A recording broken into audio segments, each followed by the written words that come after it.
Hello. 1, 2, 3, check, check, check. 1, 2, 3, check.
May I request your kind attention, please? I request all the guests to take their designated seats and ensure that the mobile phones are switched off or placed on silent mode.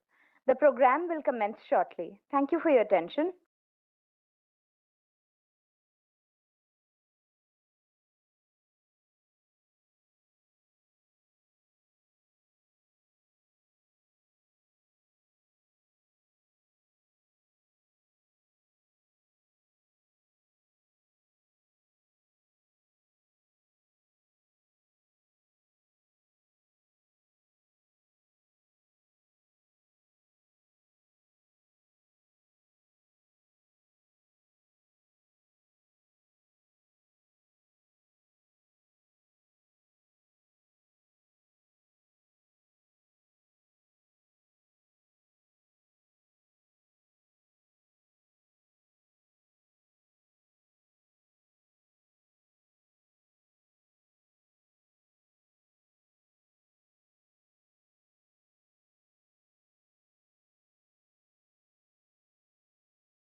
May I request your kind attention, please?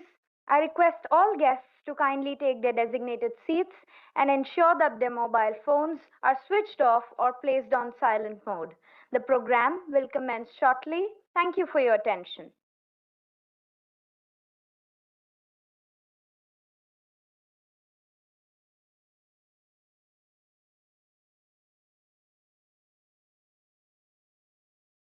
Please don't have lateral communication. Thank you. On behalf of the Center for Joint Warfare Studies, I, Dhanashri Valunshkar, a research scholar at Cenjows, warmly welcome you all to this workshop on demystifying defense procurement, IDEX, TPCR, and testing procedures for MSMEs and startups. Demystifying defense procurement for MSMEs and startups is pivotal to democratizing participation in national security.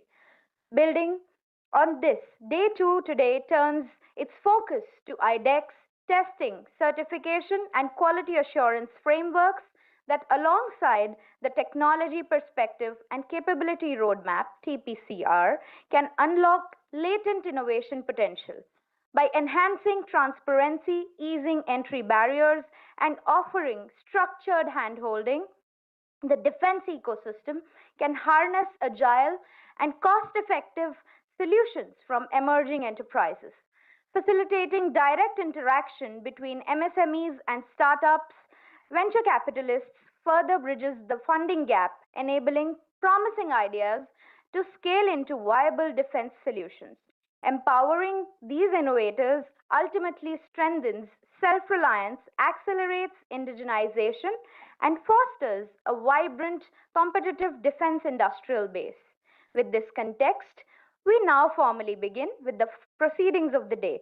We now move forward to session 3 on deep dive into IDEX. We will now move on to an engaging session on IDEX, the catalyst for the defense startup ecosystem, covering DISC, open challenges, sprint, grant structure, and milestone based funding and evaluation mechanisms.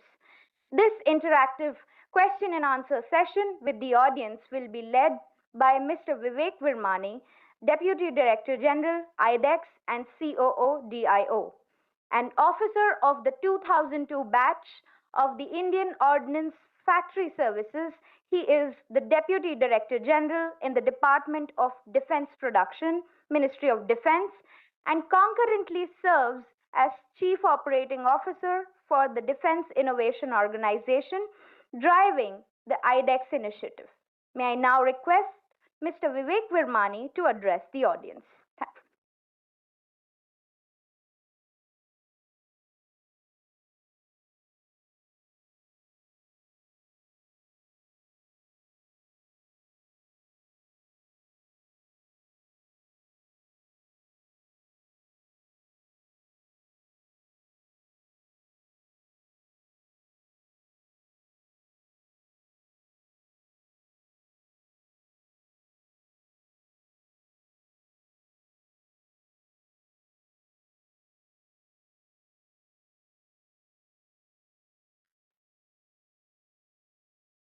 Good morning, everyone. Thank you to the organizers for giving us this opportunity. Request, please don't have mutual communication. Thank you. Just going through the title, and it is Demystifying Defense Procurement. IDEX does not identify itself as a procurement avenue, but as a lead and an enabler for the services to have easier methods of procurement. The basic purpose of IDEX stays as R&D with the innovators to enable the military to get the equipment that they are looking for.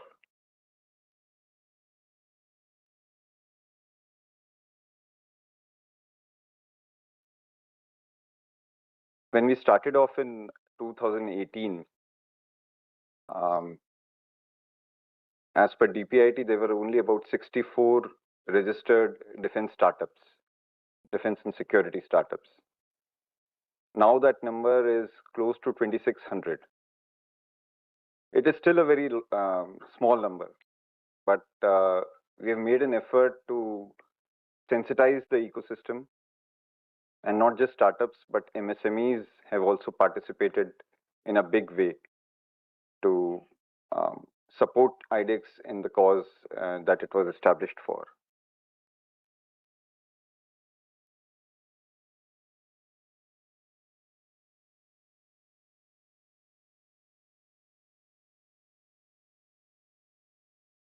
IDEX is more like a facilitator. The decisions are not made by IDEX. We keep the decision making with the services. The idea is that the services are the ones who are the ones for whom IDEX is there. So all the decisions, the problem statements, the selection of the winners, the decision of the milestones, and the final delivery, the testing, trial process, everything has to be governed by the military itself. However, as I recently had a discussion with one of the services, what they were happy was that the financial part was not coming to the military for decision making. So that is where we chip in and help them to make decisions for the technical requirements that they are looking for. We don't want the military to get into all that, which actually stucks up the cases.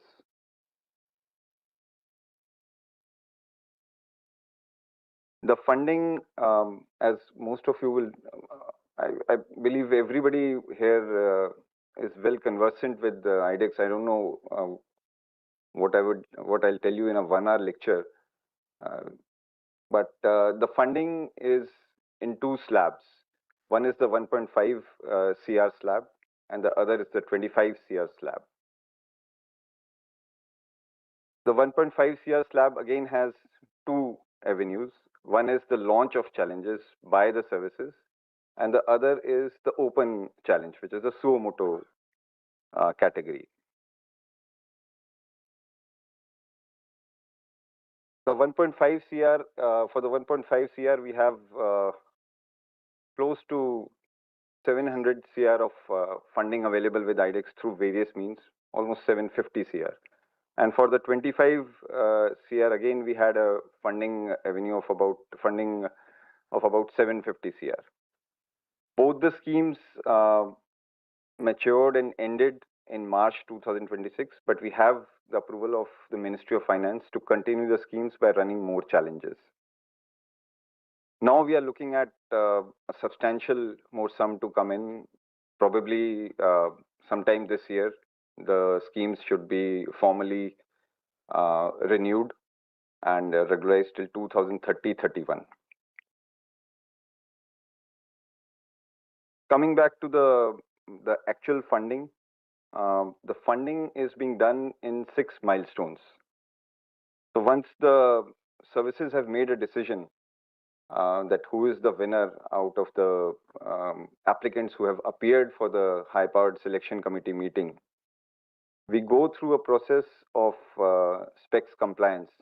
This again is a different process than what is done for a routine procurement. And once this procedure is over, then we sign the legal contract. As I said, the financial part is and the military are kept separate. So we do the legal contracting part.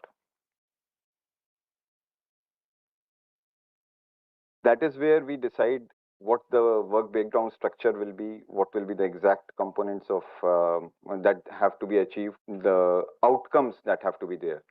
Now, I'm using the word outcomes. We are moving away from the terminology of deliverables.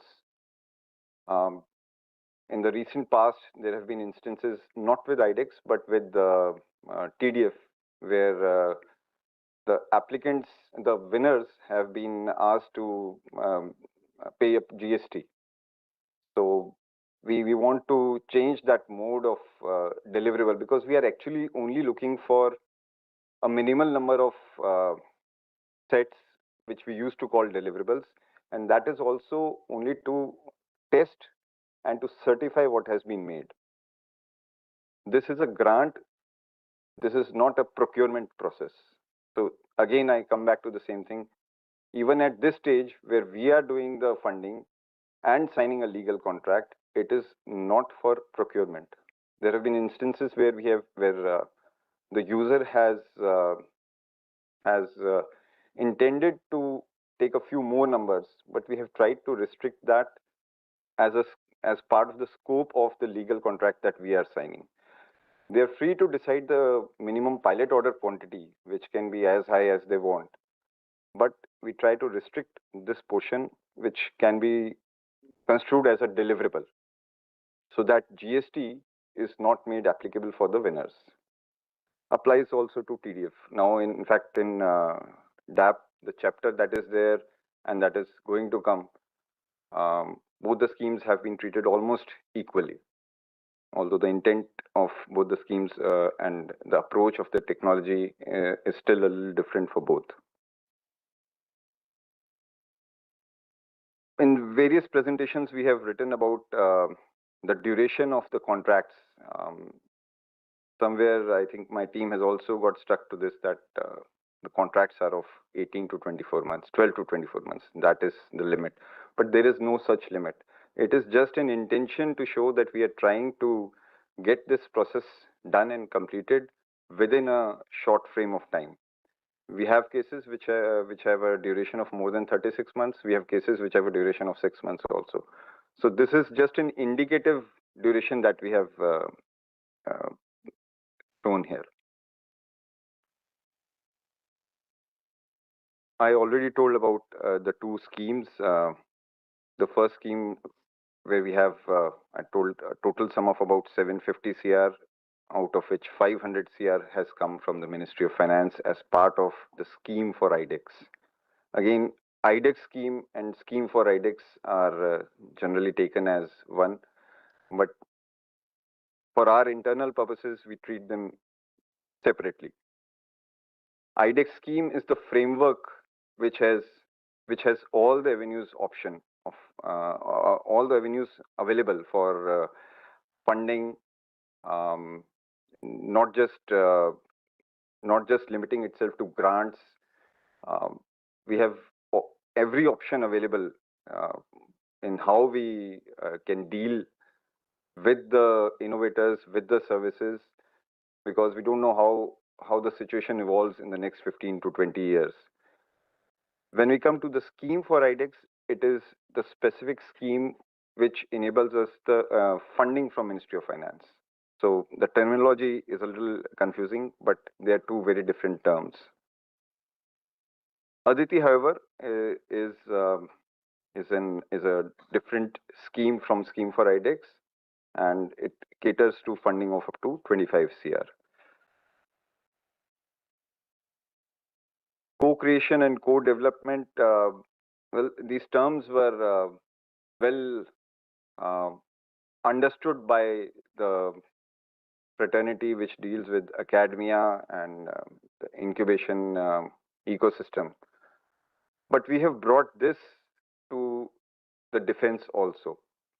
Now, most R&D schemes, there was a lot of evaluation, feasibility studies, a lot of processes that were taking place before and during the development. But there was no concept of hand-holding and hand-holding where somebody was faltering while development. And that is where co-creation and co-development come in, which were being, as I said, used elsewhere, but not being applied here in defense. So co-creation and co-development, we try to do once the applicant applies to the stage of selection as a winner, to the stage of signing of the contract, and then we go in a big way during the 6 milestones that they have to achieve before the contract is closed. Then again, we do not limit ourselves to co-creation and co-development till that stage only. As technologies have matured, We have realized that products have to be scaled up. The companies um, have to be given a chance to become big enterprises. The military also needs the products to be taken up to the next level rather than starting from scratch with uh, a different set of innovators every time. So the co-creation and co-development has now extended its relevance for us post completion of any IDEX design and development contract. DAP, and in that sense, the Ministry of Defense as a whole, has also become part of this co-creation and co-development process because that is how the scaling is being enabled. The matching contribution. Now, it's a game of mathematics. Um, when we started, we said it should be minimum 50% from our side, and that is how it is done generally. So let's keep it at 50%.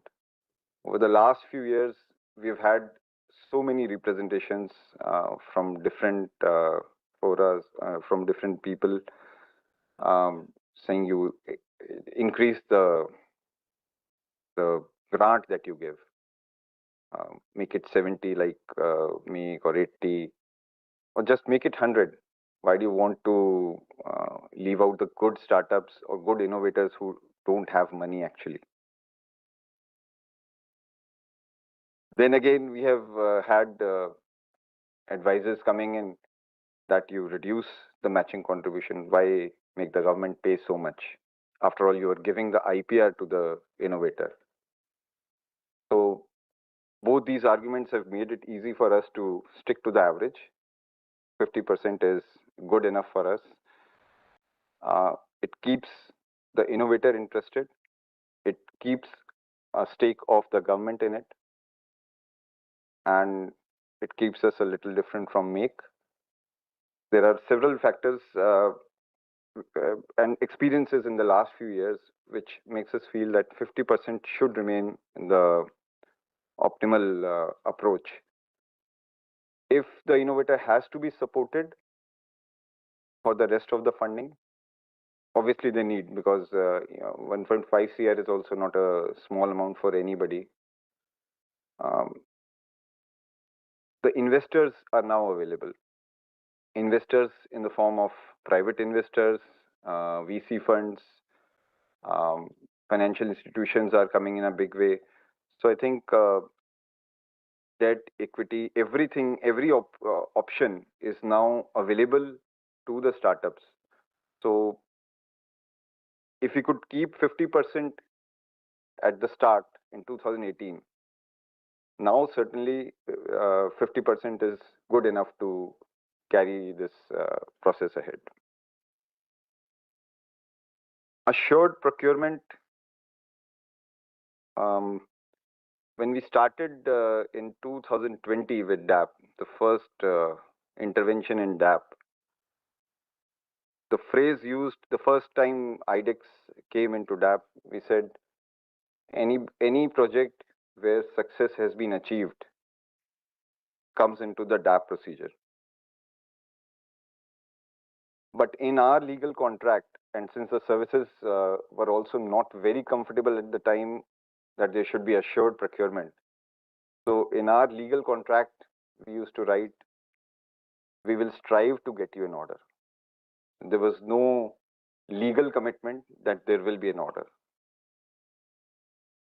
Then during 21, 22, 23, when we started getting successes, the services also lapped up a few cases, accepted. In fact, in some cases where I had lost a little bit of hope that there would be a procurement, the services stepped forward and actually signed procurement contracts, not just Navy, the other services also.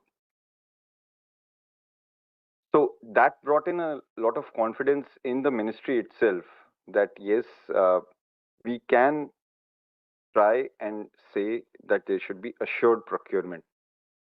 So procurement has been assured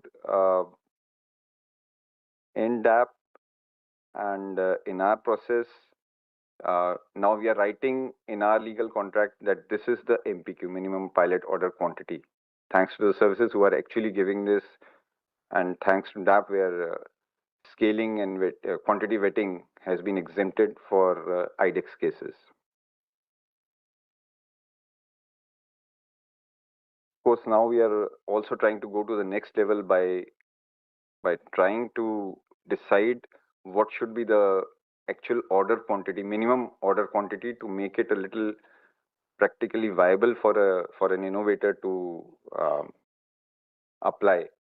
Some innovators have been taken for a ride by we said you'll get an order, confirmed order, but the order values were so less that the matching contribution that he had put in, even that was not recovered.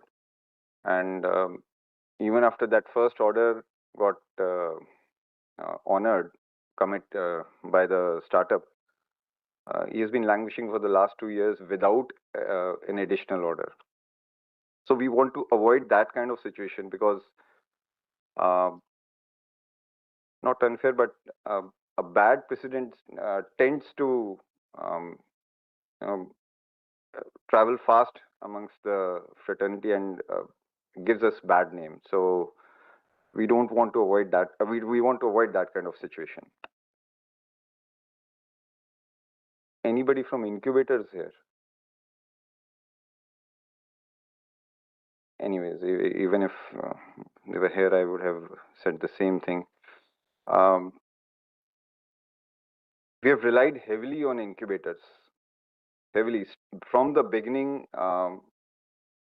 As soon as we started signing the first legal contracts, we have used the incubators in a big way. The first incubators actually guided us how to do the process, how to do the selection process, and um, how to make the contract. We didn't have this contract template, so that template also came out of incubators only with their support. And of course, we had the support of Atal Innovation Mission at that time. Then we relied on incubators to navigate the innovators after selection through the formulation of the appraisal report, and then through the 6 milestones. Gradually, we increased the number of incubators.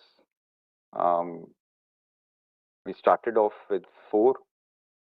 We reached up till 28 incubators, private and government-backed incubators. Then we tried to increase our catchment area by going to different states, try to cover different states. Well, the experience has been mixed. Ever since we stabilized, we have realized that we need a little more serious commitment from the incubators. The support that we get from them is there on paper, but we want them to give a little more technical push, and they have to show a little more intent to the whole process, because they are very critical for IDEX, for DIO as a Section 8 company to deliver. So we have earlier we used to do the audit of line items. Everything that was being brought in by the startup for the process, everything was being audited, and it could take 3 to 4 months also for us to do that. It was a very tedious task, and almost became unending. Seemed like things would spill over from 2 years to 4 years or 5 years. It was impractical. That is where we brought in the incubators to deliver with a little more purpose, make them responsible for the vetting of the technical part, and then it was easier for us and for the services to deal with the rest.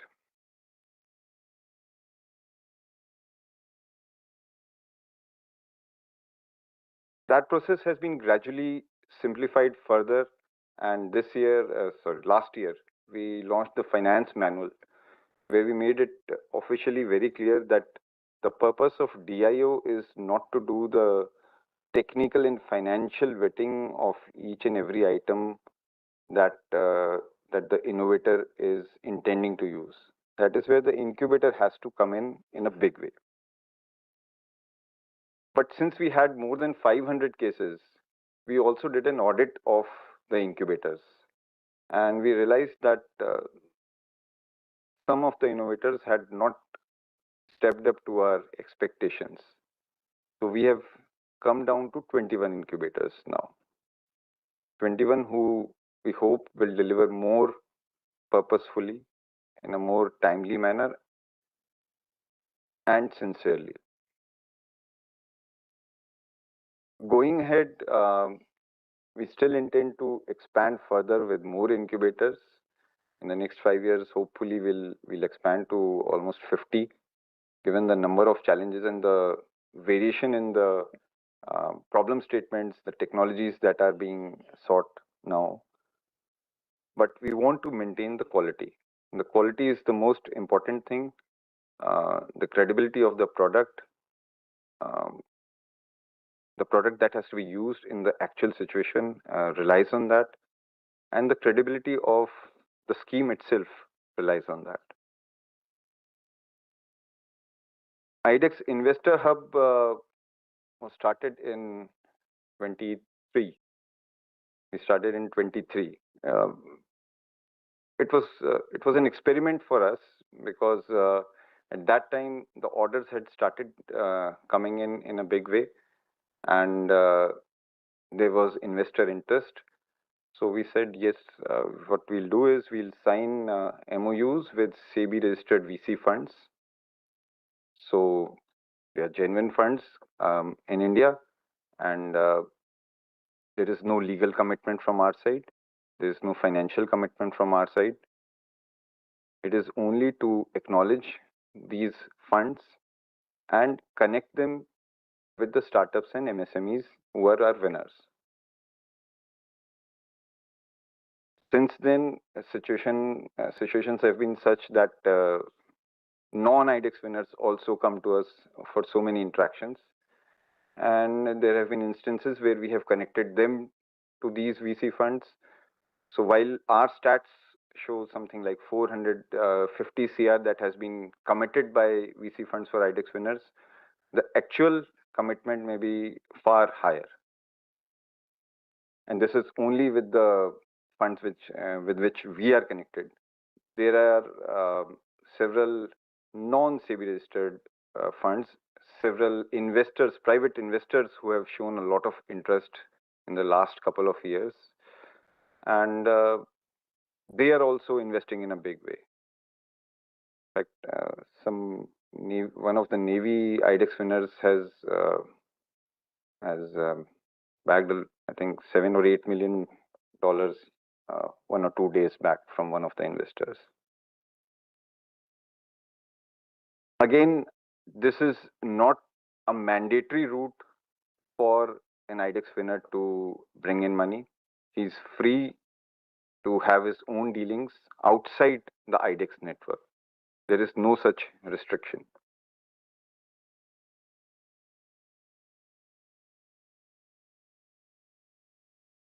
The process, most of which I've already discussed,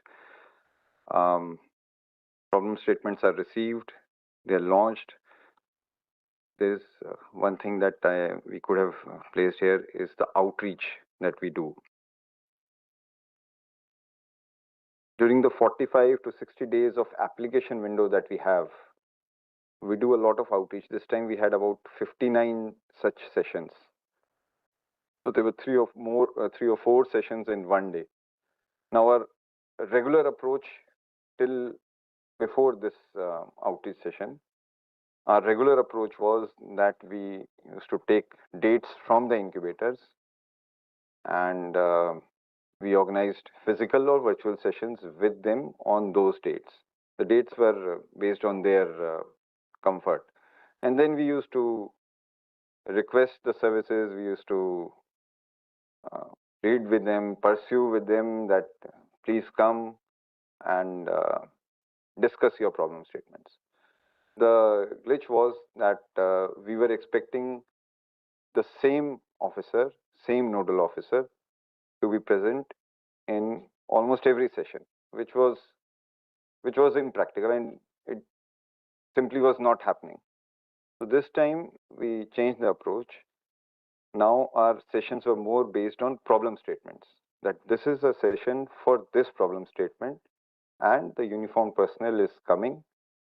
He will explain whatever questions are there. He'll answer those questions. Good if you are able to attend. Let's say 50 or 80 people attended.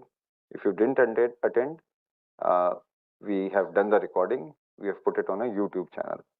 So a problem statement has been attended to in a focused way for startups to see what are the issues, what are the queries, answers that are there, and they can be then viewed anytime during the application window.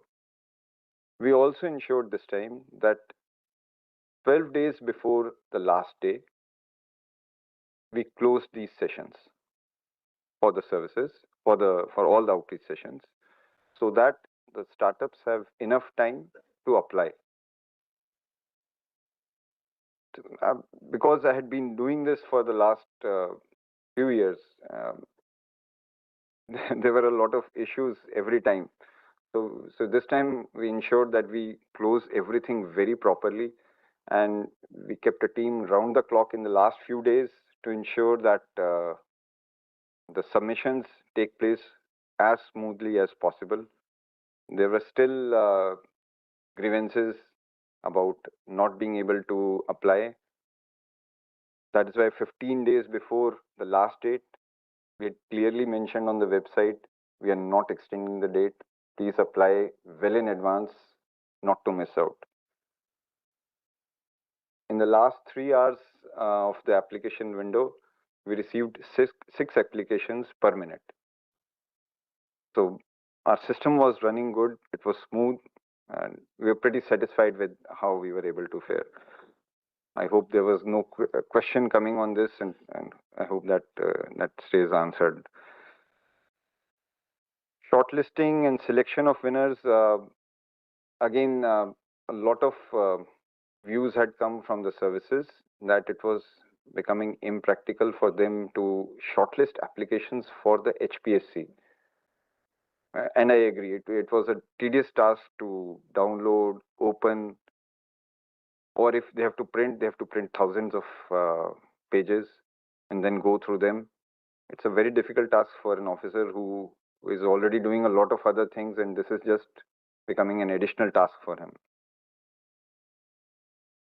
We have tried to resolve this in a limited way. I can't say it's a foolproof method, but the document that has to have the actual solution has been limited to one page, something like 200, 250 words, so that the startup knows that this is the most critical document that he is submitting, and his eligibility for the next stage will be based on what he has written here. So he limits it to the quality that he wants to actually show. I hope it has helped, because this time we have had a couple of applications, a couple of challenges where the number of applications is 200 and 300 numbers also.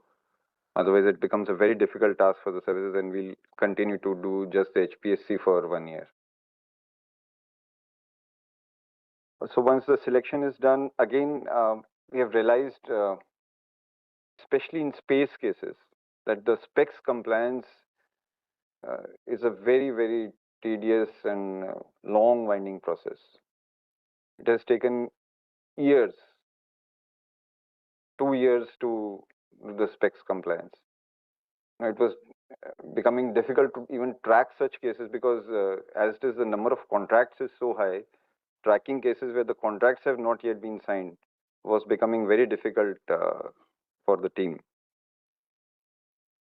So specifically for space cases and in general for any case, uh, the nodal agency, although they try their best to give the initial specs on which the selection has to be made and the contracting has to be done, the finalization of specs, we have to take a stand somewhere that what do we practically envisage is possible out of an IDEX design and development contract, where we are still trying to find our way, um, and the innovator is at a bigger risk than us in the next 3 to 4 years. After all, he is putting in his money, and not just his money, he is putting in his career for that contract. So we have to take a stand to decide the limit to which we can stretch the specs compliance. Sometimes while we say that this is an agile process and we want to quickly do the design and development, stay ahead of the curve, how do we stay ahead of the curve if the compliance process itself takes 6 months, 1 year, 1.5 years? So we need to be a little more firm on this part. Once the specs compliance is done, the contracting portion we try to do as fast as possible. Payments we are releasing very, very fast. It takes us just 1 or 2 days maximum. In fact, in a few hours, we do that part. There was an issue at milestone 3 where we are not paying anything, and we have resolved that. We have spread the payments in such a way that there is some payment involved at every stage, and now 70% at least is in the form of advance. So it is much more comfortable for the winner to do his main job.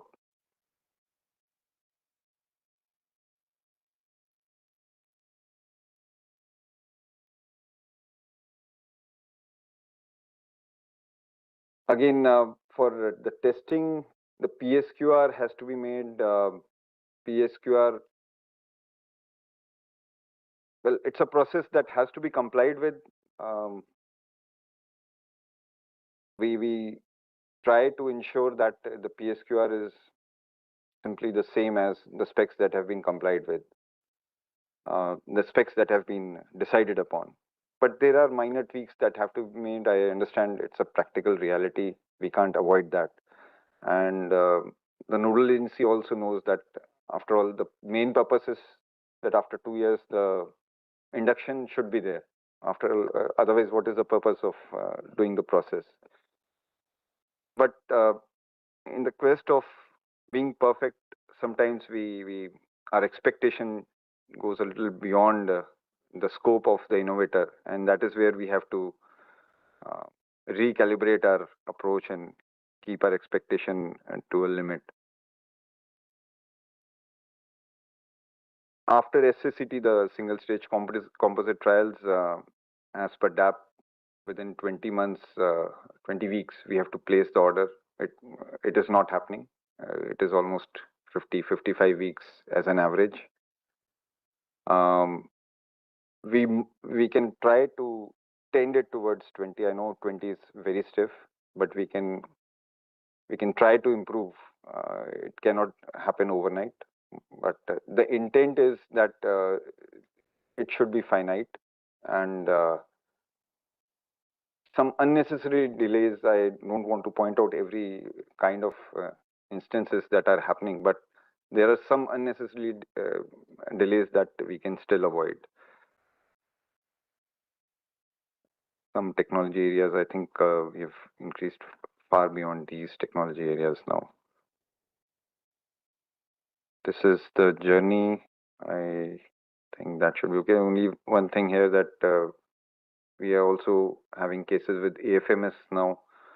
So, and now DPM also has IDEX featured in it. So it should be easier for some of the cases to be realized when it comes to procurement.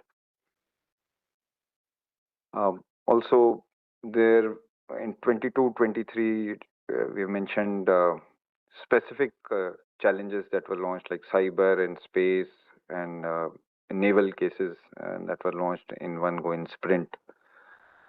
The expectation from us now, because it's been almost 8 years, so people do expect that everything has been done in a very planned way, that we have worked out the technology areas, segregated them, and decided very meticulously what will be our exact approach of challenge of launching challenges. I can say that that is not the case.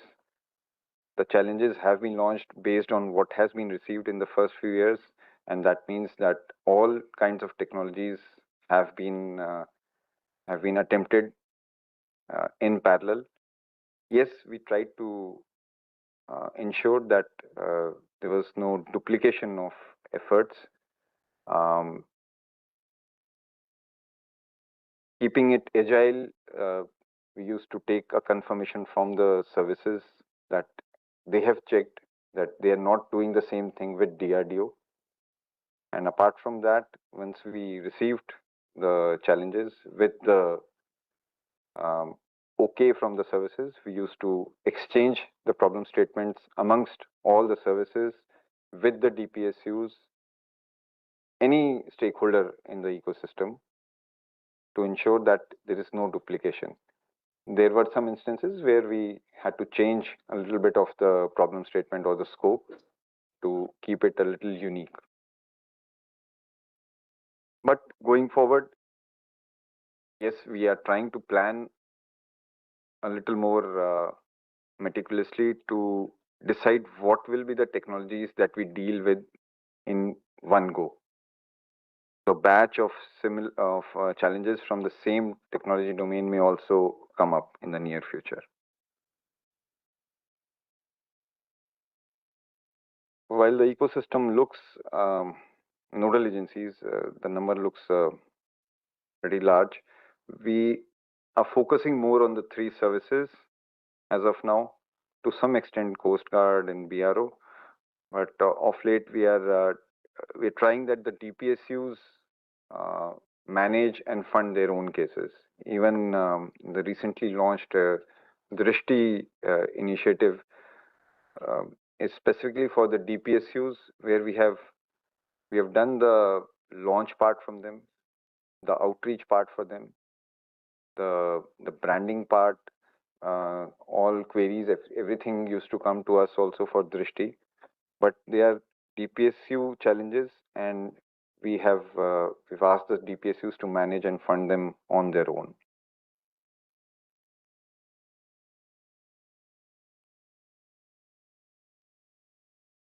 I think I gave a detailed version of what we are thinking about the incubators.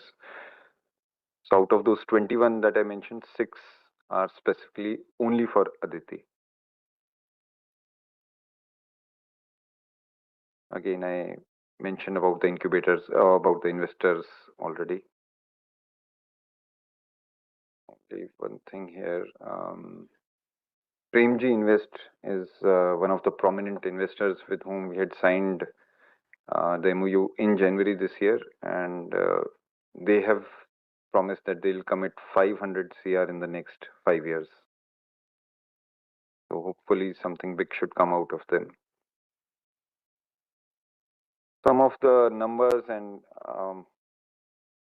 again, all this has evolved over the last few years, how we show the impact. And there are so many indicators of impact that are used by the government to show how impactful a certain initiative has been.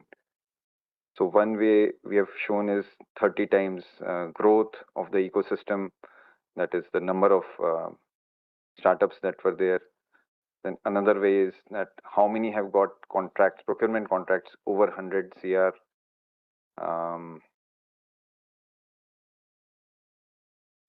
One calculation that we had done for the first 50 contracts, our actual outgo of grant was only about 35 CR, but the conversion in terms of procurement contracts was almost 2000 CR. So for those particular cases, the investment from the government was about 30 and procurement contracts was 200 CR. We can't say it is a multiplier effect. We can't say that it is a conversion ratio, but we can appreciate that value addition has been done, and some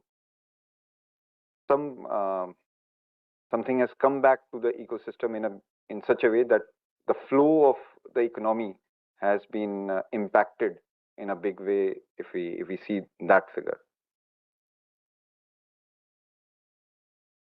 Now, of late, we are also trying to tie up with state governments to make this system a little more organized in different states. Almost all states now have their own startup initiatives with different names and with different, little different intents. I don't think any state has a defense-oriented startup initiative, but wherever we can tie up with them or bring them on board for some specific portion to be attended related to defense, we've been trying in the last year or so.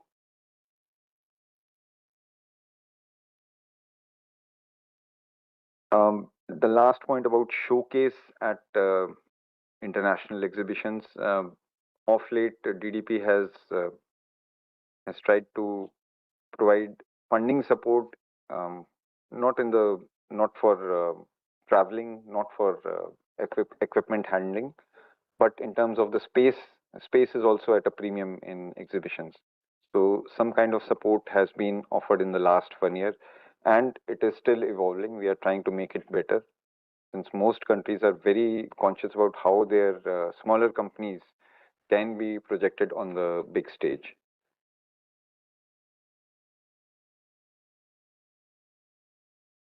Yes, this slide, I'll admit, it looks a little different because we added it at the last moment, last evening. We thought while we are delivering a lecture, we should ask also for something. So if you can help us, the services can help us to make a uniform policy for accessing their test facilities. It will be helpful. These are not kind of approved recommendations. These are more to explore what better we can do. How we can select challenges which can be not multi-use, but which can have application across the services. As of now, we had a couple of challenges initially, I think in 21, where two services bagged a single challenge, and the specs were modified to suit both of them, and it took months. It took months to just make that possible. Then one was made the lead, the other was the co-lead. But those cases did not, at least I remember, those cases didn't really fructify. So how we can make the applicability a little more uniform so that there's more incentive and feasibility for the startups to apply. And then in certifications and scaling of their production, there has been some effort and there has been a lot of support. Some things which are informally done are also very helpful. But is there any scope of making a little more organized so that the startups feel that we are trying to actually help them. So that is it from me. So now you can ask questions one by one. Yeah.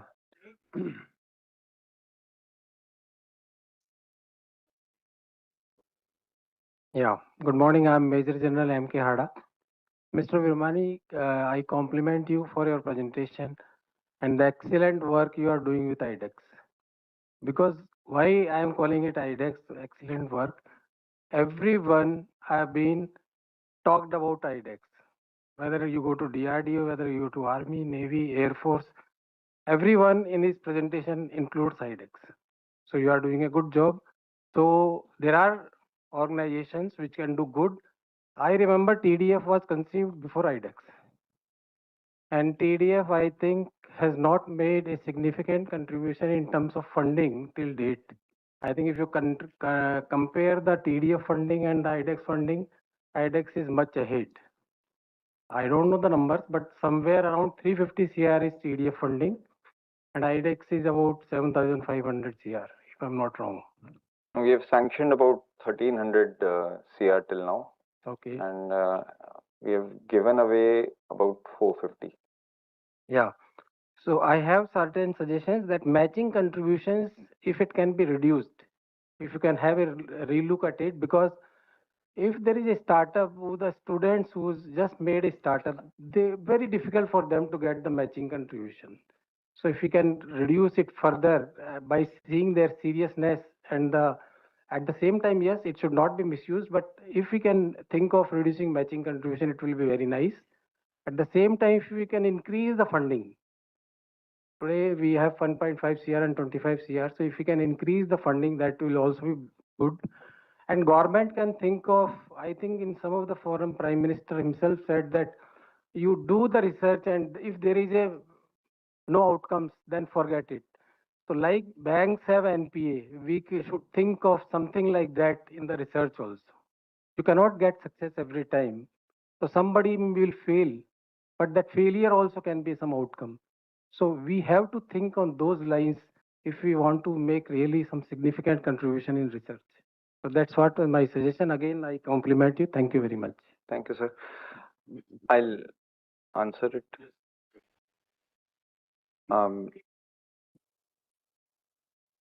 Yes, the quantum of funding, we are in the process of doing that, but since it is not yet officially confirmed, so I'll restrict myself to saying that yes, there is an intention of increasing the quantum of funds.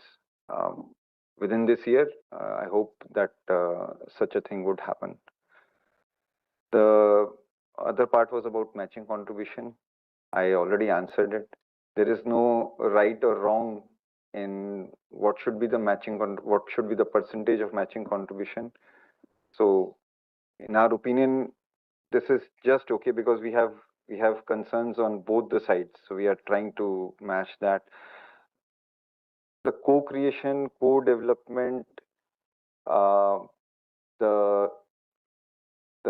support to the investor fraternity, all these are in-kind inputs and contributions that the government is trying to do. So let's add that to the 50% and we can say that we are contributing about 70-80%. And there was one more part. The third part was, you had mentioned a third thing also. Something like NPA. Yeah, so that we are already doing. There are cases, as per our scheme, 20% is the success rate, is the envisaged success rate.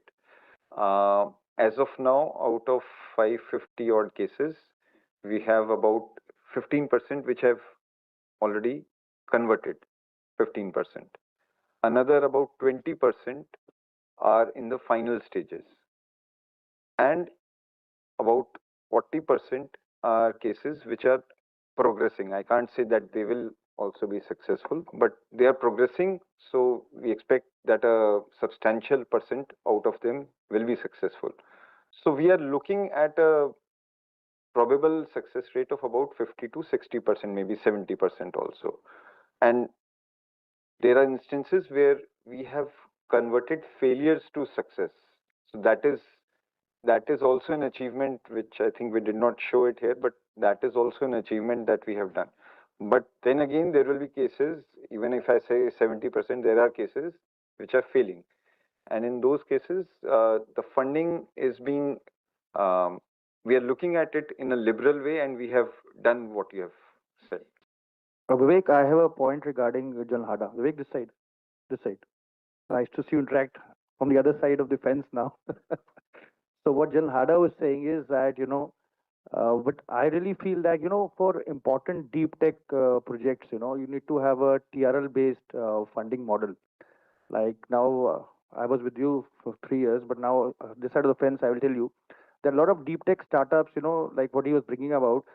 No startup likes to dilute the equity, because otherwise it goes into the hand of the investor. Investor just wants a buck. They just want a return on investment, what is not there. So, but there has to be something where, and I think even the GFR, I was told in one of the conclaves is getting modified to support R&D. So at least for deep tech, which is actually deep tech, you need to have a funding model. In fact, I will send the model to you. I already sent it to DevSec and SecDP. I don't know if it's come to your table. I'll send it to you also. But if you really want deep tech to germinate, you need to think very innovatively. Coming to this question now, I just want to know, you said 51 procurement contracts, 265 crore. It's been 8 years IDEX. How many contracts have fructified into the product being actually handed over to the armed forces? Thank you. Okay. The first part, what exactly is the intervention for deep tech that you are looking at? See, when I was in DDV, I did with the industry, but somehow I didn't have time. So, but now when I opened my notes and all, I've already sent it to the DevSec and SecDP. So basically, the industry suggested that if the TRL, now I'll tell you why. Because see, in DAP 2026, you're already talking of RFI states the TRL levels. One more thing, you know that yesterday, see, you're getting a lot of number of applications, 2000. HPSC, you said one for 1 year. I would suggest that in the challenge itself, you say ki only those startups who have some TRL level, they come. Because your DAP has to get aligned. And unfortunately, with my experience in the last 5 years, the policy is going real nice. But is the policy going to result anything on ground? Big question mark, right? Why? Because the investment climate is not good in India. We have to learn from countries. In fact, we have given examples of the DARPA model and the other countries. If the other countries can do it, see, the intent of the government is great. DAP 2026, I would love that document. But I don't think it's going to translate into anything concrete on ground till you have the better investment climate, which, if you want to support deep tech, you should have a TRL based innovative funding model and ease of doing business, like these points which you have listed. Unless these two happen, policy will remain policy. Thank you. Yeah, so point about TRL,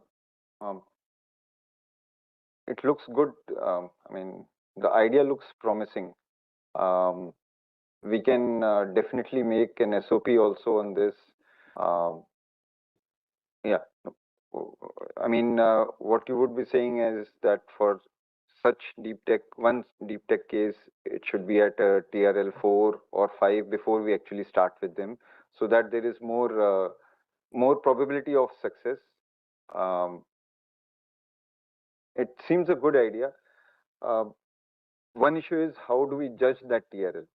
It will be a little difficult. So we can try that.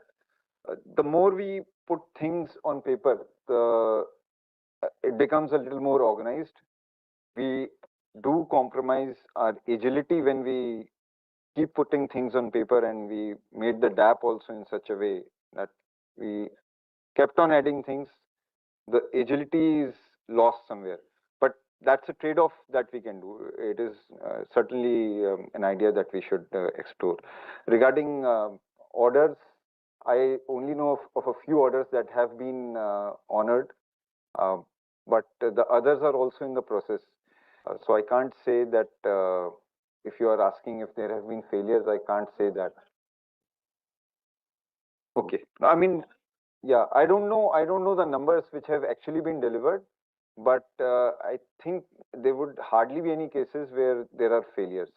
I'm not sure if there are any failures, because I know, but why I am saying that is because what you asked is important. It is one thing to develop, but setting up a production line to deliver is a different. Hmm. So it is a difficult art, and there also we need to make some interventions. So it is important. Vivek,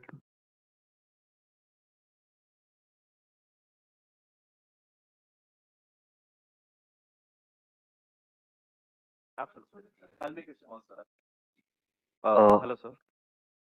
excuse this side, please. Right, sir. Right, sir. Yeah, good morning, sir. Sir, I just wanted to know your view in the within this value chain, sir. Where do you see the angel investors and VCs in the current and the future state, sir? What are the pockets of opportunity of investments, structured opportunity? Because as I'm looking into it, there are many funding models which are structured and sorted, spiral project models where the payment is happening stage wise. So, where do you see in current and future state of angel investors and VCs, sir, over here? Thank you. As I mentioned, we already have tie-ups with both kinds already. Okay, so and once we have a tie-up, we share our database with them based on what kind of technology domains they want to attend to. And a related part where I'll also mention something on what he had said, that the investors are there to make a quick buck. That is true for some of the investors, but investors now come to us and say, how can I add value to this to help this scale up? So yes, they are there to make a quick buck, but they're also trying to get into the decision making in terms of the technology that the startup should the path of technology that he should take to scale it up. So that is a positive thing that is happening. Okay. Coming back to your question, we tried to make it an organized thing from our side about setting up a fund. We explored that kind of option, but the government has already come up with the ANRF, RDIF is happening. Then DPIT Fund of Funds version 2 has also come in, and we are being told that they will also enable a lot of funding, and they will use different kinds of tools and instruments. The banks that have signed MOUs with us, they are not here only for the accounts of the startups. They are also trying to bring in investment or act as investors. Some of the almost all the banks have startup related funds or initiatives by different names. And I feel from 21 to 23, not much was happening through them. But of late, in startups have told me that they've actually got money from them. So, and then you must have heard of different programs. I mean, media related, some programs have also taken place where startups have raised money from investors. So since there are so many different models of investment coming in, and we already have tie-ups with the entities that you mentioned, so you'll have to take a call as to how you can do it. Given this structure, it is very competitive now. Earlier, our winners were picking up funds only when they used to get orders. Now they're saying that the startup is that the investor is saying that as soon as the HPSC gives a green signal that yes, we are going in with this contract, I'll be able to raise money. So you'll have to take a call where you come in now. Thank you, sir. Vivek ji, I would like to first of all understand how did the idea of FIDEX for 4G came? Which year? Because I'm not able to relate. Secondly, where is it currently? Has any progress been made in any project being fructified?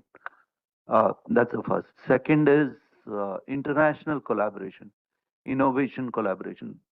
In the intergovernmental our agreements, there are number of innovation collaborations we have signed, including defense innovation collaboration. Uh, so learning from Indus-X, what are the challenges and how do, which are the potential countries we should look forward to those uh, in this domain? Thank you. So IDEX for 4G first came in 2019-20, and how we conceived it was that we wanted the 4Gs, the soldiers at the ground level, to suggest what they think from their practical experience uh, can be can be an intervention to make some process more useful. And putting all this English in one word, we wanted to know the jugaad that they were using, and we can make it more organized. We drafted some forms, simple forms for them to fill in and send them to us. When we shared this with the services, um, they had a very genuine observation that it could lead to chaos because there were so many formations in different parts of the country, and if everybody starts applying to us directly, then we'll be flooded with applications. Um, some of them or most of them could be duplication of each other or mild duplications, and then it would be difficult for us to process. So they said that let them come through their channel, and that is where we agreed. But when we received the applications from their channel, um, they were very limited, and well, none of them actually fructified. Why they didn't fructify? They had to select finally. They had to select. They were giving the application, but the service itself had to select, and they were not selected for some reasons. Possibly um, how that particular officer or soldier would be um, not discounted, but how would he be compensated, whether it will be in monetary terms or in in-kind terms, or whether he'll have to first leave his position or go out of the military. There were some issues which we had no control on. So hasn't really fructified. International, yeah, international का भी था ना? Mr. Vivek, I'm so sorry. Just a second, sorry. So international, our first international collaboration was with the US, and the second was with France. And as I know, informally, there have been discussions with other countries also. Some of the advanced countries do not even have an organized ecosystem like we have, and only after our deliberations with them we came to know that they are still forming them. But there have been attempts to do that in the last few years. I shouldn't take names of the countries with which this kind of discussion has taken place. Some of these discussions have not taken place by us also, because this has become a very general approach of discussion or collaboration that we have not actually been involved in this to start off with. Of course, when it comes to actually doing an institutional collaboration, we'll come in, but that is when it will happen. We are not aware. Everybody in your turn ask only one question and only one part, because otherwise everybody will miss and we have some time constraint. Can you throw some light on this project MIRA, Medical Innovations and Research Advancement? I believe it's come up recently.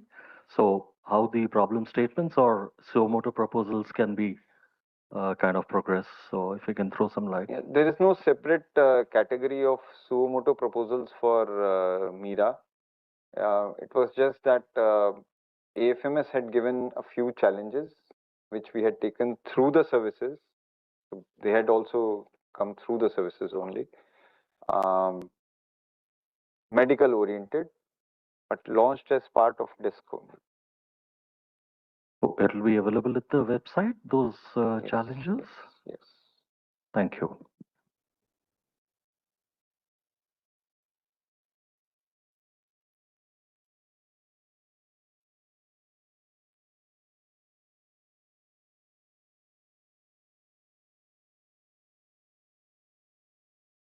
Thank you for a wonderful presentation.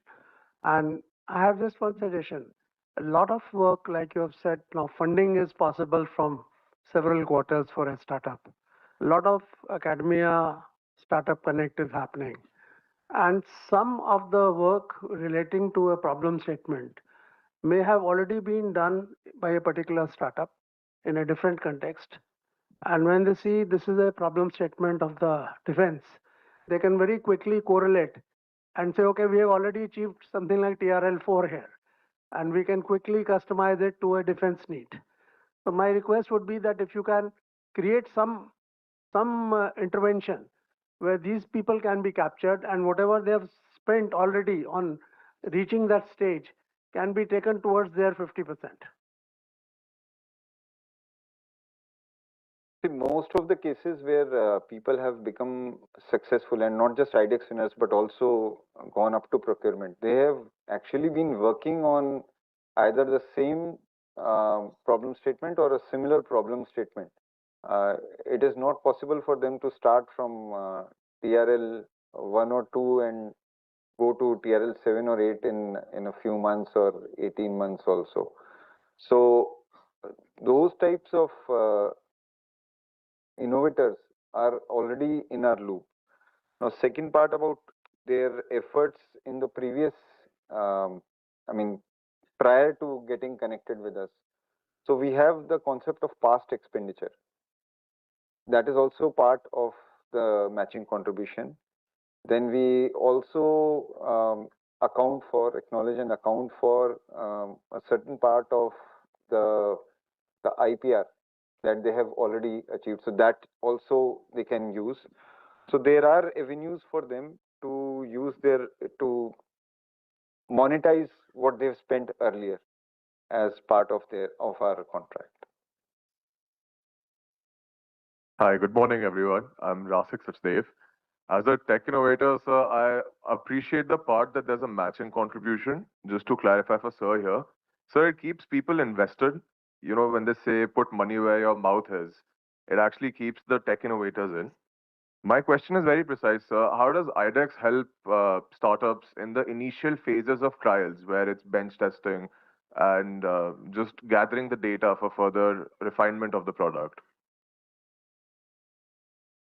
So when it comes to data, uh, we have struggled in the first few cases where data was required, and my understanding is that the services are generally okay with the innovator using dummy data.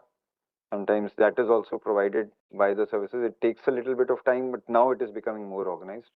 And once when you are proving your system on that data and you are gaining some credibility, then at the right moment, they are also sharing the actual data to train your system. So that part is being handled. Hello. Just the testing part, you said, formally we are acknowledging that there may be iterations of testing required. At each milestone, some kind of tests are being done. There may be failures, so we don't record them as failures. We only record what is a success. Okay, so as once the milestone is achieved, that is success is there, then we can forget about the failures. You have learned from the failures. What the services are more interested after that is in that the single stage composite trials is passed very, very clearly by you. There should be no ambiguity about that. And if you are failing there, then as per that, we are giving at least 3 chances to you. and the rest is based on practical understanding of how promising the product is. Hello. So I'm built in an early stage startup and I'm at a pre-prototype stage. So my question is that what are the meaningful difference for a company at a pre-prototype stage to be evaluated from the company who has already the product lined up? So as of now, are there the TRL level carries any weight? And if that is, what TRL level we should target as a pre-prototype stage company who's just beginning? See, our selection committees are very clear on this, that they are looking at technically competent and promising product that can be offered. But if you have a product lined up, then it is not for IDEX. It is only this process is only for innovation and something that you have to make. Okay, so if you are with a pre-prototype stage startup, you are at the right place for IDEX. Thanks, sir. Mr. Virma. More questions. Time is already up, but based on your interest for which this seminar has been created, we'll go a little late in this. So just be quick, and anyone who has already asked yesterday or today, they should use the second priority. And since we have ADB and maybe if the other services are also represented, if somebody can add to an answer, I think I'm a little late in saying that, but if you can add something, please. Yeah, Mr. Virmani, I had a question on this. After SSCT, we are getting back into the line for the procurement. Again, that whole cycle is, we are going through that. Is there a case in point where the MPQs are treated as deemed contracts? Can that loop be shortened in some way, or can we think about it? I am not very clear about how the procedure would have to be changed, but is there a case in point in that? Absolutely. One. Absolutely. Secondly, although the scheme is very, very popular already, why don't you think of having a Shark Tank kind of an episode only for the IDEX challenges? Okay. The first part, we made an effort last time when DAP was being amended that there is no requirement of SPV or DPB for this process. It should be done on file. I mean, the concerned agency has already tried and tested the item. They can simply go for on file approval. It has not materialized, but I am all for it. That can be done. Any other value addition that is being done after that? So that is something, and I think we had proposed, but it is not being entertained this time also. We wanted on file only. And the second part is Shark Tank. See, again, we did something of that sort in one of the Aero India, where we wanted investors to come in and we have this kind of contest. I don't remember which one, but yes, we tried that, and there has to be a lot of exercise done for that. The final show of 1 hour or so will have several months of exercise of pre-negotiations, several layers of negotiations, because the investor has to understand a lot of aspects about that startup and the product. So it involves a lot of exercise, and it culminates into a show kind of thing where we are giving an outcome that yes, he has agreed to this. So we'll have to see how what is the trade-off between the effort that is being put in it and but yes, it is certainly doable. Can't say no. Okay, next, please. Hi, sir. Quick one. Yeah, it's not a question. This is a suggestion.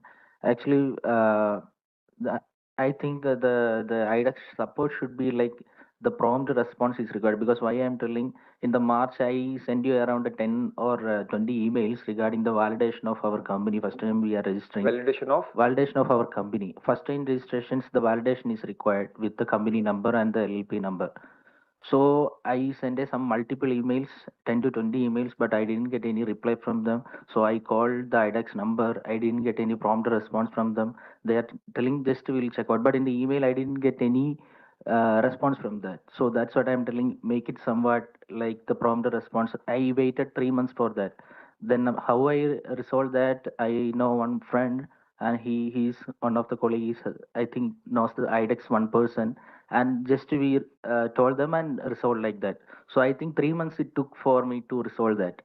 So the validation issue, I thought that it is from our company sides. I think it's not that. Later I understood that some website issue or something like that.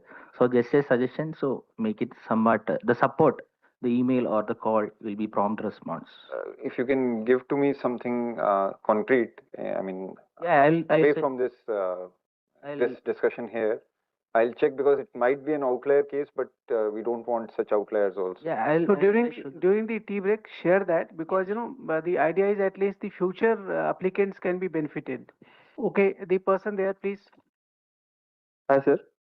Thanks for the good work at IDEX. So we applied for Open Challenge 16. Currently, Open Challenge 19 is running on. Our HPSC evaluation, we got a mail just few days back that we have an HPSC evaluation, and it came after almost 8 months. So there is no way to track that when the HPSC will happen. We have been almost called 2 times for HPSC, but then after that, this things goes on for like 8, 12 months, and we don't know that when's the next thing what's going to come. And also there is no budget allocation for open challenge. So even if we know that for this certain challenge there is some budget to this, that helps startup to also evaluate that should we work on that or not. So I think so, if that could be somewhat improved, that would be helpful for startups. Thanks. I agree with you. For Open Challenge 16 and 17, it has been a long wait. One of the reasons is that the scheme was in the last year, and there was accumulation of applications at our end which we sent to the services, and it took them also some time. But what you said about no allocation of funding, once we have kept the window open, that means that there is allocation of funding. We have catered for funds for Open Challenge 16, 17, 18. Only after that we have kept the window open. Okay, the last question of this session, please.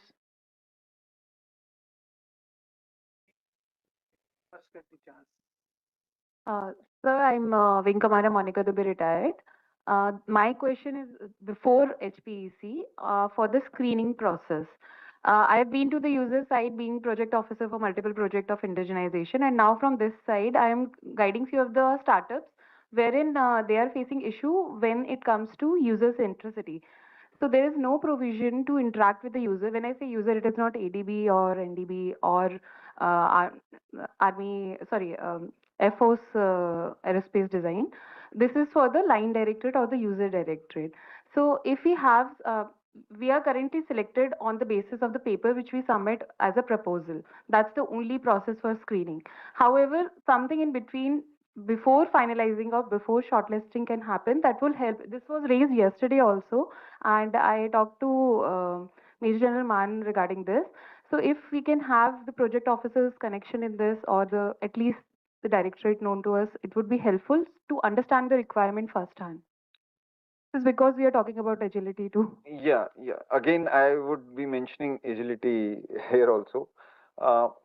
Your point is well taken. We have had a few representations stating we are waiting for the results for HPSC, whether we'll be shortlisted. But in the meantime, can we connect with the concerned service or nodal to understand their view better? It becomes a little difficult for the user then. That is precisely why ADB or DAD is there, that they are the front for the complete service. Otherwise, their utility or their existence is diluted if you are connected directly with them. They have to be in the loop. What I mean is you can still be connected with them, and the concerned directorate may also be reaching out to you directly if required, if they require. Okay. But if we make it an organized way that we tell ADB that case by case basis. We'll be sending you request and you connect the guy to the user directorate. For one problem statement alone, they had almost 200 applications.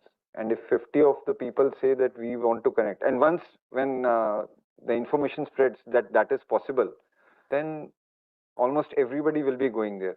It will become very difficult.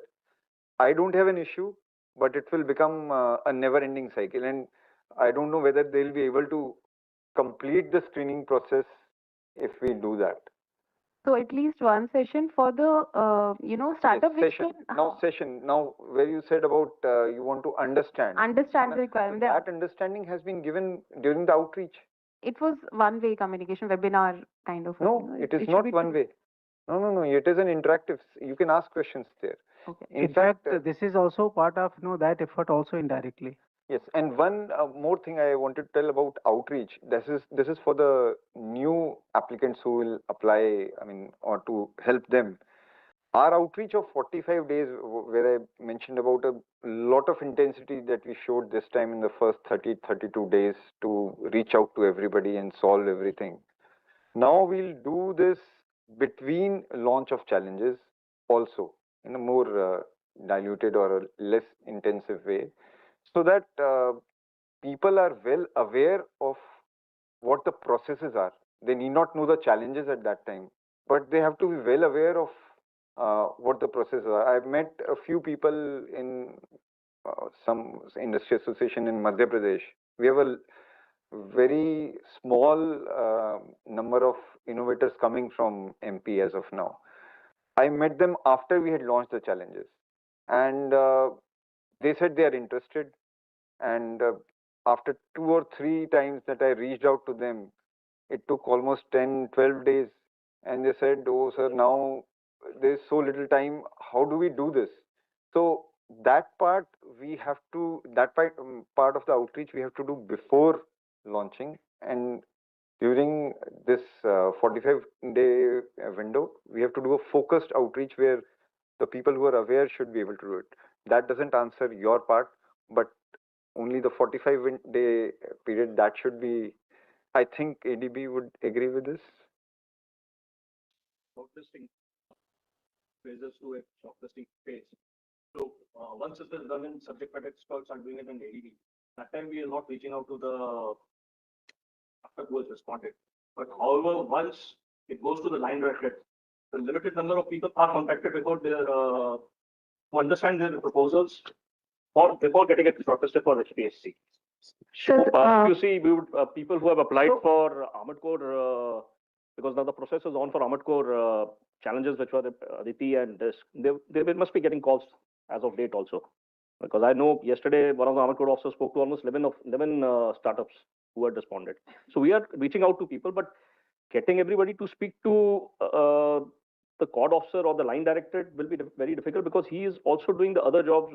His normal activity is also in progress. So we'll close at that, and I'll request each one of you to give a good applause to Mr. Virmani for being so candid and supportive.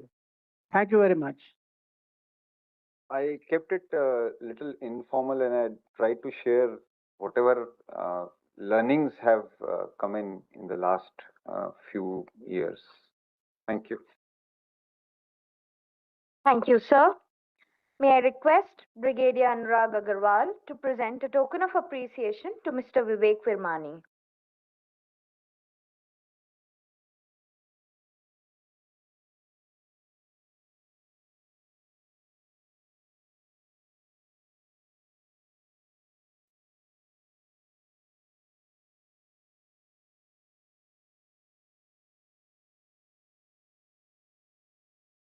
Thank you, sir. We will now move on to understand the prototype development cycle transition from prototype to procurement by Colonel Dipendra Jasrotia, Vishisht Seva Medal, Colonel Field Formation ADB, and Colonel Ashish Pradhan, Colonel Engineers ADB. Colonel Dipendra Jasrotia, Vishisht Seva Medal, Colonel Field Formation ADB, was commissioned into the 4 Gorkha Rifles. He has held several key command and staff appointments across diverse operational environments.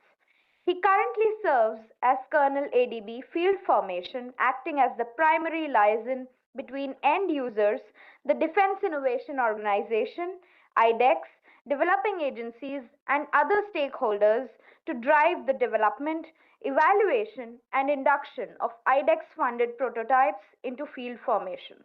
Colonel Ashish Pradhan, Colonel Engineers ADB, an alumnus of the National Defense Academy and the Indian Military Academy, he was commissioned into the Corps of Engineers in 1999.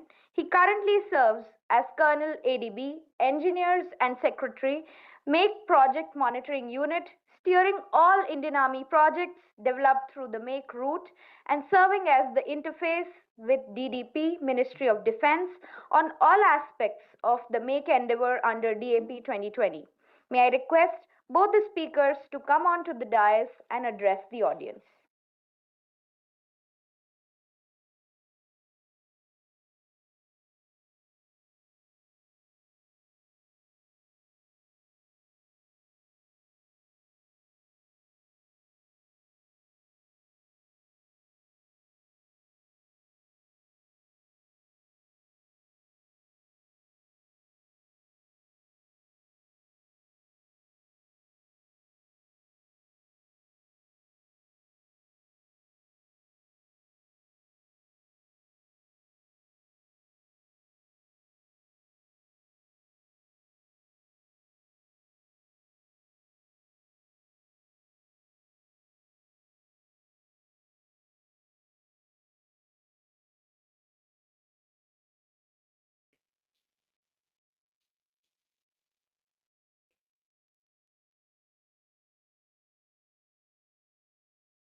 It is a privilege to present today on prototype development cycle and transition from prototype to procurement, highlighting how the IDEX framework is transforming the way innovation technologies are developed and validated, inducted into Indian Army.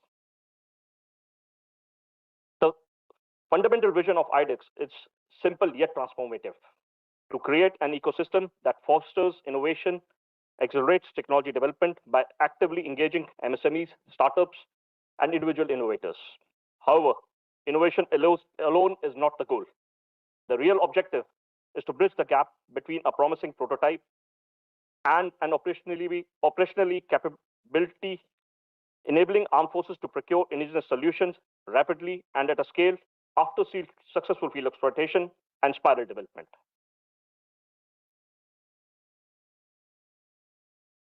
The IDEX journey is structured into three major phases. The first phase focuses on launch of challenges, selecting winners, and technical documentation. The second phase emphasizes prototype development, certification, testing, and validation through trials, ensuring the product meets operation expectations. The final phase, procurement and spiral development, where successful prototypes transition into actual acquisition while continuously improving based on user feedback. This structured lifecycle minimizes uncertainty and ensures innovations are guided systematically towards induction. Every project begins with a problem statement received from line directorate or field formation, and it is curated by subject matter experts at ADB before being launched under the programs such as DISC or Aditi as a challenge. Response to these challenges undergo multiple levels of scrutiny at ADB and line directorates, and only shortlisted responses are pitched in front of the higher power selection committee. Only difference in case of open challenge is that they are not evaluated against any challenge, but evaluated for offered innovative solution. Here, I would like to highlight that previously we used to get 20 to 25 response to a DISC or a Aditi challenge. However, today we are getting more than 50 to 60 responses at an average to every challenge. In one case, we have received 244 responses to a single challenge. Similarly, in open challenge proposals, which are recorded every quarter, the increase has we have almost received 300 challenges in the last quarter, which requires considerable effort for shortlisting at our end. However, notwithstanding once the IDEX project is selected after HPSC, a project facilitation team is constituted. The PFT acts as the bridge between innovator and the user. Its responsibility extends beyond simple monitoring. The team facilitates formulation of problem definition statement in coordination with the selected winner, guides prototype development with respect to Indian Army and product qualitative requirements, coordinates with the quality assurance agencies, confirms prototypes readiness for trials, develops trial methodology, supervises single-stage composite trial, and even assists in preparation of procurement documentation. Today, if you see, their charter has been even increased to professional officers valuation for bringing out the AON cost. About this, I will talk a little later. Post-technical as well as financial appraisals completion by IDEX DIO, the MOU gets signed for Spark grant release and prototype development commences. This multi-stage process ensures that only technology sound and operationally relevant ideas move forward. This can also be considered as part of milestone 0. Prototype development follows a milestone-based approach. Broadly, it begins with technology vetting and design validation at milestone 1, lab prototyping at milestone 2, system integration and prototyping at milestone 3, certification, test and testing in milestone 4, and finally single-stage composite trial at milestone 5. Throughout this journey, several challenges naturally arise. These include technological uncertainties, sourcing of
AON cost, which also becomes an important input for benchmarking during the cost negotiation.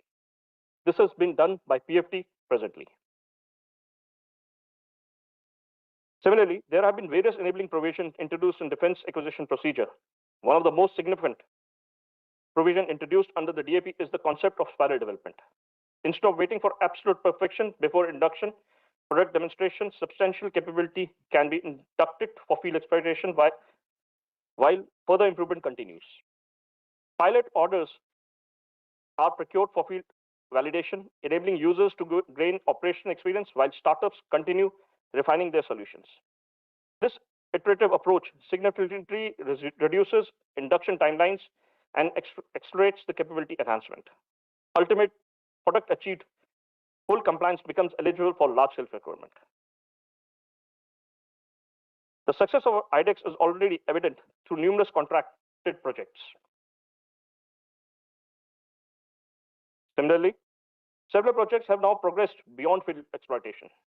There are 3 cases of Indian Army where the spiral development has been completed. In one case, that is IMCCS, we have already taken a contract, AON, for almost about 90 CR. The two of the cases which are listed, TACLAN and RPAV, we are going for limited validation trials. Rather, TACLAN, the limited validation trials have also been completed. So we are looking in a big way for spiral development and getting the procurement done at scale and get it in Internet because our requirements are very large. Similarly, there are almost about 25 odd projects today which have crossed milestone 4 or are just entering the stage of single stage composite trials, which will fructify in the near future. These include, if you see, technologies from AI to communication, surveillance, cybersecurity, mobility, even autonomous systems. In conclusion, IDEX represents far more than an innovation program. It is a comprehensive ecosystem that connects corporation requirements with the entrepreneurial talent, transforms prototypes into deployable capabilities, and enables indigenous technologies to become integral component of the national defense. For startup, it offers structured pathway for idea to induction. For us, it delivers agile, homegrown solutions tailored to evolving operational needs. And for nation, it strengthens self-reliance to address future challenges. Thank you. Thank you for your attention. Jai Hind.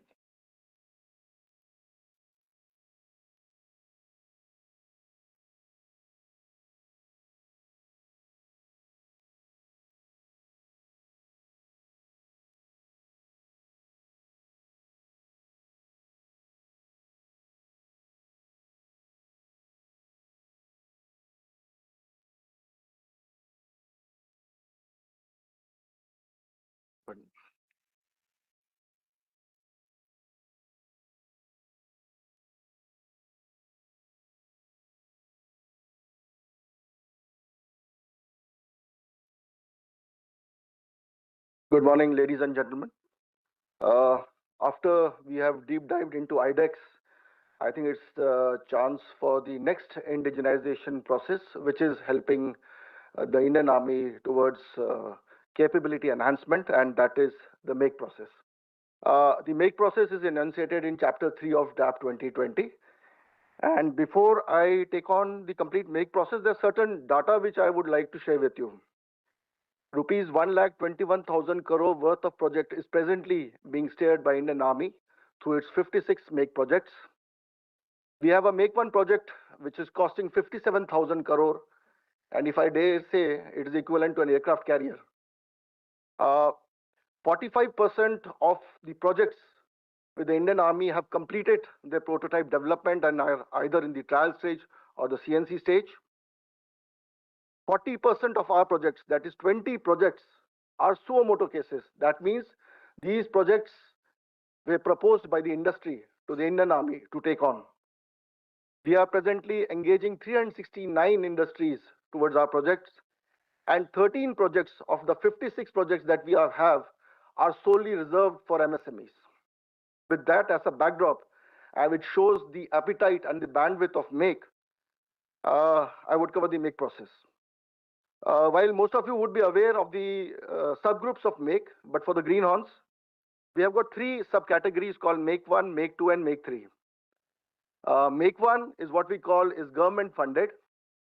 Make 1 projects are generally niche technology based, capital intensive projects, and therefore the government gives funding for the prototype development. The amount is about 250 crore or 70% of the prototype development cost. However, it comes with a caveat that only 2 vendors who become the developing agencies can participate in it. Second is the Make 2 project, which we call the industry funded project, which the industry takes on, funds it, and there is no limit to the number of DS participating in it. And the advantage which Make 2 offers is that the minimum order quantities, the MOQs, which are based on the operational requirement of the Army, as also balanced out with the requirement of the industry to make it a good business case, are guaranteed to the industry. That is, once a project sanction order has been issued, the MOQs cannot be changed or cannot be cancelled. And the third process is Make 3. While the first 2, Make 1 and Make 2, come under the Buy Indian IDDM category, Make 3 comes under the Buy Indian category, and basically it is a import substitution of products or equipment which are already held in the inventory of the Indian Army. Now the question arises as to how does the whole process start? There are two ways in which the make process starts. One is service headquarter initiated. That is, the service headquarter, decide that we require a particular equipment and system, and we then approach the industry and say that we require this, and let's take it through the make process ahead. The second process is the suo moto process. The suo moto process is, it is not there in our horizon a particular technology or equipment. However, the industry approaches us and tells us that this is a particular technology where the conceptual stage or research we have done, and it will provide you immense amount of capability enhancement. These proposals, when received, scrutinized and by the Army, we take them ahead as suo moto proposals, which I already told you that 20 of our projects are industry proposed projects. How can you give a suo moto proposal would be your next question. This is the format, ladies and gentlemen. This is how a simple format where you can fill the format and send it to us. Next question is, where will you find this format? makeinindiadefense.gov.in is the website where you will find this format. And once you have filled this format, you can send it to me at adbmake-02@gov.in. I will flash my email ID later on at the end of the presentation. You can send it to us there. About suo moto proposal, it is open throughout the year. That is, anytime you can send it. There is no particular days or quarter ending or certain timelines when which suo moto proposal has to be initiated. If there is a proposal with you, we are interested to hear about it. Now coming to the make process, very difficult to cover it in 10 minutes time. The complete process is given in chapter 3, but I'll make an endeavor. Before I go ahead, I'll just give you the layout of the slide. The leftmost column, which is the AIP and all, that left column is basically the major stages of make. The second column after in the middle, that's basically giving an explanation of those stages. The third column, which is represented by circles, gives you the suggested timelines in which these stages are required to be completed as given in tab. And the last column is what we in ADB expect out of the industries and how we can help the industry in take this project ahead. So starting with AIP, that is approval in principle. The AIP is accorded by the Secretary of Defense Production during the make collegiate. Very important that this is the first time that the service headquarter or the ADB interacts with the industry in a very informal manner, basically to gauge the bandwidth that is available, the technology threshold that is available in the country, so that we can make a holistic kind of a brief of proposal and take the permission from Secretary DP to take it ahead. Then comes the feasibility study stage. That is, once the AIP has been accorded, we constitute a project facilitation team.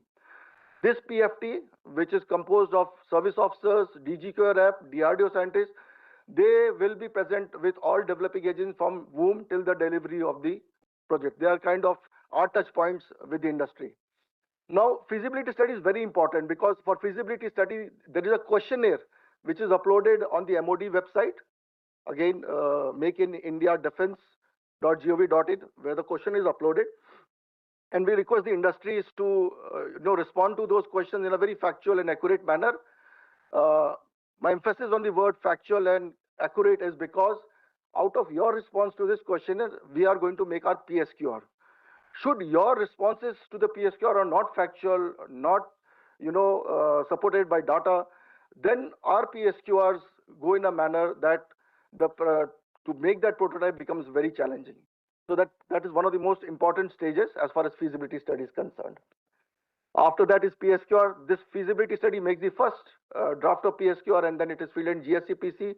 After a lot of iterations with a lot of stakeholders, the PSQR is formalized.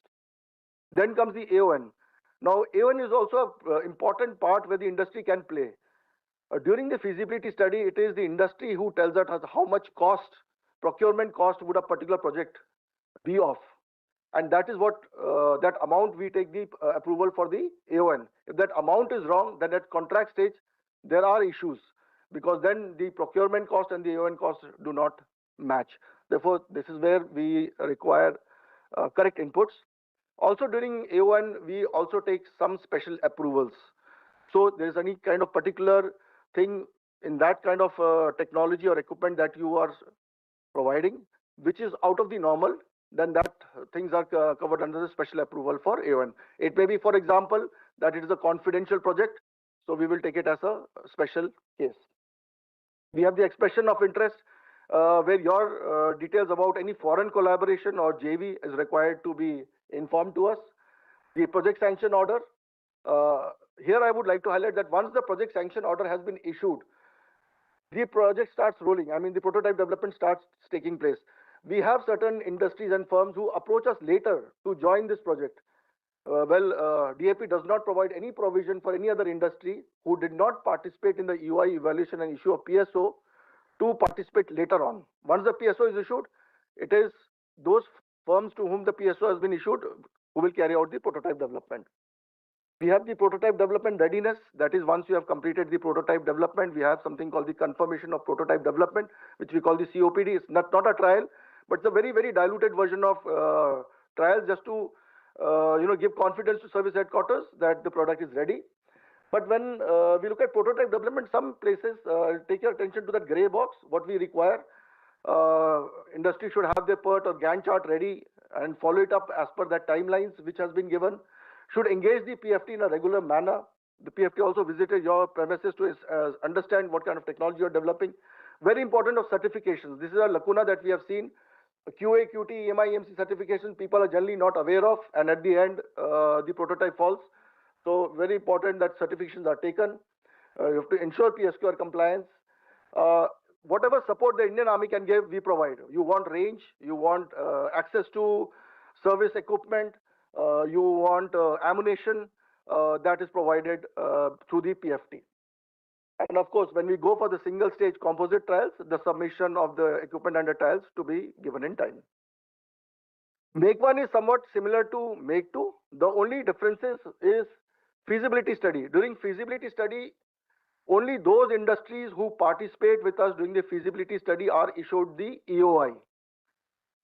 May I compare it with Make 2? In Make 2, if you have participated with us in feasibility study, yet the EOI is uploaded on the MOD website, and industries who did not participate in the feasibility study can still respond and become a part of the project. But in Make 1, that option is not available. Once the EOI has been issued, we evaluate it, we reduce the number, and then we have the limited commercial RFP. This is before the project sanction order is issued, which is a different stage from the Make 2 process, because in Make 1, we have to identify only 2 developing agencies who will receive the government funding, and followed by the project sanction order. So these are the major differences as far as Make 1 is concerned. Since time is short, I wouldn't cover every initiative, but PFT has been constituted so that you have a one-to-one engagement throughout the developing process. The PFT is available. There are directions to the PFT at the frequency at which they have to engage each developing agency. Second is a very important provision is there in para 60. There is generally queries from the industry that there are 3 industries who are participating in a project. One of them has completed prototype development. The other 2 are still balanced. Will you take us ahead for trials? So we invoke para 60. Any industry who's ready with the prototype, we carry out his COPD and ensure that if his readiness is established, then the balance to vendors, developing agencies, are only given 2 extensions. After which we will take that industry as a resultant single vendor case and take the project ahead. We will not wait for the other 2 for the time that they will take more. These are the challenges. Again, inputs during feasibility study, very important. I've already hopped on it because it leads to PSQR formulation. There are delays in submission of EOI and the prototype development. To handhold the industry, especially in case of Make 2, because it is being funded by you, we give extensions, but those extensions cannot be infinite. It has to be finite because we need that capability.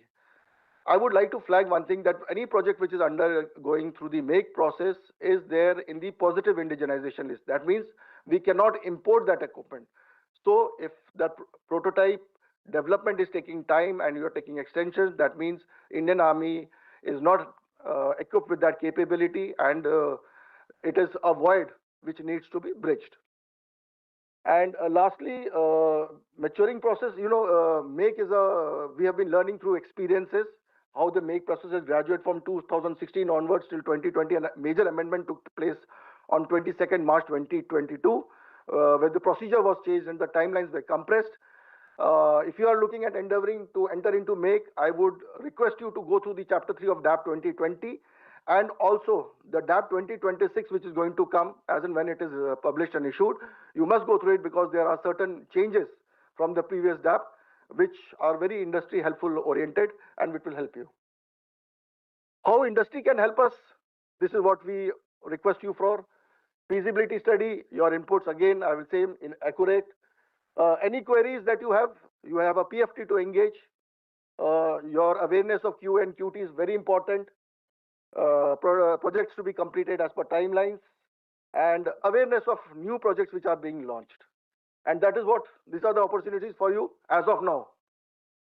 Feasibility study stage are those 7 projects which have been listed. The ones in blue color are the ones where feasibility study is now in last stages of completion. The red ones, questionnaire, you can still see on the MOD website. You're requested to respond to it. If you have missed the bus of the ones which are marked in blue of the feasibility study, you can again join us during expression of interest.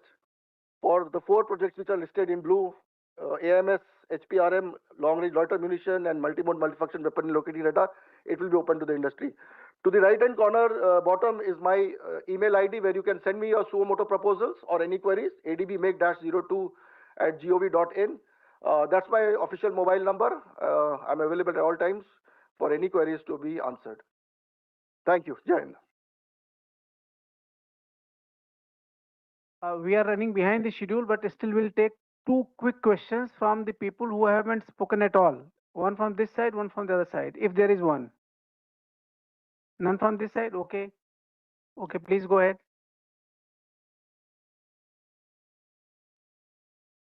Quick one. Hello, sir. So my question is fairly specific.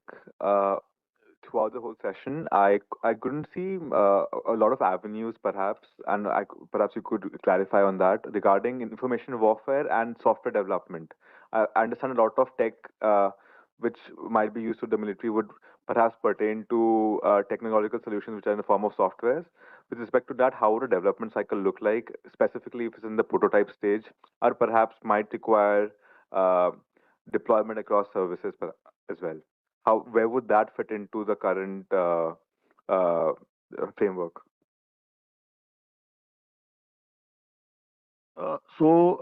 We presently are not having, if I look at IDEX or even make a project which is totally focused only towards the software oriented or an AI oriented, but it purely forms a subset of our projects. For example, there is a project called ground-based autonomous system where an unmanned ground vehicle is required to traverse 50 kilometers. That is where the AI software is going to get amalgamated into. We also have a project like a loiter munition where it has to attack the adversary's equipment and systems while identifying our own and not attacking that.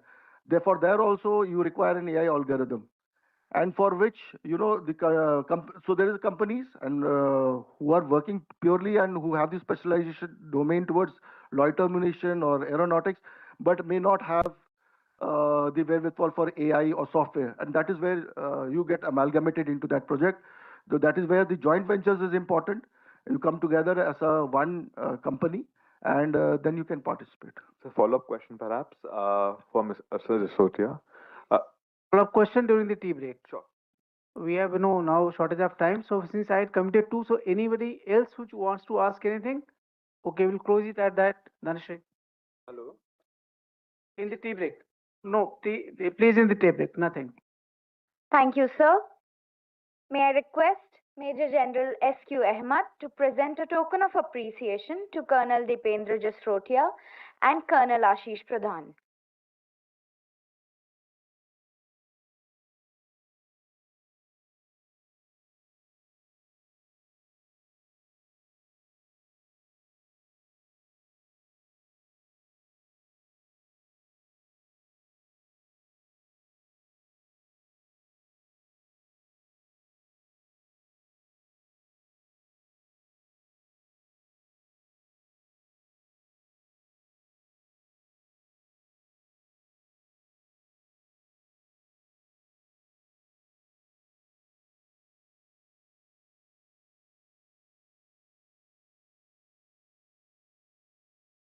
Thank you, sir. May I request everyone to join us for tea in the foyer area. Please be back by 11:28 a.m. for the timely conduct of events.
Ladies and gentlemen, you're requested to take your seats and put your devices on silent mode.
Ladies and gentlemen, you're requested to take your seats and put your devices on silent mode.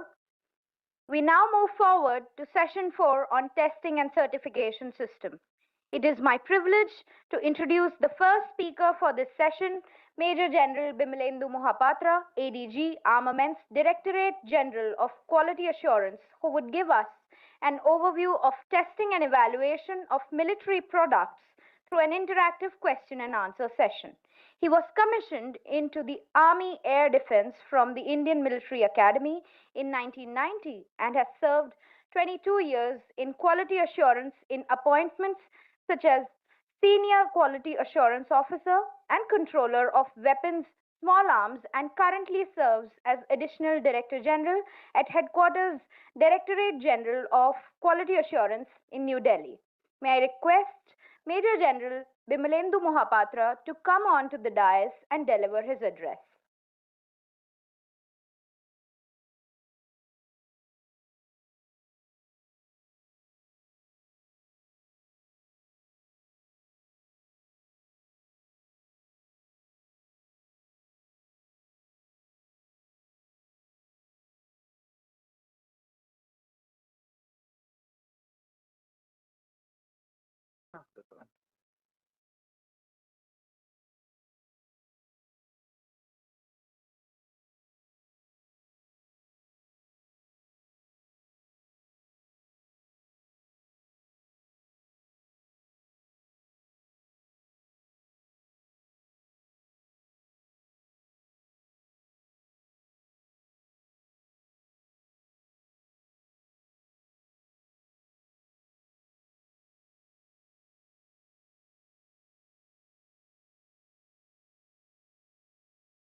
Please don't have mutual conversation.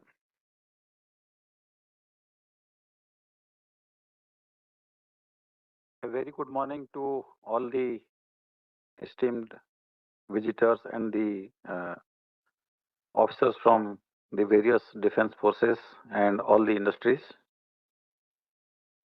Warm wishes to all the ladies and gentlemen.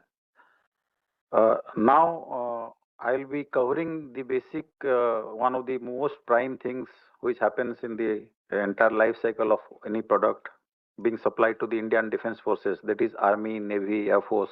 In fact, now we are giving coverage to even Ministry of Home Affairs, then Coast Guard, other people also, because they don't have this kind of specialization to undertake the product specifications and product testing. So though I'll be flashing some slides, but I would prefer to have this session more interactive, because whenever I go to attend any of these seminars or conferences, people do have genuine issues, and I am here standing on behalf of DGQA to resolve all the issues. And let me be very frank, the people say कि sir मेरे से गलती हो गया था. No, I'll tell you live cases when I almost handle every day. Now also I speak to some of the delegates. The companies worth 20,000 crore or 30,000 crores, having the industrial base almost 30 year plus, and the manpower of 6,000 people and more.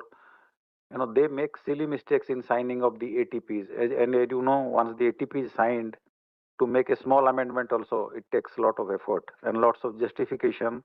The file has to pass through PIFA to the CFA, who are the topmost hierarchy, almost the vice chiefs of all the three services.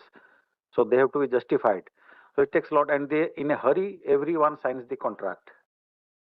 So these are the minor, even this issues or the faults are not with you. It's basically with everyone. So not to get discouraged, but I am here to help you so that the Indian Army gets the best product. We don't compromise on any of the qualities. I do give options for rectification and after modifications during the trial, so that the final products comes out pretty good.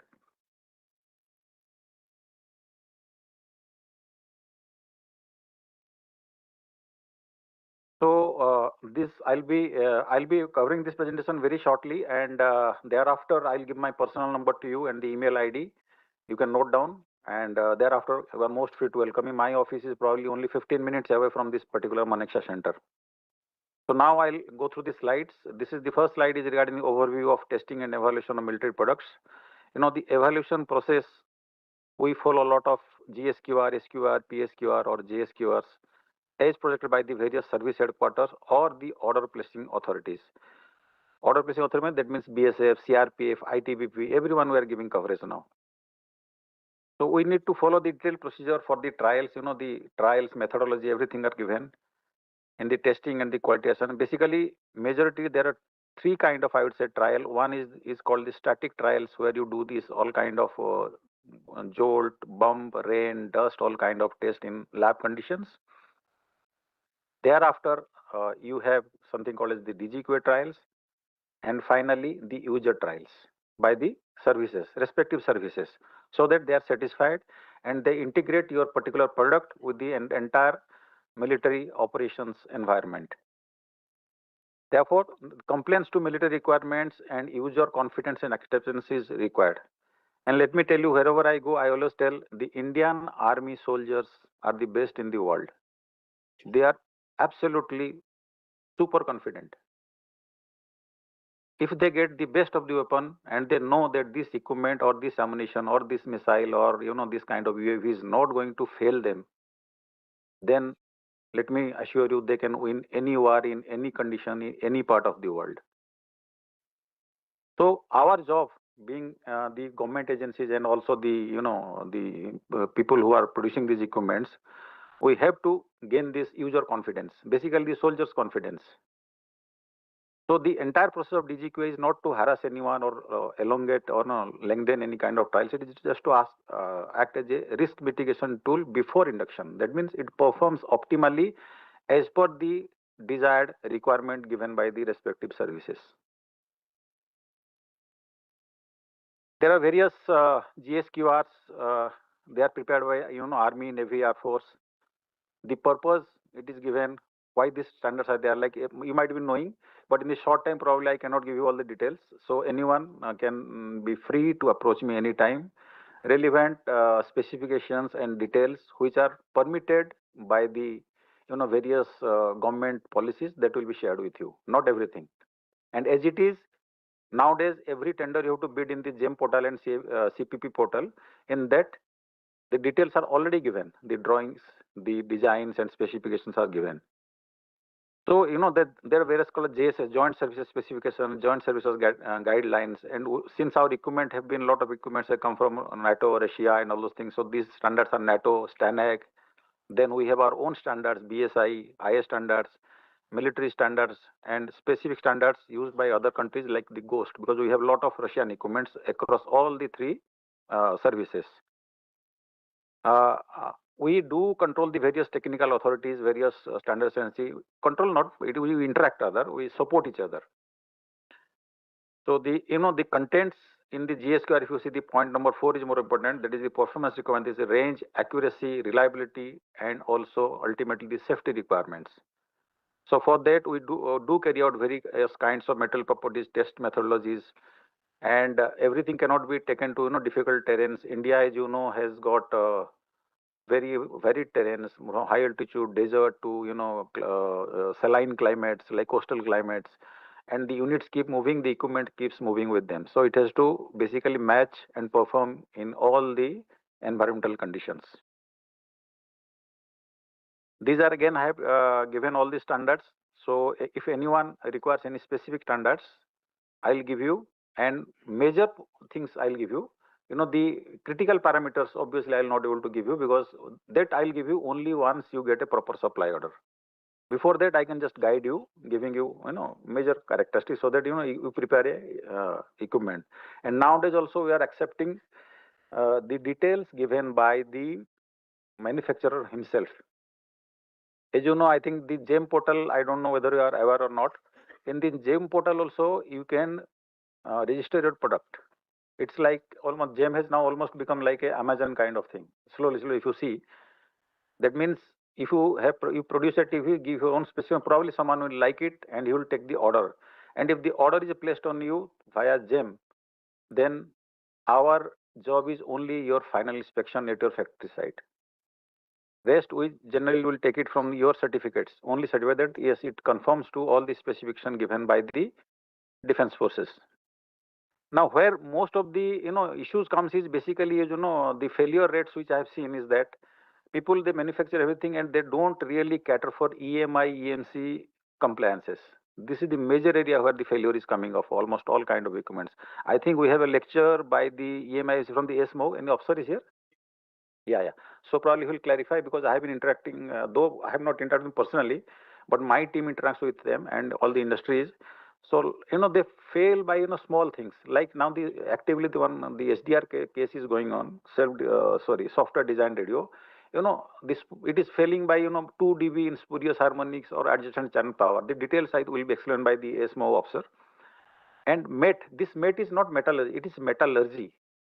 Metallurgy compliances fail because you see in the defense forces most of the things are metallurgy based. Most of them are steel or aluminium or titanium.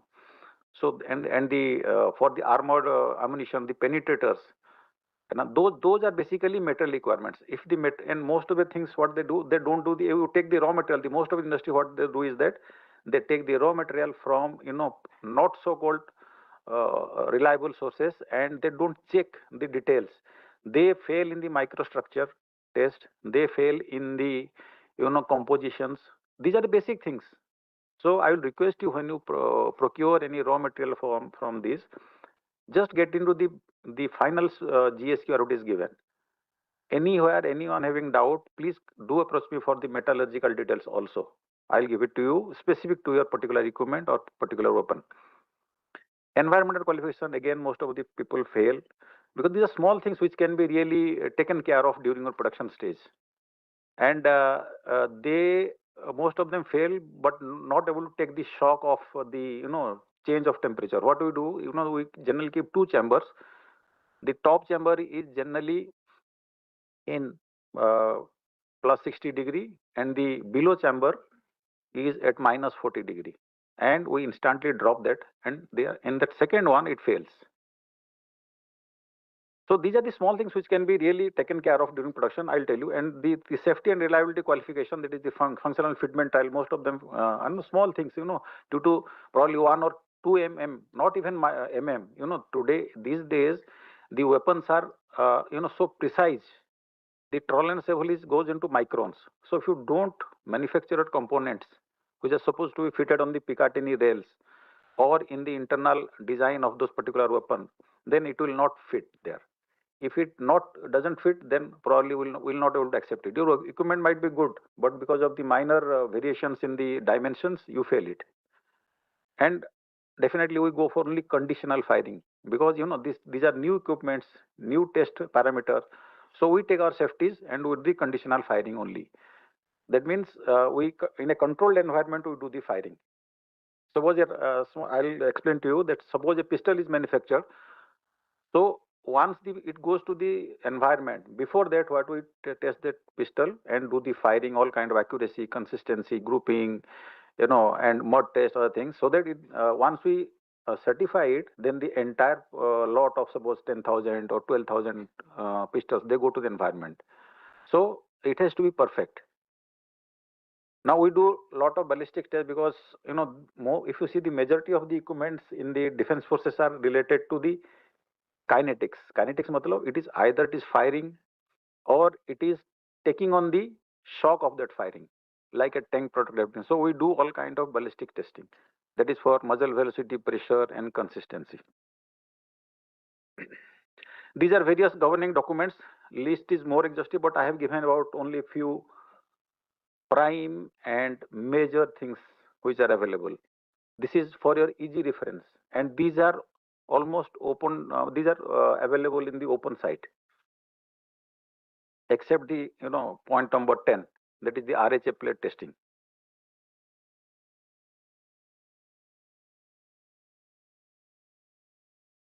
Now coming to the testing and evaluation life cycle, like General Man is here from the ADG Army Design Bureau, and the IDEX officer was also there. Mr. Birmani, I think, has left. So they have told you everything. So when it starts with the design verification, then the prototype evaluation. These are the sequences which you do carry out. Field evaluation trial, user trial, DGQ evaluation. In the DGQ evaluation, what we do static, environment, and dynamic tests.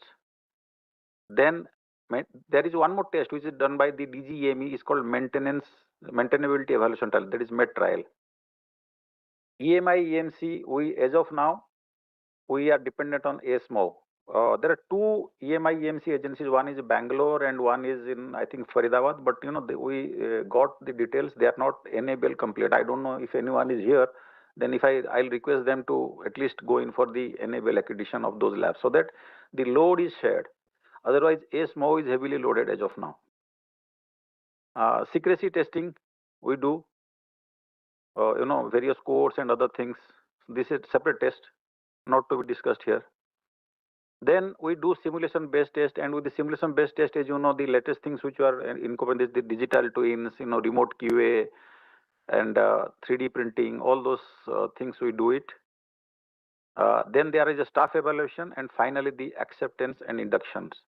One more thing which I have not written knowingly is that even when the equipment is in service, generally the warranty which you give is for 10 years, 15 years, these are things. So the another criteria which comes is the defect investigation and something called the root cause analysis of the failure and the CAPA, that is the corrective action and the preventive action to be followed by the industry. So those details I have not given because those are probably only when the defect comes in. Now, in the DGQ evaluation, measurable parameters such as accuracy, consistency, fragments are done by means of environment testing. This I have repeated, so I am not repeating, not spending more time in this. In the user evaluation, as you know, it goes to all kind of terrains, and there it gets for the range, compatibility, transportability, mobility, all those things. Now, in the type of defense testing, these are the laboratory testings, environment testing, reliability testing, which are there. All kind of electrical, functional, ballistics, mechanical, metallurgical, high altitude, low altitude test, dust, rain, humidity, vibration, shock, reliability. Then we also do carry out the MTBF, mean time between failure, and also MTTR. MTTR I have knowingly not written because they will come only when your equipment fails. Then the durability. Now, these are things which I have actually already covered, and what I told, come to the documentation. Nowadays, we are accepting a lot of documents which are supposed to be given by the industry themselves, but they really give us incomplete test reports and missing certifications, which creates a bottleneck in the final passing of those products. Then they are supposed to train the Indian Defense Forces, Indian Army. Suppose a rifle is there, pistol is there, if a manufacturer is there, then he's supposed to train. They don't have a team to train them. That is where I have seen this. And then further planning of the logistics. The scales which are laid down by the Indian Army or Navy or Air Force, there is a lot of delay in supplying what is called as the maintenance and serviceability stores, which are going to support the final product. And suppose if last I've written inadequate field support. Field support means if the weapon or the equipment is in high altitude area, very difficult for the team to move. It takes almost 3 to 4 months on an average. For the first team to move, they go and make analysis, and they go without, it is like the MES wala jo aata hai, he comes with a complaint. He will complain कि मेरा switch खराब है. First he will come empty-handed. He will not bring everything. पहले switch check करेगा. Then he will be go missing for 3 days. Then he will again come कि sir दोबारा complain करो. फिर आएगा तो उल्टा switch लेके आएगा. All those things. So these kind of things are happening, which are practically happening on ground, which carries not so good reputation of the Indian Army or the Navy or Air Force for the defense industries. These are the industry concerns which I have summarized. But we are really working on it. There are non-available unified defense testing facilities. Now we are creating a big facility which is called NITF, National Integrated Test Facility, covering an area of almost 100 km by 20 km. That is the stretch of that particular area. And it will have all kind of simulation, all kind of testing. It will have massive infrastructure, including a proper runway for landing of aircrafts and other things. It will simulate all kind of terrain, pressure, altitude, everything. The industry generally have a dependence on the foreign agency for niche building. But let me tell you now, the people, because I have been interacting with a lot of IITs and the academia, our boys now, the young girls and boys are really, they are talented. You give them anything, You give them a problem statement, they will come up with the solution. So I think we must slowly avoid to be dependent on this foreign agency. Like last time, I think yesterday also one officer sir was telling that they got the for the missile, Milai missile. Every time the TOT comes, it is of the body, and knowingly when they give the TOT, they take a lot of money to the tune of 100 to 200 crores, and thereafter the designs and drawings, and knowingly they give so many missing drawings are there in that. So we don't have dependence. As you know, now the technology available. You just have a spectrometer in your factory. It will give us the entire 3D layout. This CAD CAM you can design. It will show the performance also. Everything is there. So I think we should avoid depending on the foreign agency. The range facility also have increased. We have increased. Limited infrastructure and long range vectors that also have been designed. I'll show you. As you know, now the term is Atmanirbhar Bharat or the indigenization. So we must all align to those things. So I'm showing because short of time I'm running slightly bit in a hurried manner. These are the indigenizations. I think the indigenization officer is also here. You can interact with him. This is the defense ecosystem system. Now we're incorporating everyone. In fact, government, state laboratories, national test houses, private industry, DRDO, and army ranges also. So everyone is now integrated. DGQ is the basically nodal for the land system and DDP, but we do help them for the even air and navy also. I know our defense facilities are almost spread all over India. So now what is you can really home on to, if you put your own company pin code, it will show where is the nearest area where you can go in. This is the defense testing portal, which are not fully functional, but still it is working in a very good manner. You will get all the details there. It's called DTP.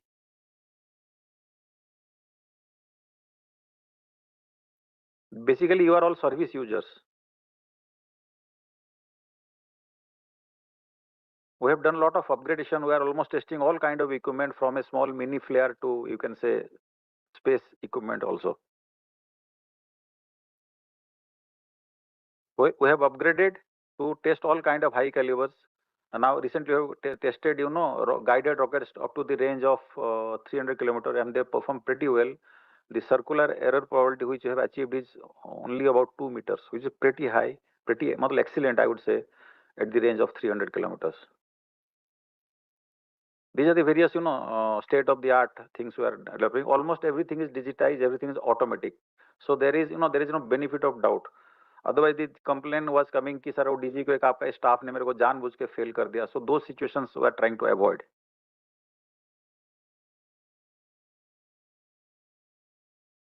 This you have already, I think, seen defense export promotion. This has already been covered. IDEX, TPI. We have given something called third-party inspections. I request everyone, if anyone is interested, if you have domain knowledge and technology, you can apply as for the third-party inspection. Normally, you will be inspecting on behalf of the defense forces also. These are various MOD schemes. Now, the green, what is it written? Adoption of Industry 4.0, Q.4.0, as you know, everyone might be knowing. Now, the new trend is that it is 5.0, not 4.0. So, I will request everyone to slowly enhance your capability for adopting Industry 5.0. There are a lot of initiatives taken by the MODs.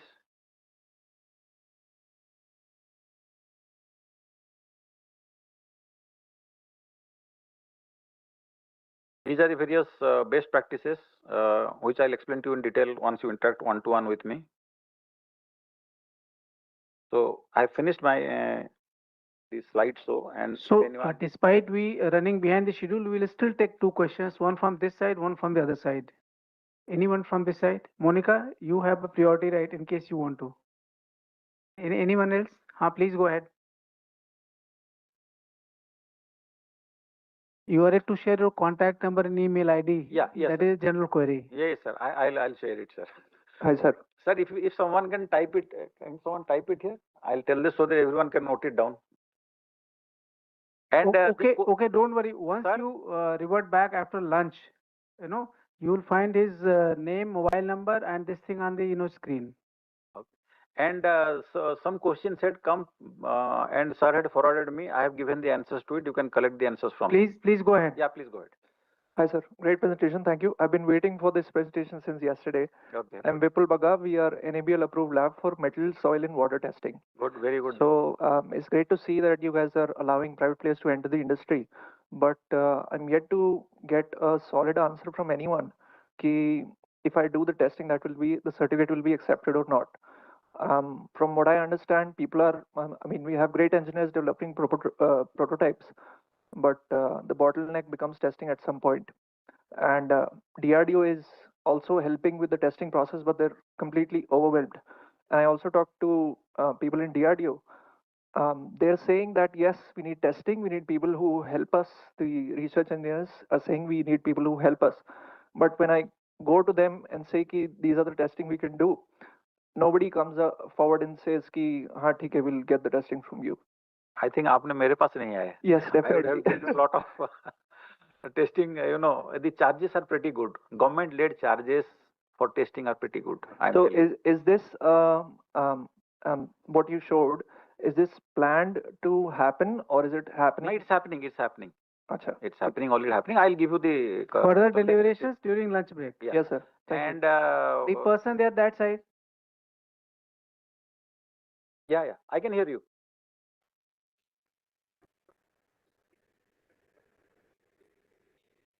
Sir, I would just request clarification on my standards for drones because for different utilities, say logistic drone or LNG-based payload drone, the EMIMC standards have to be different. So has anything been defined? Is Yeah, it in it's process? defined. It's defined. Now we have different standards, EMI, AMC standard for the agricultural drones, for the rescue drones, for the firefighting drones. In fact, I went for a lecture about 20 days back to IIT Delhi. I think you are not there probably. So I took a detailed lecture on the drone and the EMC specifications. So like these, I showed you a complete, tabulated form, na? So those things are available. You can go there. I am pestering those two industries to do their industry. In fact, today I have spoken to one FEM technology in Hyderabad. I don't know whether he has come or not. When I visited them, I found a beautiful EMI EMC room, as big as where a 3-ton or Tata ILS can enter. But literally, they have not done anything. And I'm telling you, like I'll answer your query, answer also. If you are enable accredited, if your testing methodology falls under that scope, it will be accepted by anyone. If no one is accepted, please come back to me. I will countersign that same test report so that it will be approved under my signature. I'll give you the complete, different EMI MC standards are there for different kind of drones. I think as of now, we in the nation, I would say, not defense, we are using almost 32 varieties of drones as of now, including firefighting rescue. Because of the Delhi Fire Service, now I have got a invite for speaking in the Delhi Fire Service because that day, about 10 days back, I demonstrated a drone. I was basically the coordinating agency. It reached up to 42 floor, 42nd floor, and taking the water inlet from the tanker which is placed below.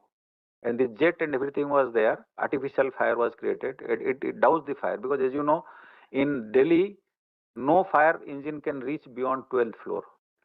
So anyone staying beyond 12th floor, you can contact me.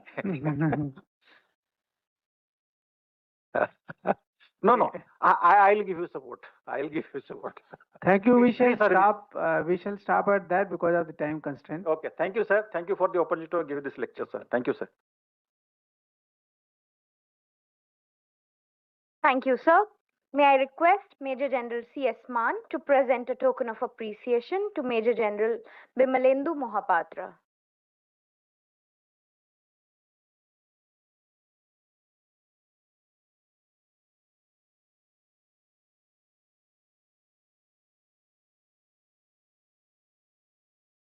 Thank you, sir.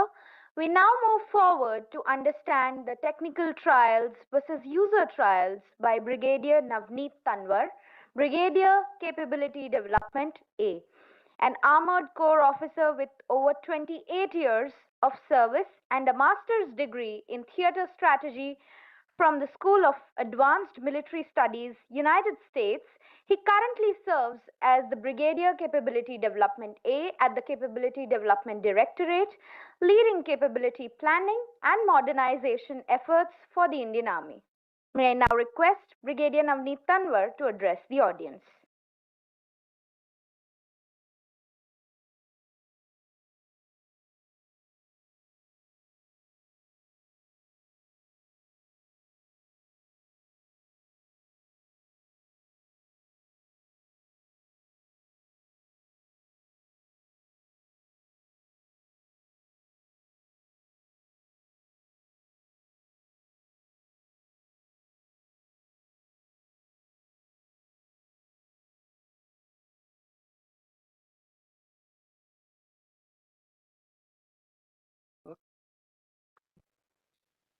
This works? No, this will work. Okay, thank you.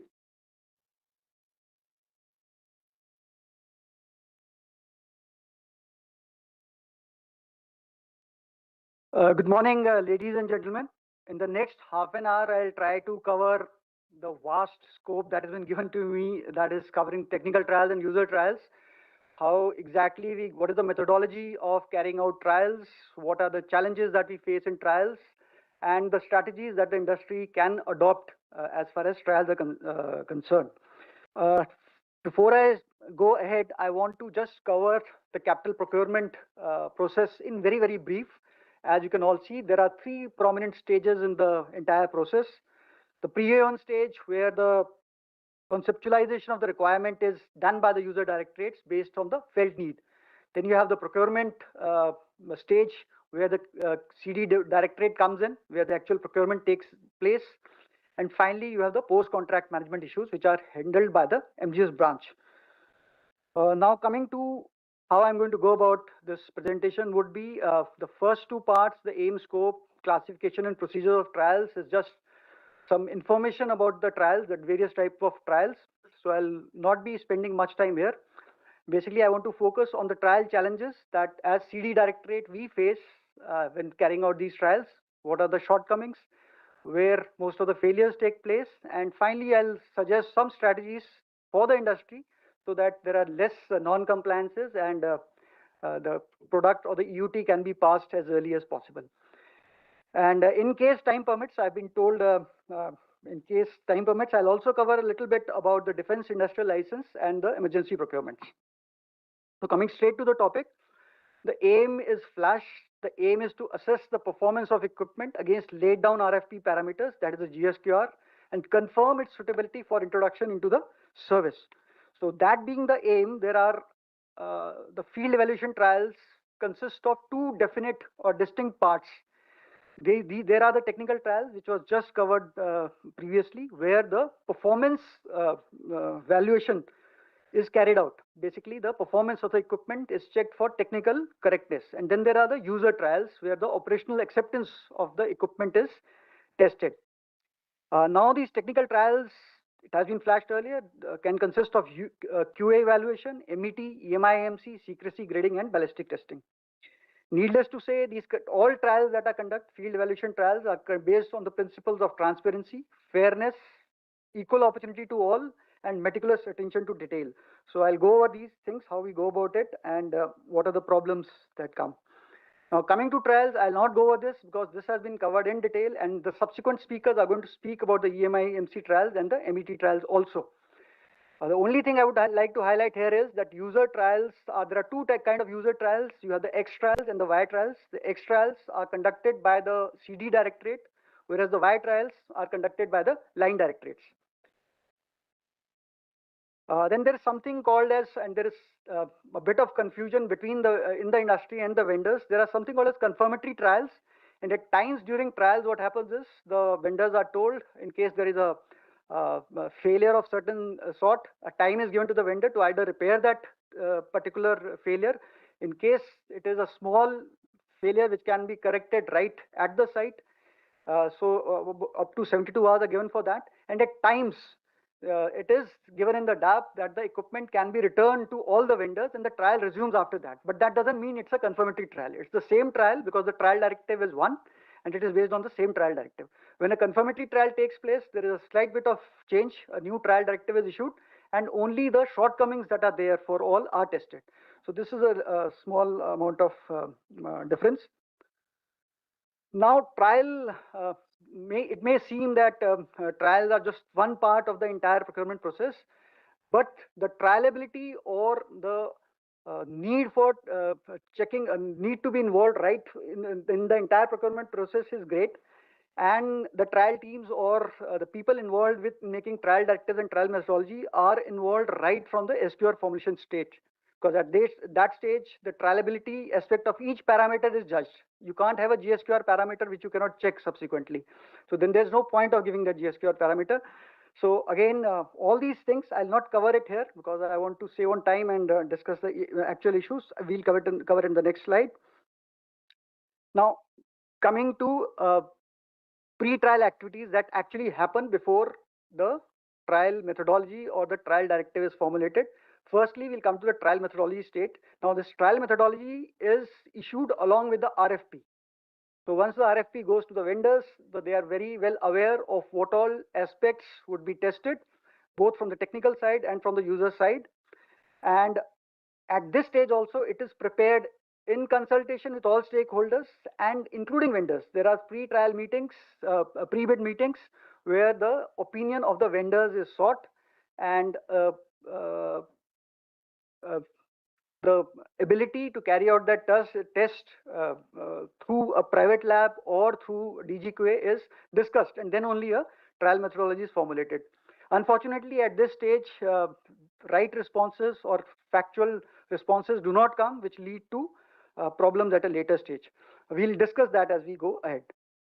Now, coming to the next stage, which is a TC stage. At this, once the TC is done, now TC is again based on the bids that have been submitted by the vendors, and based on what capabilities, it becomes obvious that the capabilities that are being provided in that equipment, the trial directive is formulated. Nomination of trial and formation trial teams are done. This is the internal this thing, and the vendors are intimated about the tentative date for trials.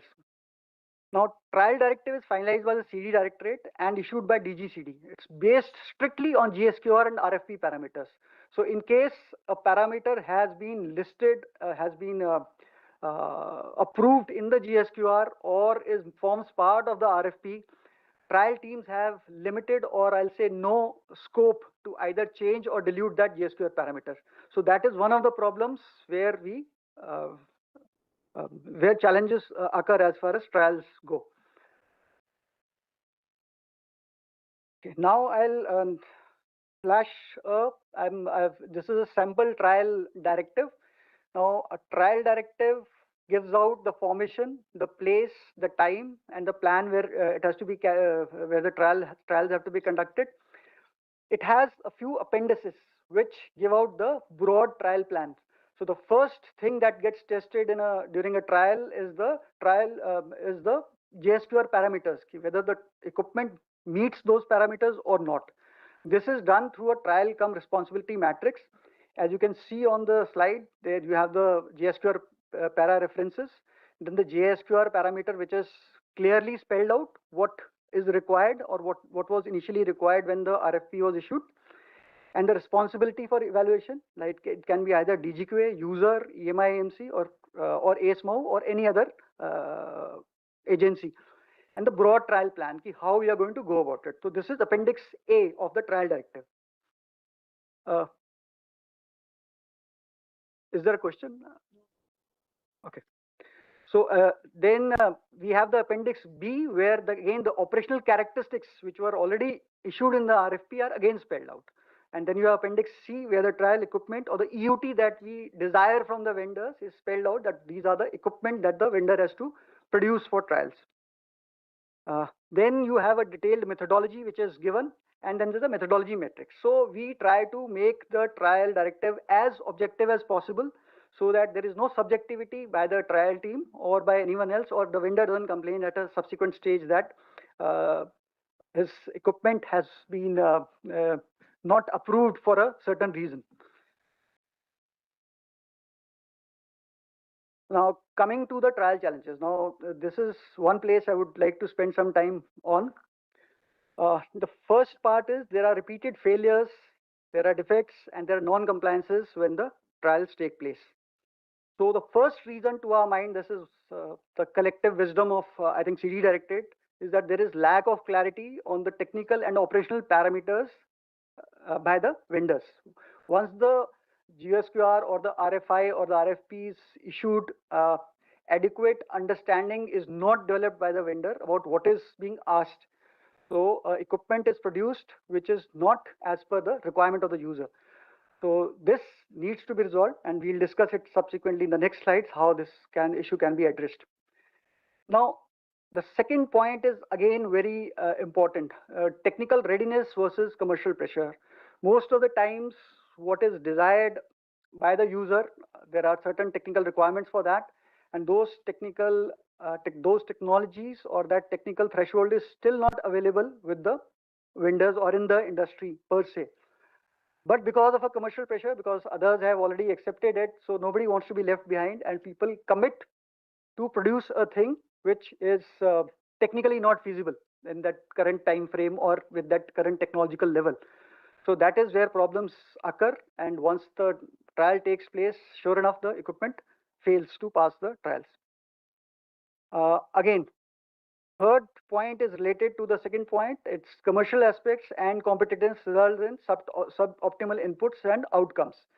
Now, initially, once RFI is done for a particular equipment, inputs are sought from the industry. So during that time, because of course, there are, and not only this, there are two aspects here. Firstly, there is a competitiveness that everyone wants to be part of this project or this procurement cycle or case. And then there is the pressure of being the L1 vendor. So in this process, what happens? To cut down on costs, certain components are utilized which are not up to the required standards. So once the test takes place, these items and these EUTs, which are not of the required standard, generally fail, resulting in non-compliances and failures at that stage. So initially, in case during the RFI, if the industry is forthright and brings out that this technology or what is being sought is not available, the PSQRs and the GSQRs that are being formulated can be lowered to an extent before the PSQRs or GSQRs have been formalized or have been approved. So in case upfront this input comes to us, then the problem would not be there. But since more is promised, the GSQRs become a little at the higher level, and then later it becomes difficult to achieve those GSQRs. And again, one more problem that comes is lack of adequately trained vendor crews and accessories. This comes especially in when you have trials for products like sniper rifles or scopes and other things. So, or for even B vehicles or prime movers, the drivers are not well trained, the firers are not well trained, and then the failure gets ascribed to the EUT rather than to the vendor. So these vendors I'm talking, crew that I'm talking about is the vendor sponsored crew and not the crew provided by the services. Now, second point is delay in submission of EUT by vendors. So again, it is based on unrealistic expectations and incomplete R&D that has been done with respect to the readiness of the EUT. And it's a harsh fact, but all activities to our mind in the industry happens in a sequential manner. It's only once the TEC has been, a vendor clears the TEC that the next stage of procurement, production starts or the real investment starts, and this causes delays. And definitely, we also understand there are disruptions in supply chains. Everything doesn't get made in India. Most of the things get imported, and especially the critical components come from foreign vendors. And because of the present geopolitical situation and because of other reasons also, there are disruptions in supply chains, and because of which delays take place. Third, again, import delays in EUT from ex-FOEP, foreign origin equipment manufacturer. Now, again, there are certain cases where there is a need to integrate a buyer-nominated equipment, maybe a radio set or a secondary armament into the main equipment. So this is generally not paid adequate attention to, resulting in problems at a later stage. So here also some focus needs to be laid. Then over-dependence on single source of critical components. Again, in case that the entire supply chain or entire trials, entire procurement process comes to a halt because one original supplier of a critical component has stopped production or reduced his supplies. And again, delays in submission and documents for clearances, it has been touched earlier also. A few more factors which create problems are test facilities. There are prior reservations, and there are firstly few and far test facilities available. And there at times those test facilities, there are only 1 or 2 labs, and the testing equipment is not functional. So we understand that everyone gets delayed because of that. And there is a long waiting period for tests. So we have noticed it's only at the time of a trial meeting that we come to know that that the vendor comes to know he has to get this test done through an NABL. When he approaches them, he's told that the waiting list for getting the test done is 8 months or 9 months, and he has to submit the EOT in next 2 months. So that prior thinking or future planning should happen, and should not be only sequential activity that only once you are called for trials, then people start looking at those labs where these tests can be done. And this was touched earlier also. In D&D and Make-2 cases, once the equipment is being developed, no one pays attention to QA aspects or EMI/MC aspects. As a result, because it's an IDX case, he's being supported. When he comes for SHCT and all these tests suddenly happen, the equipment is not found compliant. So much money and effort has gone into producing that equipment, but just because this small factor was not taken care of, the equipment fails at that critical stage. And this point is, I wanted to highlight it. It may not sound very this thing, but complaints and representation by vendors. On an average, in every case, there has to be 4 to 5 complaints, and that generally happens either because of faulty assumptions or even hearsay. People hear that, oh, somebody's complained against me, I'll complain against him. So this only delays the process further. And in case we strictly accept all those complaints, then nothing would get procured in this country. So you have to be very you must understand that we are being fair to everyone. There are certain subjective and now this point will come up. Trial directive is a balance between objective and subjectivity. It is a must. Some vendors come to us, okay, why don't you put everything objectively that this particular parameter has to be equal down to a meter? We can do that. But subsequently, you'll only fail, sir, I am failing by 2 millimeters. Why are you doing it? And the second problem is, if there is extreme objectivity, it will lead to non-compliances. And if we keep it very subjective, then again there are problems, because then there are complaints. The OIC trial team or the trial team was lenient towards one vendor and not lenient towards the other. So the trial directive or the way trials are conducted, it is a fine balance and it has to be maintained at all. Now coming to strategies for the industry. So this is the complaints that I showed. They'll be covered up in this. See, RFA responses should be based on existing and established capabilities. But if your TRL level is beyond, say, 7 or 8, then you should be hopeful that you'll be able to produce and that equipment or a EUT for trials. It should not be based on optimism and just that I'll be able to make it. So that confidence is good, but it doesn't help once the trials take place. Like this point has been covered earlier. Second point, correct info to be furnished, because based on this RFI response, the GSQRs are formulated. If the GSQRs are too optimistic, then they will be non-achievable and will lead to non-compliances.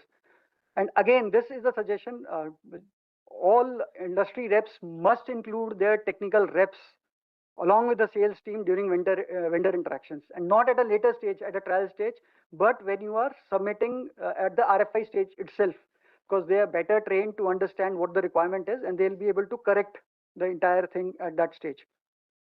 And like I said, trial methodology gives you an overview about how the test is going to get done. So you must factor that when you are designing that equipment.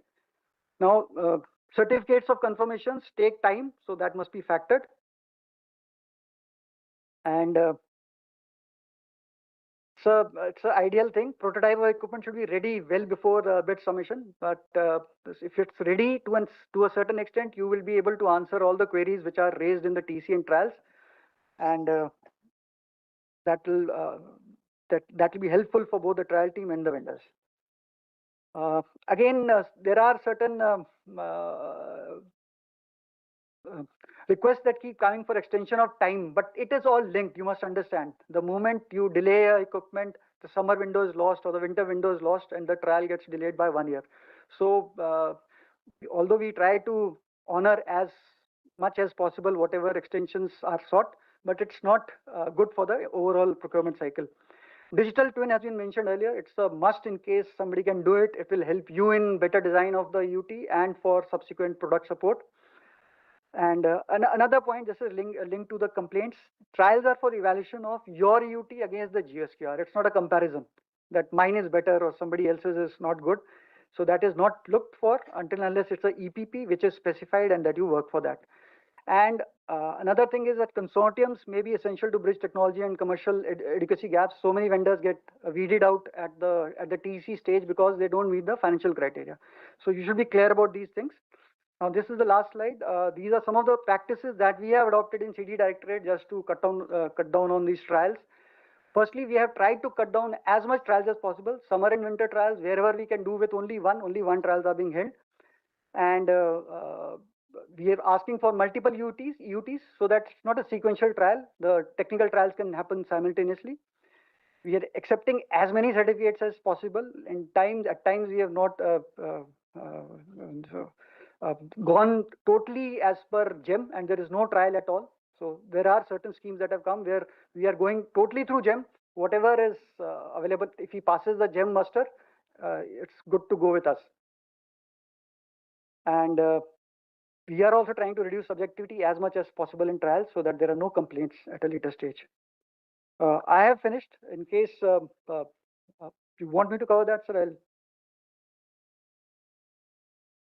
EPP, sir, or emergency procurement, yes. So emergency procurements are special provisions that are generally approved by the DAC, and it's an extension of fast track procedure. So till now, about 5 to 6 FTP EPs have happened. The main difference between EP and the normal procurement process is that certain waivers are taken to the procedure that exists in the FTP. So like you have a empowered committee rather than going through the entire cycle. Then certain other trials that are there, those are done away with. You just have a demonstration. So certain special provisions are provided so that the equipment can come in early. And it's generally for equipments which are required on a emergent basis and not for any kind of equipment. The time frame for signing the contract is 6 months and the delivery is about 1 year. So this can vary as per what approval has been taken in DAC, but generally this is the time frame. So the equipment, the limits, the financial powers or the total money that is given for EP is a little constrained because 300 crore was the limit in the last EP. So only equipment up to 300 crores can come and balance cannot be brought through this particular method. So it's not a normal procedure, but it's a special provision given for emergency procurement of critical equipment. Now coming to defense industrial license, there's a 1951 Industries Development and Regulation Act and the Arms Act of 1959, which restricts production of certain equipment, more specifically like defense aircraft, warships, tanks and AFVs, arms and ammunitions. And there's a DPIIT has a list of items which cannot be produced by civil vendors till the time they have a defense industrial license. So these items are there with the DPIIT site. So you can check whether you can produce it on your own or you need a defense license for that particular item. And the procedure is simple. You apply online and inputs are taken by DPIIT from the service headquarters and from Ministry of Home Affairs and other agencies which are relevant to that particular product. And based on that, the industrial license is given. So that is all I had to say. And just take two questions, gentlemen. We are running, behind the schedule in a big way. but still, your interaction, your query is the prime concern of this two-day seminar. So, Manik, I'll give you the first chance in case you have one, please, a quick one. Sir, as the 6 tranches of EP.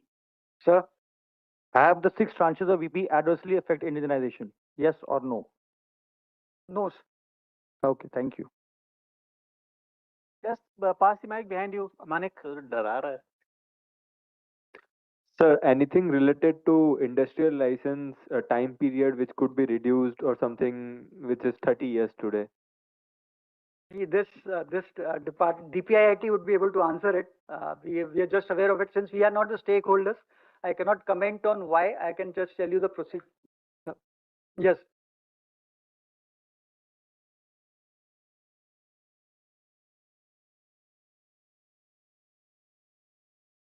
Regarding, there are two things basically. The first thing is that to participate now in any tender or government initiative, you don't have to go through the obtaining the defense industrial license or the DGQ approval. That is post that we are giving, and DIL also is not a mandatory. It's basically DGQA capacity assessment or capacity verification, which we do it max in 1 month. If the industry is ready. And sir, I'll add on like EP4, EP6. Actually, there are now 3 fast-track procedures by the armed forces. One is called EP6, one is called EP4, and the other is called OCPP. Besides the capital and revenue procurement, what the officer has on the podium told is correct, that EP6 is basically from the RFP, not RFI. The stages are first the RFI is floated, then the RFP is freezed, and once the vendor, suppose 3 vendors respond to the RFP, from the RFP the counting starts, the contract is placed. It is basically the fast track procedure even with the service headquarter. As a service headquarter, they have to CD or OAS or MGS. They have to, in EP6 case, they have to place the contract within 6 months max, and the delivery has to happen thereafter in the 1 year. In the EP4 cases, the contract has to be placed in 4 months, and the delivery period is 6 months. This is to fast track the requirements of the army, and there is something called as OCPP, which is basically for maintenance of the existing equipments, like like OSA-IK we are doing now OCPP. So these are different kind of things. So, but everything is due to fast track, so the industry gets all the orders, and you contact the foreign vendors, develop JV, other things. So rest details I'll give you if anyone approaches me specifically. Thank you.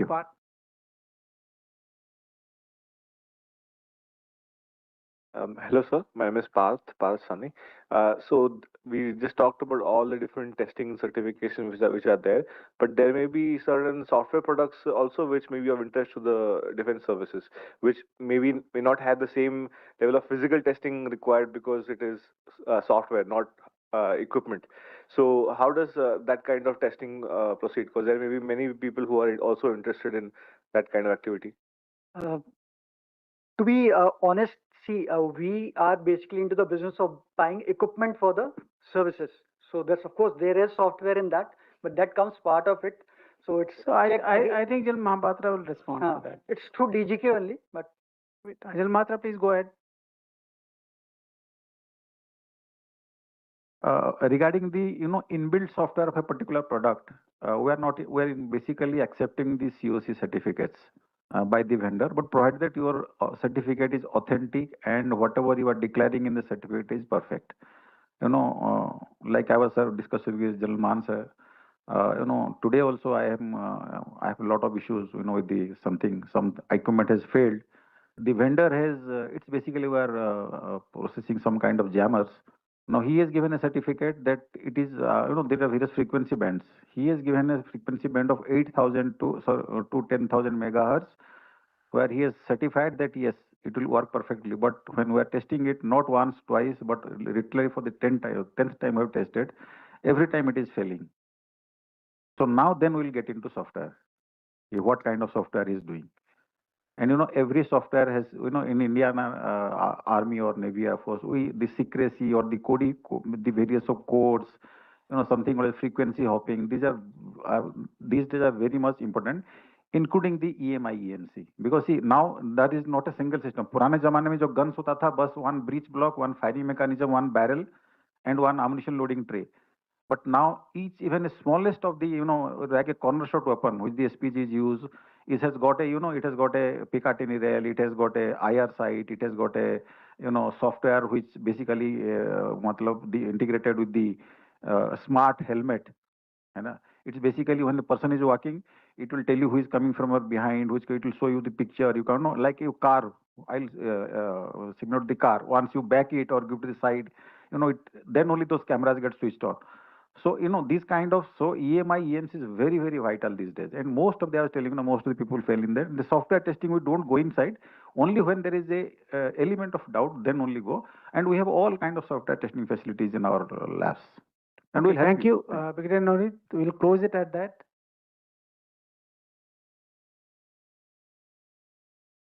Thank you, sir.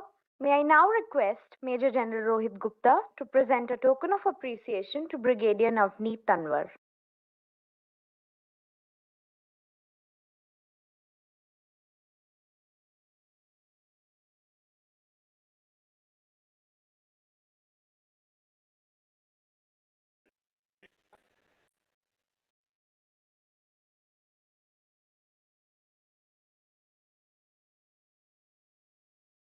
Thank you, sir. Moving ahead with another interactive question and answer session on no cost, no commitment demo and difference with trials, it gives me immense pleasure to invite Major General C.S. Maan, Param Vishisht Seva Medal, Ati Vishisht Seva Medal, Vishisht Seva Medal, Additional Director General, Army Design Bureau. May I now request Major General C.S. Maan to share his thoughts with the audience.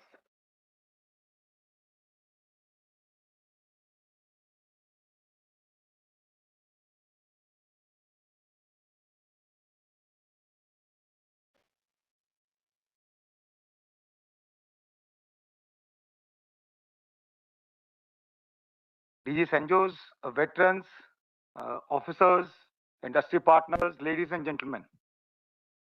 Good afternoon. Good afternoon. Good afternoon. Jai Hind.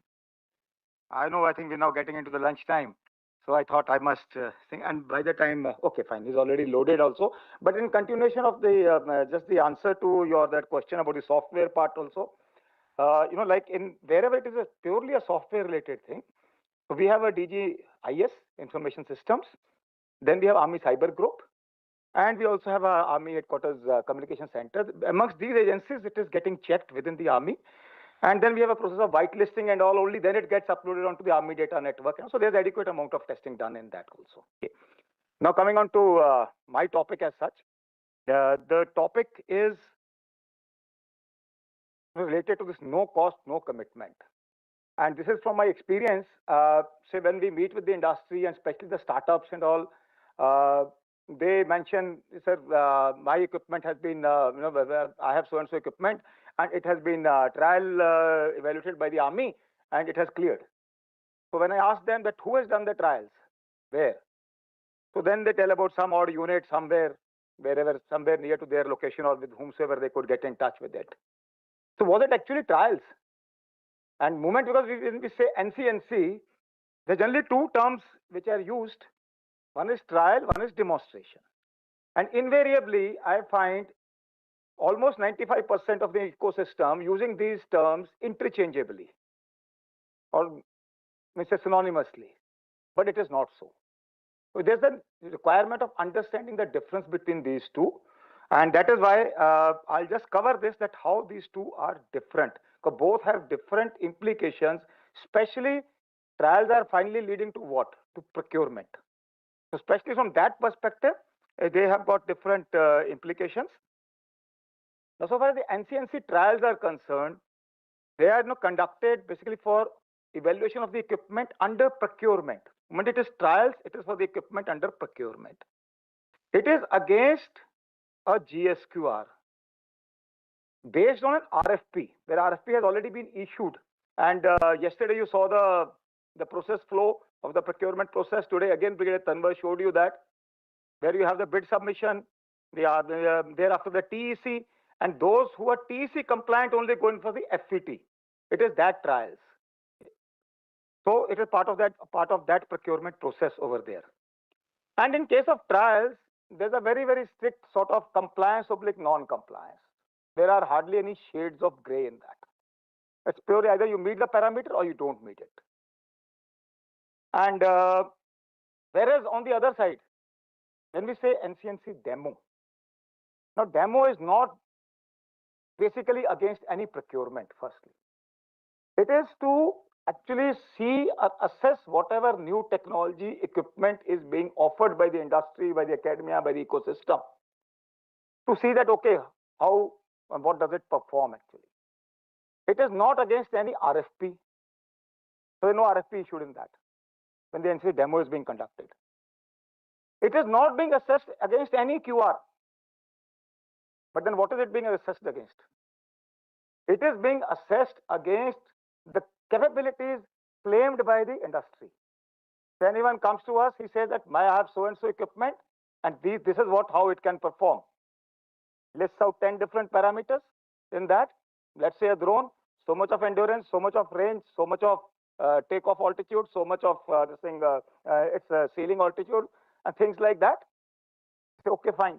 And we wanted NCNC demo, then what are we checking it against? Only what you have claimed. Now what you have claimed, you may not even actually achieve it also. So there's nothing like compliant or non-compliant in that. In that, we are looking at only what has been actually achieved. So whatever is achieved, so you have a claimed capability and what is the achieved capability. And thereafter, what happens further, I'll just cover in the following slides. Okay. I'm coming to it. Please let me first cover it. Let me cover it, and then thereafter I'll request to ask the questions. Okay. So when we get any say offer or say any proposal where industry wants that an NCNC demo to be conducted, or the email generally used by the industry is this, the one given on the top, the DDG Tech RES-mod. And once we get that, then thereafter we carry out our internal assessment. In some that whether this equipment we should actually send it for NCNC demo or not. Is it really worth it that way? Because after all, it's the effort of the Indian Army also getting utilized in that. So it's not just the vendor's effort, it is also our effort also, which is getting, because there's manpower getting committed to it and resources getting committed to it. And also maybe that whether a similar equipment has already been demonstrated somewhere else or not. And what was the result in last time? Is there any improvement over it, or is it the same thing being demonstrated again? And things like that. So thereafter, once we assess that, and when we find that, okay, yes, there is a requirement of NCNC demo, then accordingly the industry is intimated, and then the entire process is by the second email shown there on the in the middle left. Then the entire process is monitored by through this email, and then someone gets into, we nominate formation and a unit, then who will get in touch with you, coordinate, get it conducted. Once conducted, the feedback is received by us, and then it leads into these different categories, which I'll elaborate in the next slide. Before that, wherever we say no, that no is because if the same equipment has already been demonstrated somewhere, then there's no point in getting it demonstrated again and again. Because I mean, then we also do not want the industry to, just unnecessarily waste your time and effort and keep incurring expenditure on it without any visibility of, say, procurement. Now, so what is this? Once we get this feedback, there are three outcomes of it. One is that, let's say you have achieved your capability totally, whatever I said, or in some cases may not have even achieved that, but you achieved something. So if even that what has been achieved is adding value to our present level of equipment or our present capability, then that equipment may be recommended by that formation who has conducted it. The other one is that it is recommended, but there are also certain product improvements recommended in that. That fine, this equipment is okay, but it will be better if it has got these many more product improvements are incorporated into it. So that is what PI stands for, product improvement. And the last one is that not recommended because we find that, okay, this equipment is actually practically not meeting our requirement. So then what happens? Where it is recommended, once that feedback comes to us, we share that feedback with all commands and all line directorates, because then that acts as a feeder for them to have a visibility of what the industry has today available, what is the capability of that equipment which is being offered by the industry, and Also to enable them to take decisions for the procurements at various levels, because under the delegated powers, even the Army Command has special financial powers, and there are many other funds available to them, depending on the cost of the equipment, if they can procure it. So this is providing adequate visibility. And also, it gets into our database, and that is how then we are able to counter-check it, that if any demo has taken place earlier, whether the demo should be done again or not. And based on this, then the commands initiate their own procurement cases and all at various levels. It also acts as a database for us, even for central procurement also, when we need to do it. Okay. Now, where it is, say, recommended with product improvement, there again we are sharing with the commands and all line directorates, because not necessary that, say, one equipment for maybe say it went to high altitude. Over there, they recommended some product improvements which are applicable basically only for high altitude. But the same equipment without that those improvements may be functioning well, say, in the plains. So therefore, it's up to those commands in the plains to decide about it, that they may even go in for the procurement even in its existing form also. And so therefore, here when we are sharing, we're sharing with the developing agency, the DA, who has offered the equipment, two things. One is a comparison of claimed versus achieved capabilities, and second is the recommended product improvements. Now thereafter, the choice is again purely of the DA, whether you want to carry out those product improvements or not. And there are many cases people do carry out those product improvements. They re-offer to us. These are the improvements you have told us. Now we have made it. Now we are again ready for NCNC demo. And we conduct it again then in those cases. And then again we give them the same thing of the claimed versus achieved capabilities. Okay. And where it is not recommended, again we share those details of claimed versus demonstrated. And maybe that it's up to the DO, up to the DA, that if they want to carry out further improvements or not. Now the question generally comes, and people generally have a feeling, one comment which one keeps hearing, NCNC demos are killing the industry. I will not say the statement is totally wrong. I will not say the statement is totally correct. But I just want to flash some statistics. Now, here, this is what related to Indian Army. Okay. In about last one and a half year, total of 135 equipment evaluated through this mechanism of NCNC demos. So 100 NCNC demos conducted. And the breakdown is given here under those three categories which I have told you. So that is what generally comes to. You can see it's about 46% equipment which has got recommended in that, and about 27% not recommended also. But then what about that? The equipment which got recommended, has it led to something? Yes. 50 out of 150 recommended products have been procured by commands since 2024. So which I'll say is a very good figure, because at least 1/3 of whatever was recommended has been actually procured by the commands. And not only that, now with the latest policy issued on the kind of certificates to be given to the industry, basically for the purpose of defense exports, this is again another one of the categories where an NCNC evaluation has been done by the user, that we are able to give a certificate to the developing agency that your equipment has performed like this, which will be of use to the developing agency when you're pitching your product for export, because then it has that stamp of the MOD of the Army headquarters that yes, this equipment has been evaluated by the Indian Army, and this is what has been achieved. Okay. Going further on this, these are just some of the examples of the result of these NCNC demos. And actually, you are fortunate because we had these emergency procurements, and that is where this NCNC demos acted as a main feeder, the output of this, that we could go in for the procurement of these equipment. And let me tell you, most of these equipment were not part of our that annual acquisition plan, which yesterday as part of the process was explained to you by General Rohit Gupta. They were not part of it. But because there was a capability existing with the industry, demonstrated, and it was adding value to our present capability, we have gone in for the procurement of these equipment. So it's not necessary that we have to stick to AAP only. When there is something required and there is something available matching our requirement, we do go in for procurement. And here again, draw your attention to the bottom right. Under emergency procurement, 30 products, nearly 4,500 crore worth procured. That is in the central procurement, capital procurement done by the Army. And in ACSFP, 171 products worth nearly about 1,250 crores. So NCNC demos are helping us to know what is available, and they are helping the industry also to actually get the orders. Okay. And finally, again, in view of whatever the feedbacks keep coming from the environment, to avoid these multiple NCNC demos. So what we have done is that now this authority is only with the Army headquarters by the ADB, and the second is at the command levels, at the command headquarters level only.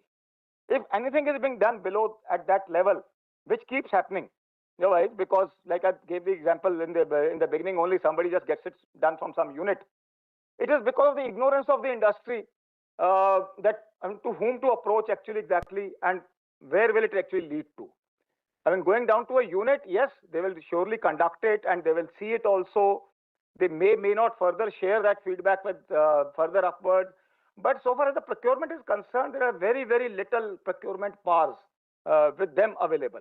So therefore, it's always better to please go through us, ADB, or at least at the command headquarter level for your NCNC demos. Otherwise, you will keep going to, there are thousands of units in the army. To whom all will you keep going for your NCNC demonstrations? You'll only be incurring unnecessary expenditure. So therefore, it's better that you approach through us. We're able to harmonize it that way then. And the other thing what we have done is also, because every time a unit is tasked, for him it's a new thing. And somehow the mindset over the years is more procurement oriented rather than, say, I'll say the trial oriented rather than the demonstration oriented.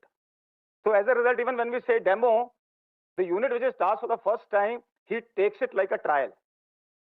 When I say trial, he goes strictly whether compliant, non-compliant. इसने तो range claim किया था मेरा 10 kilometre पर तो 8 kilometre गया है, non-compliant है ये. So that's how they start treating it. And you can't start teaching each and every unit also. So therefore, what we have done is that now, just about 2.5 months back, these instructions have been given. We have nominated, firstly for the purpose of trials. I'm getting back to trials. 3 brigades have been nominated for different areas. One is for high altitude area, one is for the mountains, and one is for the deserts and plains. All the trials under procurement will be conducted by these 3 brigades only, so that there is some repository of knowledge and there's some continuity in that. And even in the conduct of trials, it is much easier to be done. And so far as the demos are concerned, we have nominated X formations and X units.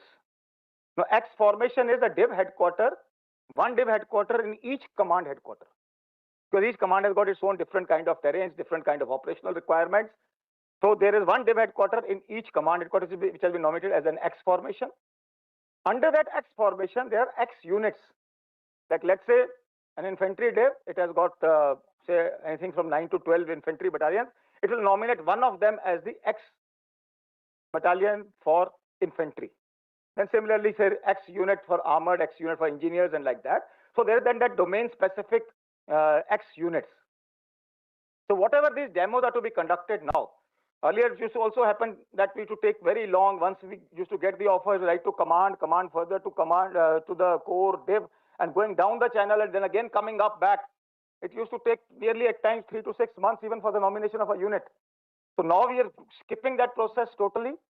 Directly from ADB, we will be nominating that X formation, that this is here the equipment, you have to conduct these demos. So it will shorten that entire cycle also for it. And then that repository continuity and all is there in that. The other major aspect is that otherwise when a unit conducts it, it sees it in isolation, that particular equipment. We keep getting so many recommendations for equipment. But then are they actually fitting into our overall TTPs, the tactics, techniques and procedures, into the overall tactical scenario or not? Therefore, for that purpose is the X formation. The X formation will actually validate it from the purpose of these TTPs, that how does it fit into our overall tactical setup. And that is how then they will further send us the recommendation that yes, whether this equipment is required or not required. And to do that, what we have formalized is that every X formation will conduct one exercise in a year of about 2 to 3 weeks, in which all this equipment NCNC demo will be actually seen centrally once, so that they are able to actually fit it into various tactical scenarios and validate that yes, whether it is actually the equipment is required by the formation or not. And that's how then those recommendations will come to us. So, and these exercises also a calendar being issued by ADB, which command to do when, so that they're adequately spread out over the entire year. So that's how these X formations, X units are getting into effect. And all the NCNC demos and all endeavor is to make them not to have any repetitive NCNC demos, so that there's minimum amount of effort even on part of the industry also. Ranges and all equipment, ammunition, all these facilities are being provided by us. And like I said, that this entire database is getting built with us. So as a result, and this entire database is available on the Army Data Network. This is what I'm showing you is the screenshot of our the Army intranet. Now on that, there is a link over there, which any formation, anyone once he gets the offer, they can also access. And then this is how the kind of data is available on it, as to which particular product of which firm, where was it demonstrated, when, so that even they can get in touch with that unit, with that command, and maybe get the input from them also, despite us sharing the reports with the commands. So that there is entire harmonization in this entire thing of NCNC demos. Otherwise, there were too many of them taking place, and there were too many, for everyone, for the industry, and even for us also, a lot of effort being put into it. Lastly, I'll say that anything, any inputs or any clarifications, any offer you have for NCNC demos and all, as of today, please just Google, go into the Indian Army the website. On that, on the somewhere on the right half, you find this link for the Army Design Bureau. You go onto that page. This is how it appears, and all our contact details are given over there for various kind of purposes. You can send your proposals on these emails or contact us on these phones, and then we'll guide you further. So with that, I come to the end of the explanation part which I had to do. Now, any questions? Thanks, gentlemen. We'll just take two quick questions. Badly against time. Anyone from this side? Kalmanik, your issue is resolved. Please go ahead. Quick one.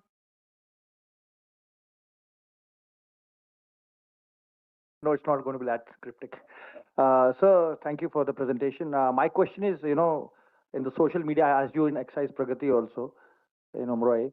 So there was a talk that the Army Design Bureau has given a proposal to the Ministry of Defense regarding the NCNC costs being there in the trials in a proper procurement procedure. So where is that right now? Has this moved forward? Is it with the MOD? And what are the timelines for this proposal to see the light of the day? Thank you. Okay. No, while this proposal was given, and I'll say that it was a combined thing, not only of NCNC demo, but even further ahead, what we had proposed as Field Exploitation and Capability Acceleration Fund. One part of it has got addressed through LCCA, which was very in detail explained yesterday by General Rohit Gupta. The one part, initial part of this NCNC demo cost, not really catered for it in that manner, but the work is still, I'll say, it is under consideration. No clear-cut direction on that as of now. But we're trying to find ways of doing it. And it will be premature for me to actually mention about it, but I want to give the details. But we have moved another proposal now, specifically to cater for this, where the equipment of a higher TRL level is available, that how we can support that equipment other than the LCC also. I'll not mention anything more than that over here. Let's see how that proposal, because I just moved it about 3 days back. So that file is under process. Let's see what form it takes finally. Thanks. One from this side. Okay, please. Jain sir. Sir, after Operation Sindoor, to be very honest, it's been gone to very hyper-local. We're getting calls from Ladakh, we're getting calls from Northeast, but because of NCNC and other things, we are not able to actually give the direct. Is that possible that ADB can be hyper-local as well and it can be decentralized? Thank you. No, sorry, I haven't got your question. Is there a possibility the ADB can be decentralized as well? Because it's very difficult to go to the unit, get an approval, and then send the orders, because it requires a lot of time as well as expertise. So that's the reason why I mentioned that therefore, rather going to the units, that further we have delegated down up to the command headquarter level also. Where at the command headquarter level, they can approve whether NCNC demo is to be conducted or not conducted. So they are the one at the command headquarter, and overall centrally over here, that we are coordinating this whole thing. Otherwise, you'll keep going to many units. Each unit will keep calling you. They may be able to place you on just order for one because of the financial power. So to how many units will you go? Once it is done centrally, then that, like I showed you, the information also being shared across the Indian Army with everyone. So that's how I think it is better. It is harmonized that way rather than just letting everyone and anyone do it. Thank you very much. And I'll just take 30 seconds. And for that, like I mentioned, please send the proposals to us, not to the unit. The proposal has to come to us. We have to order to the unit. We don't have to get the recommendation from the unit whether NCNC demo is required or not. No, that decision is taken here itself. We don't have to go through that process. Thank you. Thanks, Tan.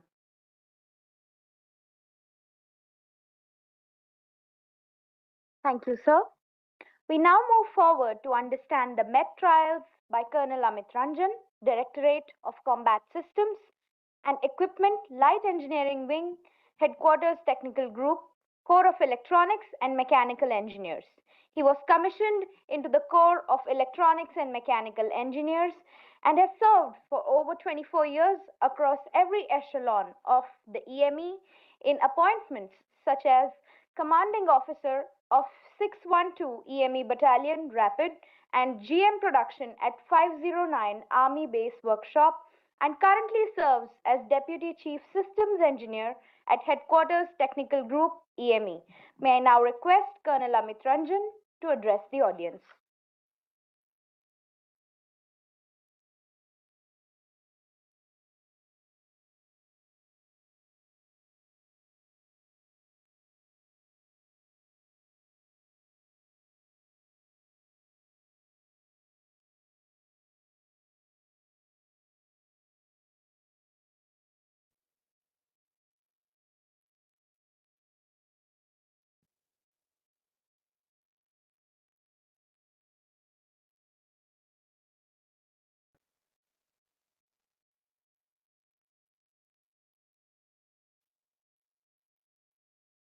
Good afternoon, ladies and gentlemen. At the very outset, I'd like to thank Cenjows for giving Headquarter Technical Group EME an opportunity to interact with the industry. So in next about 20 minutes, I shall be covering about the maintainability evaluation trial, which is conducted under the aegis of Headquarter Technical Group. Before I do that, very briefly about Headquarter Technical Group EME. It is one of the premier establishments of the core of EME, which is located in Delhi Cant, and we are closely associated with the CD Directorate in the complete procurement process, starting from RFI stage to GSQR, then RFP, then TEC, CNC, right up to the contract stage. Now, the role of Headquarter Technical Group EME is to plan and formulate an integrated engineering support plan for the entire range of equipment and weapon system of the Indian Army, be it the artillery systems, the AFVs, BMPs, the helicopters, communication systems, radars, across the board, all genre of equipment are being, the ESP plan is being formulated by Headquarter Technical Group EME. And we have a role to play in all types of procurement, be it capital, be it emergency procurement, be it make one, make two, IDEX, design and development cases, including revenue and OCPP. And what we've experience that we've gathered is invariably the product support ranges between 10 to 15% of the cost of each contract. We've gone over the other trials. MET is maintainability evaluation trial.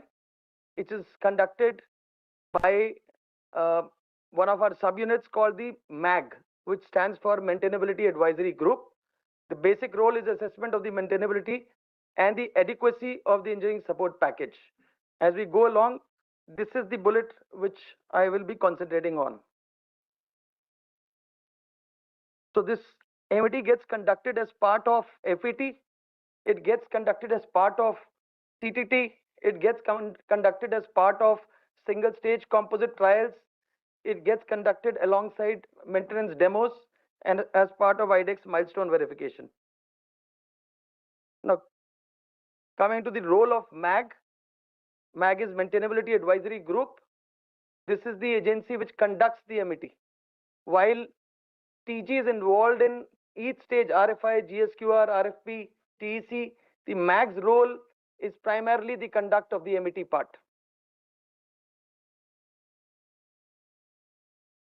And besides that, it has other roles to play. But since the scope is MET, I will restrict to that.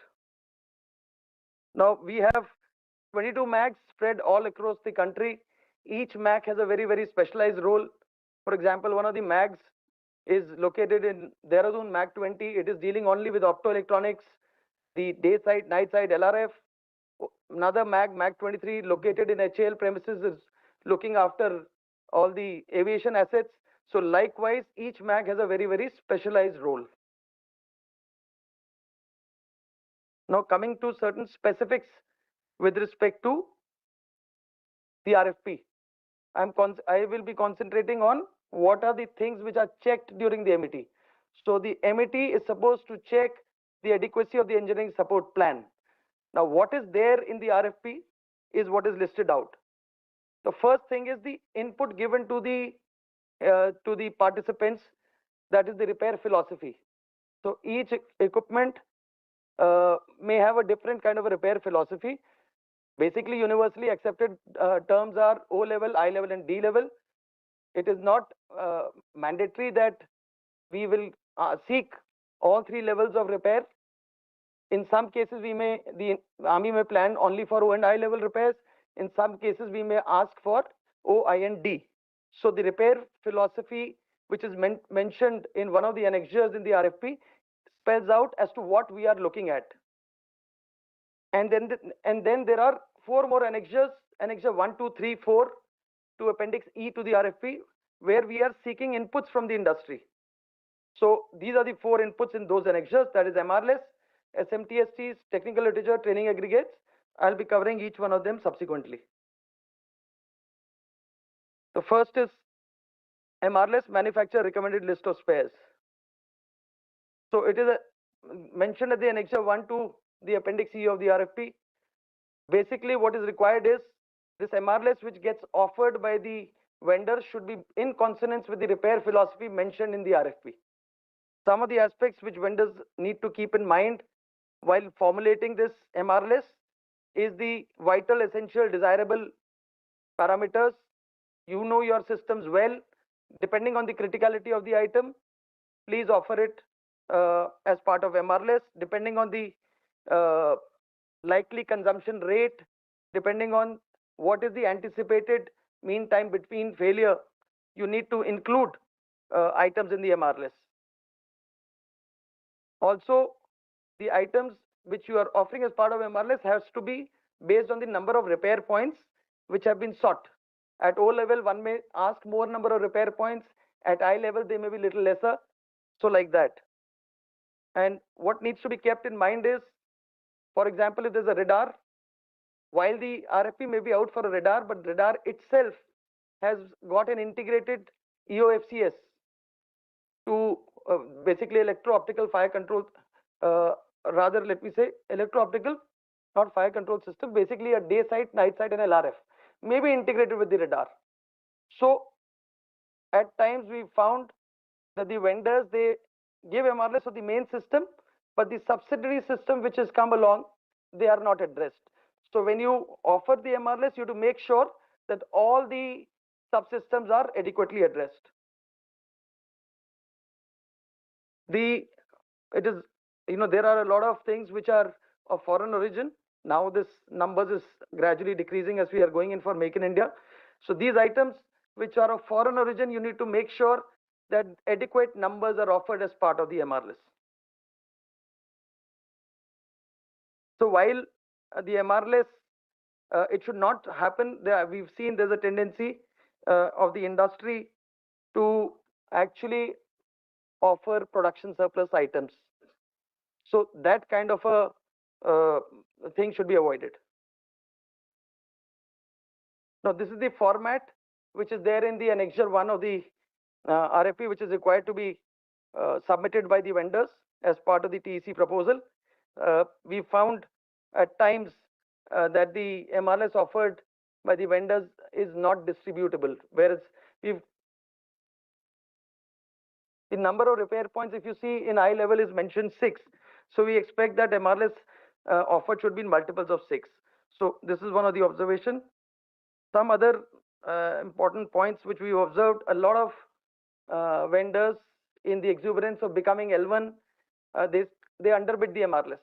So that should be avoided, because if you don't offer adequate MRLS, it is we here in the core of EME which is supposed to ensure that the product works well. If we are unable to maintain because of lack of availability of spares, falling back to you every time is a time consuming process. If the equipment is off-road, the bad name comes to that equipment and in turn comes to your firm. So that point needs to be kept in mind. So production surplus I've already covered. You should, it is advisable while you cover the spares, also include some of the MUAs, which are major unit assemblies, as part of the MR list. I think mostly I've covered. ISPL, ISPPL, I'll cover as we go along. Now, just we use the term, rather I have been using the word SMT STs. So I will very briefly through photographs explain to you what are these SMTs and gauges. So SMTs are normal or special maintenance tools which are used for, specific repair activity. This is how they look. It could be just a stand for placement of the barrel to work for the barrel cleaning.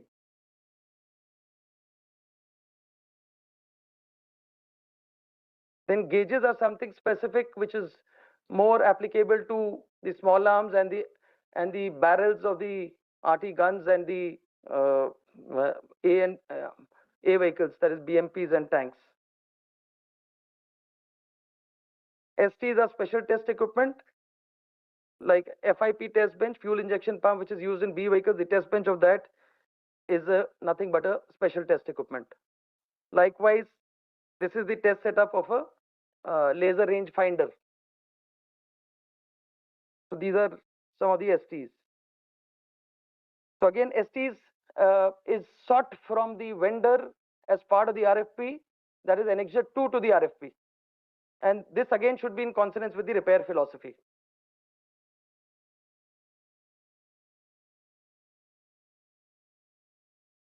Coming to technical literature, this is self-explanatory. The only thing that is to be kept in mind that it should be as per the JSS format, and it should have all the details to assist all the levels of repair to undertake their task. IATM, invariably we end up asking for IATL level 3 / level 4. The explanation of the same is already given in a document JSG 0851-2001. You can refer it from there. This is the JSS 0251 for all the different technical documents which are to be supplied by the vendors. So this particular document lists out all the technical literature that are to be provided along with the formats. The formats are part of the appendices. It's given in the para 4. So ISPL is illustrated spare parts list. It is supposed to be having an exploded view of the complete equipment, maybe assembly and then sub-assembly wise, with the basic aim that we should be able to identify anything and everything that is forming a part of that assembly, sub-assembly. Training aggregates. This is annexure 4 of the RFP where we seek either a sectionized model, this is how it looks, or an exploded model. This is the exploded model of a brake system of a vehicle. It could be an SRU, something which can be replaced in a maintenance facility or a workshop, or an LRU which can be replaced in the field. We'll also ask for charts. I think this is self-explanatory. I'll skip this. Coming to MET purpose. So main purpose of the MET is to assess the adequacy of this MRLS which has been offered in response to the RFP. That is the main purpose. So you need to keep in mind that this equipment is supposed to be deployed in high altitude or in desert, and understand what kind of a impact that weather is likely to have on this equipment, and then formulate your MRLS. MRLS to be offered as per levels of repair. I've already explained that. This is nothing but as per the repair philosophy. We end up checking each and every SMT, ST or the automatic test equipment that is being offered as part of the MET. We will ask you to conduct the test and show it to us. Check the adequacy of technical literature, whether all the troubleshooting ways of troubleshooting and fault symptom correlation, assembly, disassembly, everything has been included in the technical literature or not.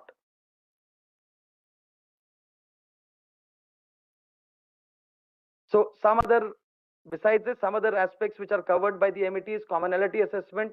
If there is, this is more applicable to the bigger industries like Bell, Tassel, L&T, where they've supplied multiple types of equipment. We try and find out what is the kind of commonality so that our logistics chain gets curtailed. We also check import content primarily with the aim that should that imported assembly fail, we should not be found wanting, because the turnaround time becomes more than 6 months. So we should have adequate assemblies in our kitty to reduce this downtime of the equipment. Chinese component check, headquarter TGME is undertaking this as part of, we've been doing it ever since EP5 and EP6. And finalization of list of FR items. Not everything can be done by us, so we also seek from the vendor that what are the items which, in case you're not giving us the facility, which can be sent to the OEM for factory repairs. So these are the prerequisites. We ask for a complete equipment at the time of MET. We need a complete equipment. We need tree diagram in a hierarchical manner, all the assemblies which form a part of your system, how they are interrelated. Then we ask for complete technical literature where the explanation of the system is given. We ask for MRLS along with correlation with ISPL to include items which have been offered by your sub-vendors. We ask for SMTSTs because they have to be demonstrated by your technical team as to how the testing will be carried out. Then, and it is a number of times we found that during the MET, an important subsystem is a bought out item, but your partner from that firm is missing. So that's a challenge that we face at times. We also check the byte and the list of FR items. So during the MET, invariably it is conducted after the other trials. We end up stripping the equipment so that we can see the ease of accessibility of the equipment.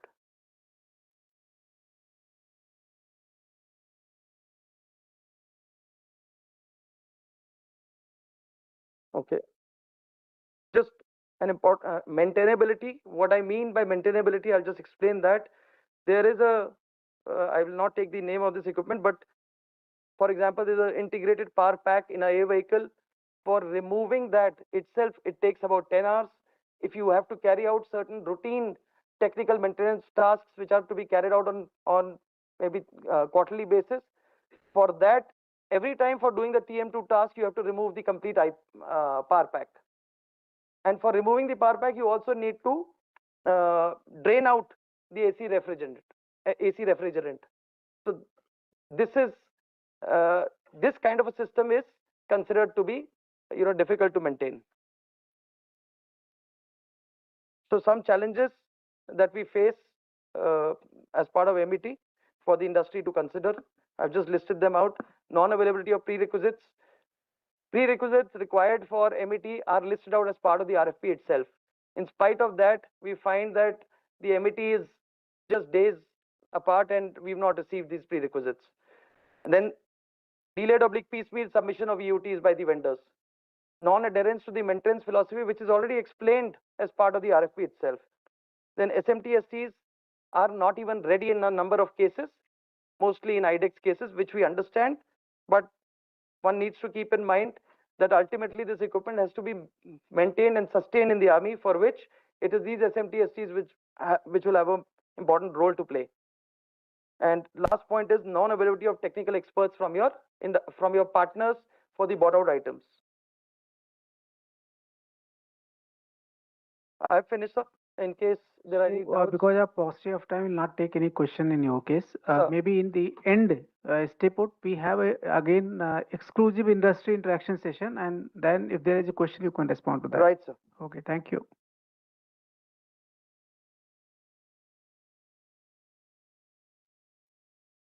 Thank you, sir.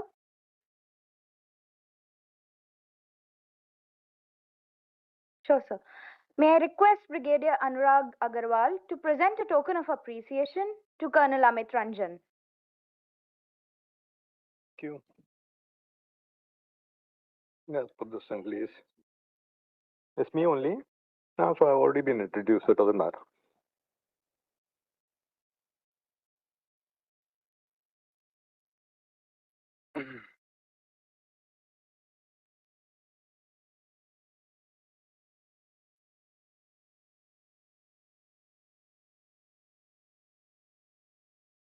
Okay.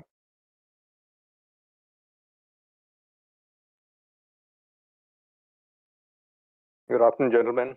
I was requested by the DG to save time. I saved 30 seconds.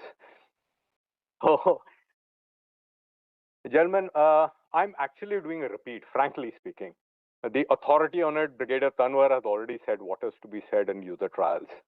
And he's tentating the appointment in which I would be there. I don't know what else can be added. But I give an inflection difference to it from my outlook as to how we should look at it as industry and what are the problems. Now, let me tell you very frankly speaking, people say cut down on trials, cut down on time of trials. Damn it, you cannot cut down on time of trials. The equipment to be used by the soldier.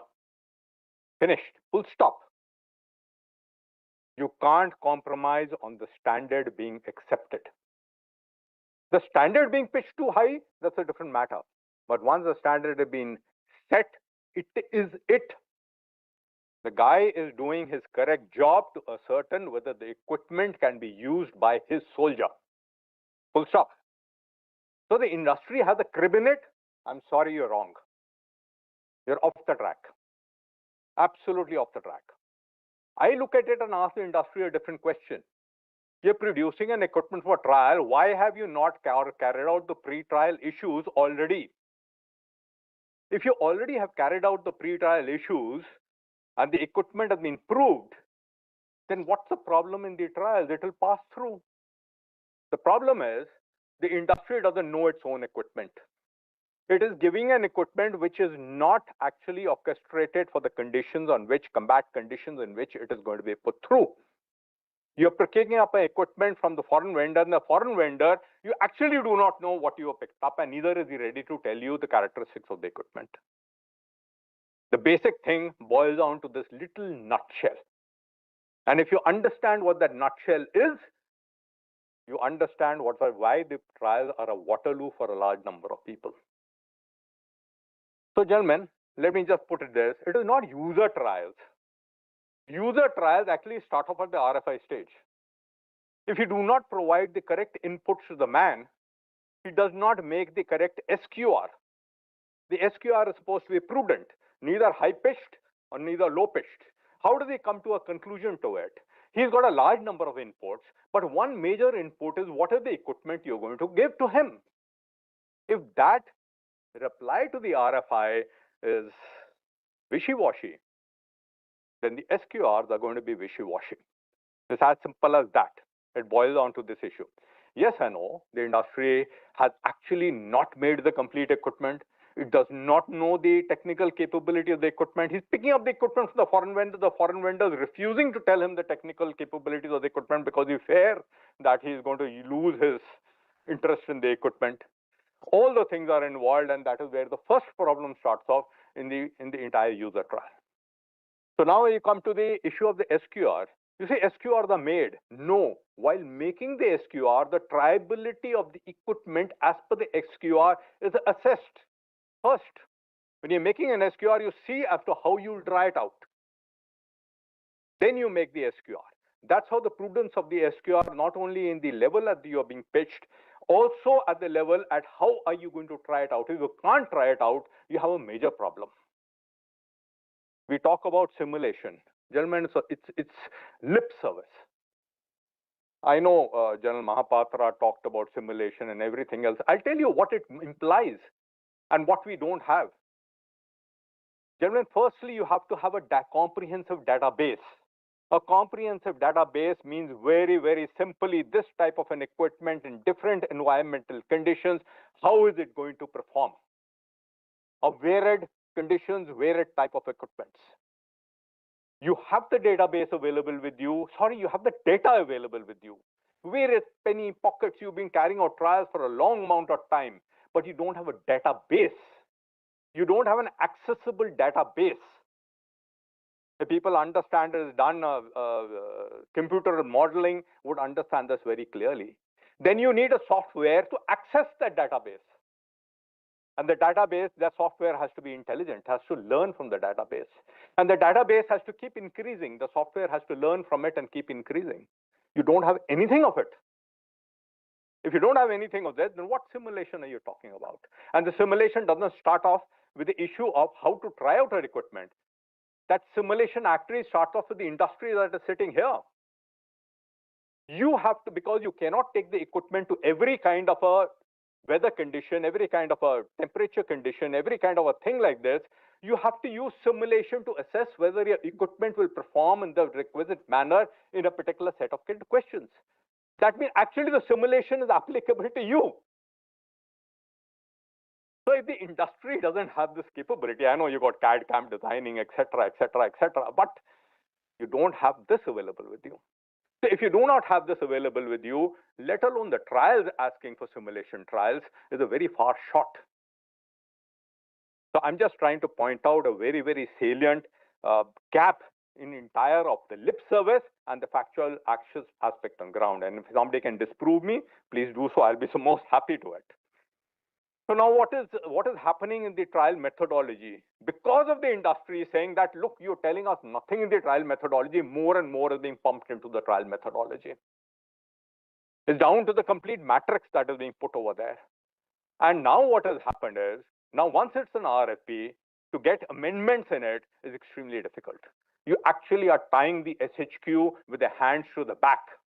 I understand the industry needs to know more, but actually you're tying it with the hands to the back because he's committed to something and you have not informed him what the equipment is all about.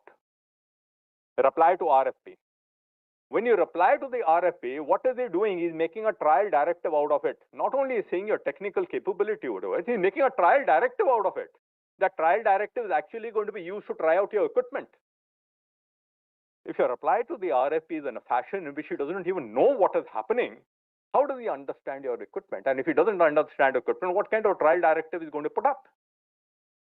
And if he's going to put up that kind of a trial directive, then sorry, your equipment actually is fated to fail right from the RFI stage. You might as well not have entered into the whole program. Next, we come to the issue of the pre-trial meeting. You have a number of interactions with the vendors in complicated cases. At times, we used to go through 3-4 interactions. Jalman is sitting there. When he was a colonel over there, I was a brigadier. Numerous amount of interactions, even as a major general, with the vendors to try and sort out and try out the equipment for acceptance, not for rejection. Remember, we want the equipment. We don't want to reject it. We're desperate for the equipment. We're pleading for the equipment. So, in the interaction, what happens? It's not the technical representative that comes. It is that MBA qualified person who comes over there and he doesn't even know what his equipment is all about. So when that person who's technically qualified is asking questions, he cannot answer. If he can't answer, the trial directive is going to be going to go khatko. So gentlemen, this is a very, very important issue in the entire process. And that's how I put in the inflection into it, that look, if the inputs are not there, you have a problem right at the inception stage and through the complete stage.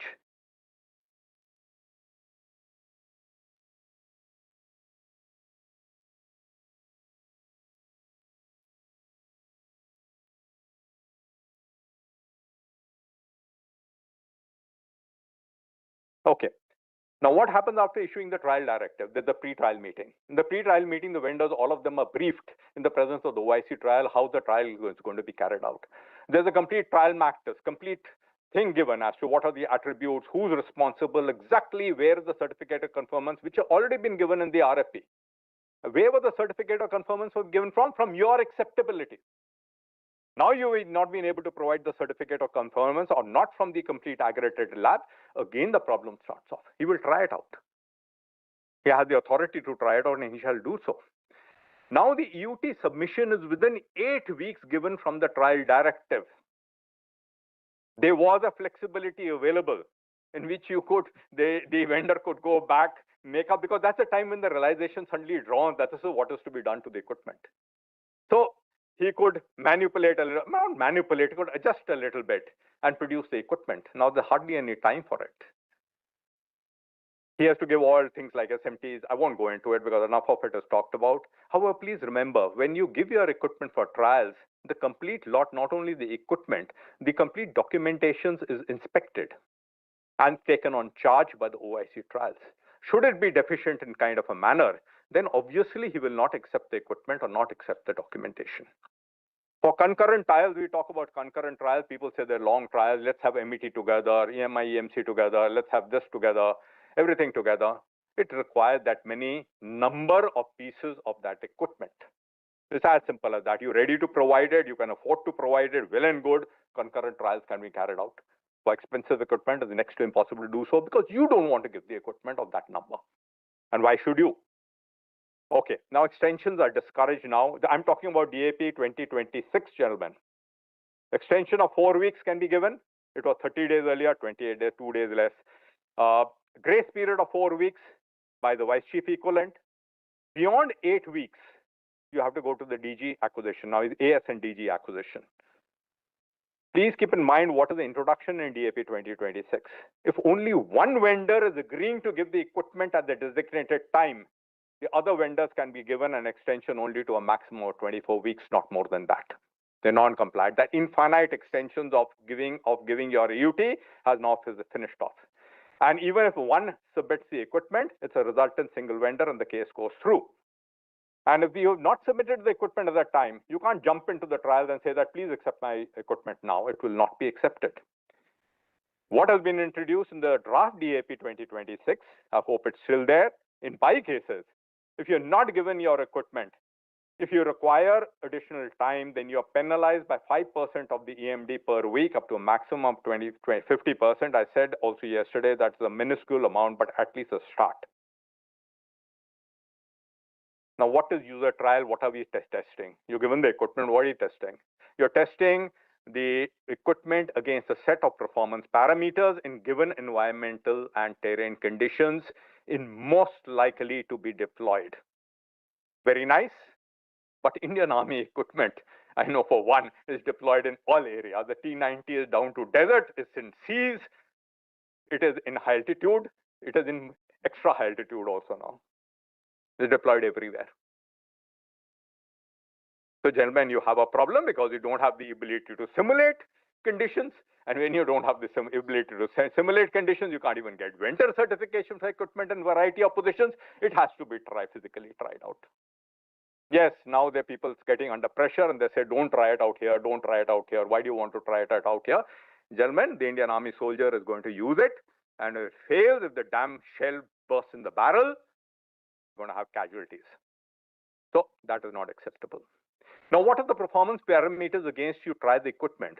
There's EPA and EPB. What is EPA? It's, EPA is primarily what is the performance parameters available in the equipment. You had replied. From that, the SQR was made when you gave the RFI. It was available in the equipment. So it put as the EPA, essential parameters A.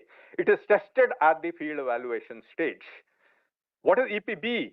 It is not available in the equipment. You had given a reply. Therefore, we say that it can be made available. You can improve the product.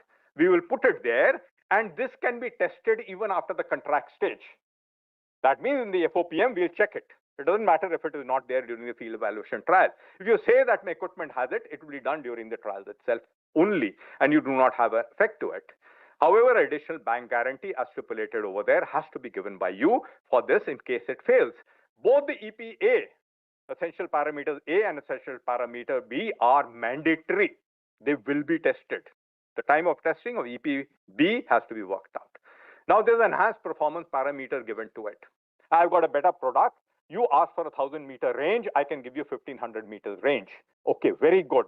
For this attribute of range, I will give you some credit score for your. It used to be 3%. The DAP 2026 is going to be 5% to a maximum of 20%. That means 4 attributes, 5% each.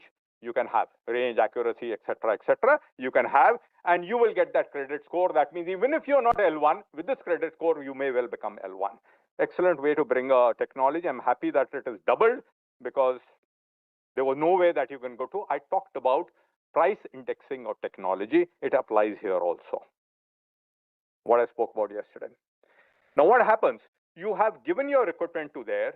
Your representative, technical representative has to be present with the equipment. Large amount of time, the technical representative is not knowledgeable about the equipment and therefore cannot carry out running repairs, which is allowed.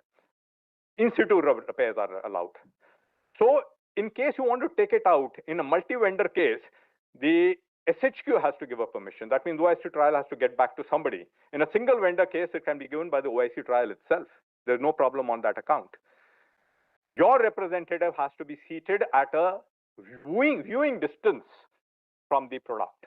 He cannot interfere with the ongoing trials, but he can be invited by the OIC trials to come and intervene or a question or some kind of a problem that is there. All verbal communications are given in writing.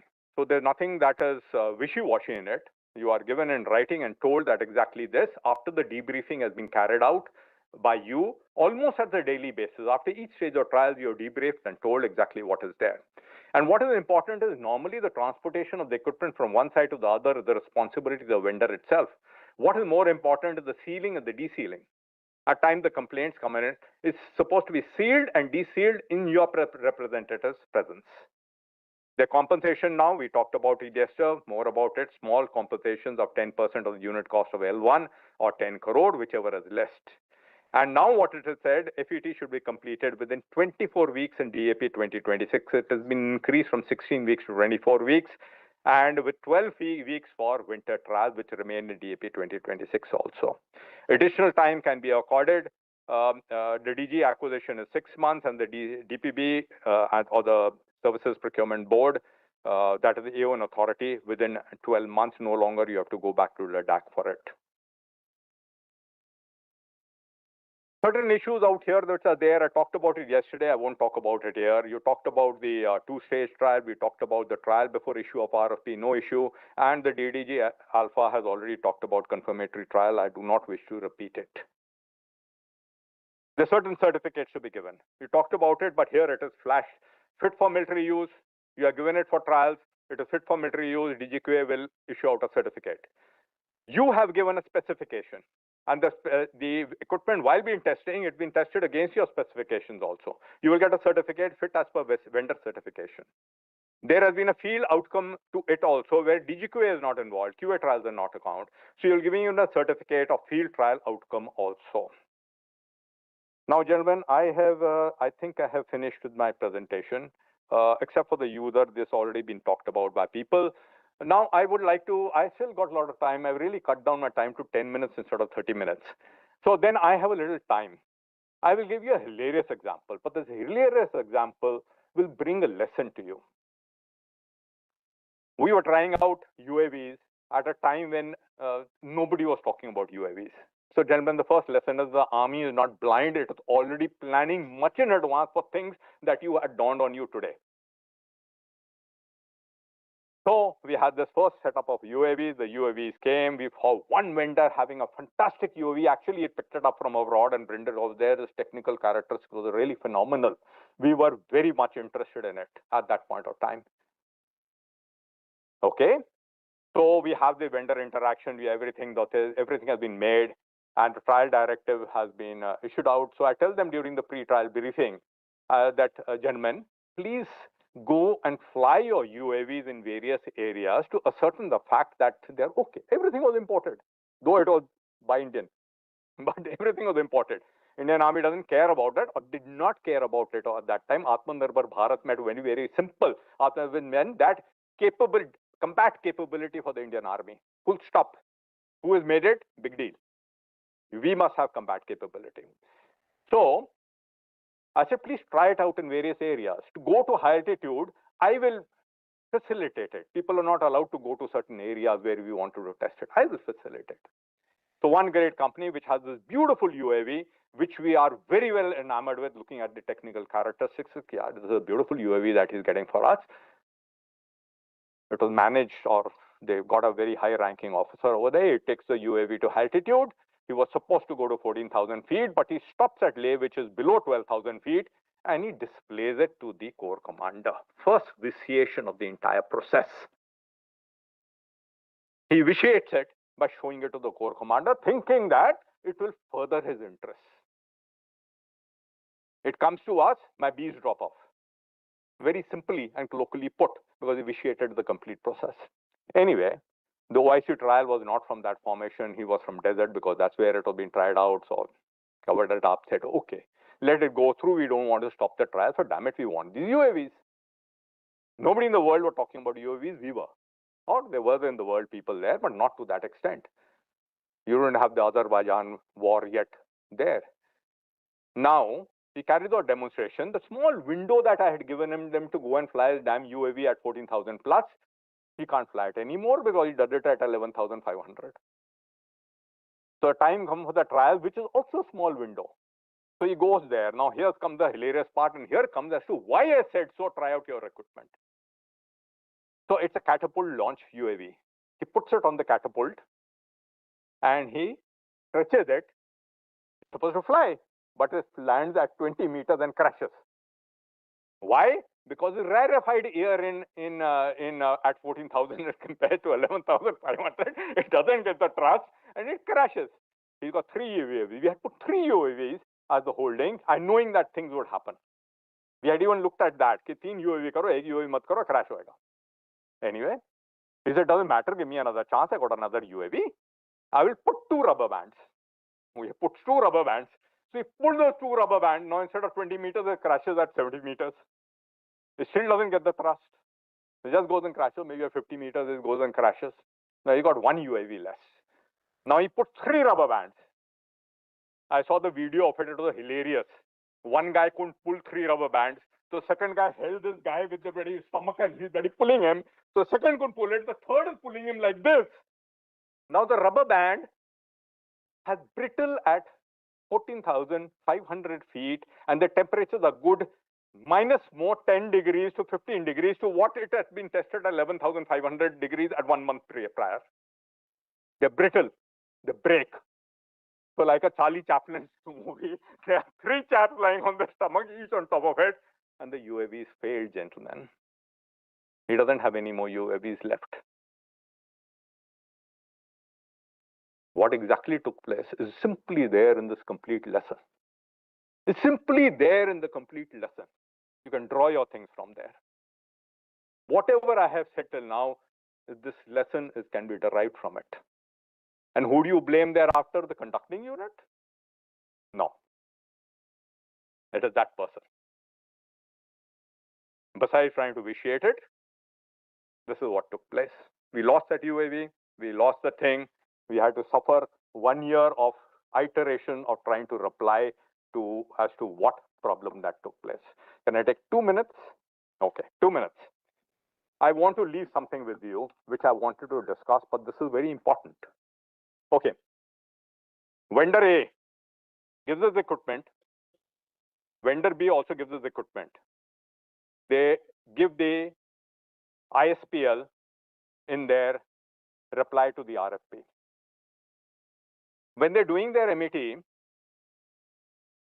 somehow in the MAC group, vendor A is told that you've given this part as spares.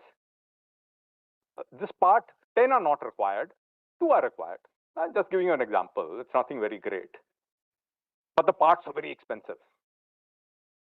Now, he's very happy with the entire issue, and he goes back. The 18 months for the price bid is elapsing. The GS evaluation has not taken place, so he can change his price bid. He changes his price bid. Vendor B does not change his price bid. He says valid. The CNC take place, open the price bid. When they open the price bid, they found vendor A, his ISPPL now, his price, the item, but the number of items have gone down from 10 to 2. It was 10 in the ISPL. In the ISPPL, he's gone down to 2. The difference in prices between the vendor A and the vendor B are those 8 spares that was being provided. And vendor A becomes L1, whereas he would not have been L1 if the pricing had been for 10. There is an adequacy clause and a buyback clause, which should have been talked about by the MRLS person. The adequacy clause is that my MRLS is completely adequate, and that is what it is. A buyback clause, if it is not adequate, if it is not adequate, you will provide free of cost additional things, and if it is more than adequate, you will buy it back. That's in simple the issue of the MRLS. Now, because this vendor got this information, he brought down his price and he became L1. Obviously, vendor B objected. The case has gone into a spiral of deciding what exactly took place and how did it happen. The case got vitiated a number of places. Please think about it. I leave this with you because we can't discuss it. There is no time, but the case got vitiated a number of issues.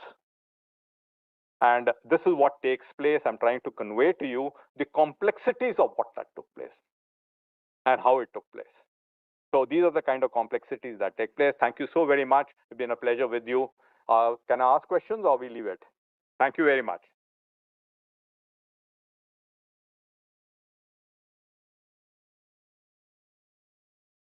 Thank you, sir. I request everyone to move for lunch in the banquet hall.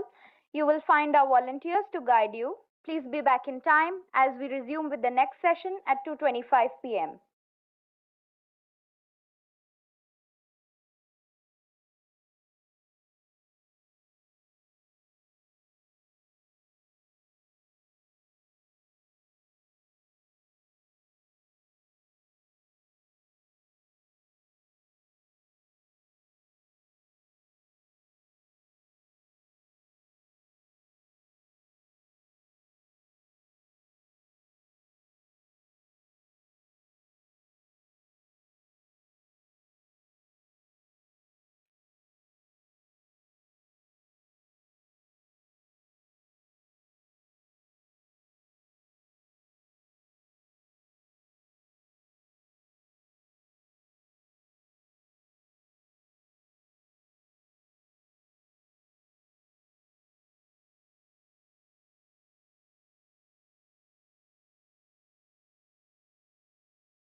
आपने पहले ही बोल दिया था तो सब उसके लिए नहीं नहीं सर सारे में कोई सर आपने अच्छा लेक्चर तो हम आपके पास आएंगे मिलेंगे मैं बोला जनरल उस्तक सर के पास है आप ही ले लो। All those who wanted contact number of General Mohapatra, it is already flashed as promised. So you can take a pic from your mobile rather than noting it down, and because it is going to vanish shortly.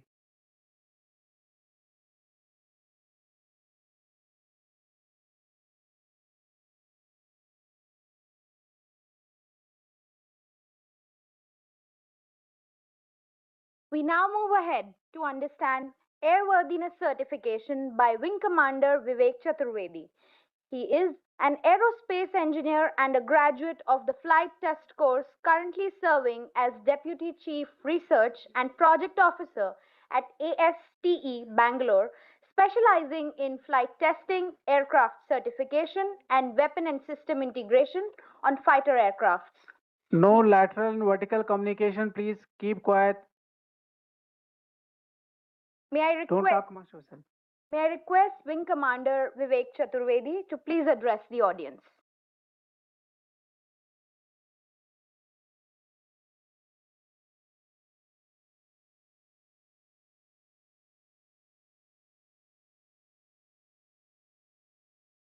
All. I had more hair then, sir. About 2 years old photograph.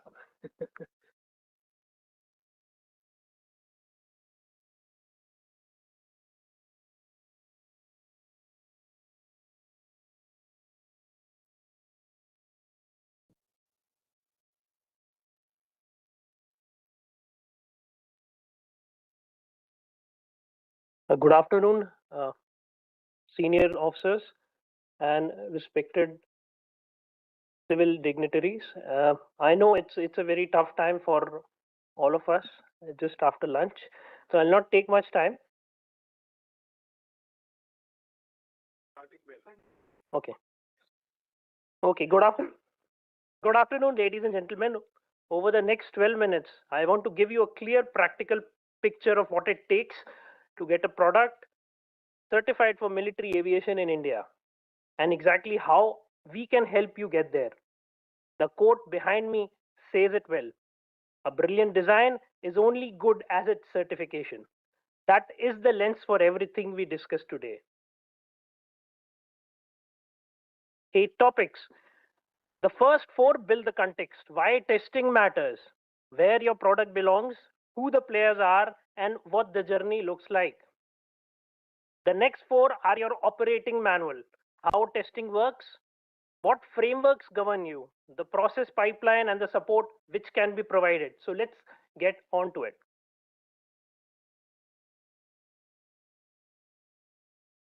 Kelly Johnson built the U-2 and the SR-71, one of the greatest aircraft designers who ever lived. And what did he say? It's not that the customer will find the problems, it's that the problems will find the customer. In civil aviation, a failed product means a recall. In military aviation, a failed component means a compromised mission or a lost crew. When you supply to us, your quality is not just a business metric. Your quality becomes our airworthiness. That is the weight of this partnership. Before you can approach certification, you need to know exactly where your product sits. On the left are the flight critical category A systems like autopilot, hydraulics of an aircraft, or unmanned system, engines, landing gear. If this fails, the aircraft is at risk. The crew is at risk. This carries the highest certification bar. Full QMS, failure mode, FMEA analysis, and flight tests are essentially mandatory. On the right are mission critical category B. Systems like ISA radar, EW systems, targeting pods, mission computers. If these fail, the aircraft is safe, but the mission is compromised. High bar, but different in character. There is also a category C, ground support and ancillary equipment. That is the most accessible entry point, and I will come back to it shortly. Identify your category today. Everything downstream, your documentation, your lab testing, your timeline depends on one decision.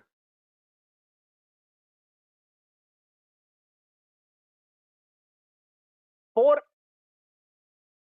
organizations govern military civil aviation certification in India, and it is critical you understand who does what. CEMILAC issues the type certificate. They are the airworthiness authority in India. DGAQA qualifies your company through the IMAP license and audits your production quality. They are your first formal interface. AST or any other testing establishment of service is where your product meets a real aircraft in real flight.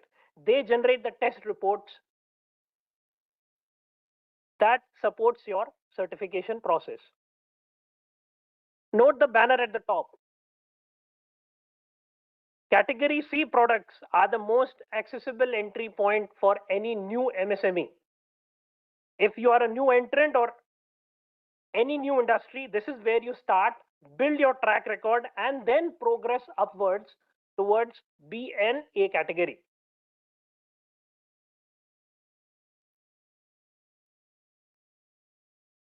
The single most important principle on this slide is the banner at the top. Certification is not a final hurdle. It is the parallel journey that begins on day one of your design process. Most vendors come to us after the hardware is built and ask how to get it certified. That is too late. The certification process has 3 layers that run simultaneously across your developmental life cycle. Layer 1 is the developmental testing, which begins at the concept level. Design reviews against the ASQRs or GSQRs. PDR, that is the preliminary design review, has to be carried out with CEMILAC and on your safety case initiation. Layer 2 is wherein all your environmental qualifications, which covers on under standards of MIL standard 810G, and nowadays we have a JSS standards for it as well. Layer 3 is where the user acceptance trials, which for flight trials in Indian Air Force happened at AST. Sir, my previous speakers have already covered in detail regarding what are user evaluation trials. If you start at layer 3, that is you come directly for trials, having skipped the first 2, you will restart your program. Do not let that be you.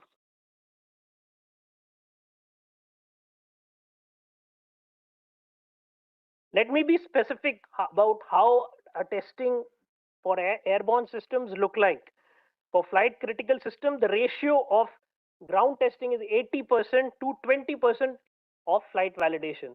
That means your majority of testing, that is around 80% of all your tests for a mission critical system, have to be done at ground facility itself, followed by residual 20%, which you will validate or prove yourself in.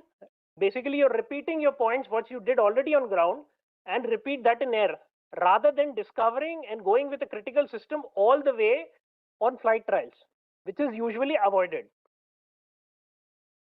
The key qualification tests, as we have brought out again, MIL standard, it's not necessary that MIL standards have to be followed.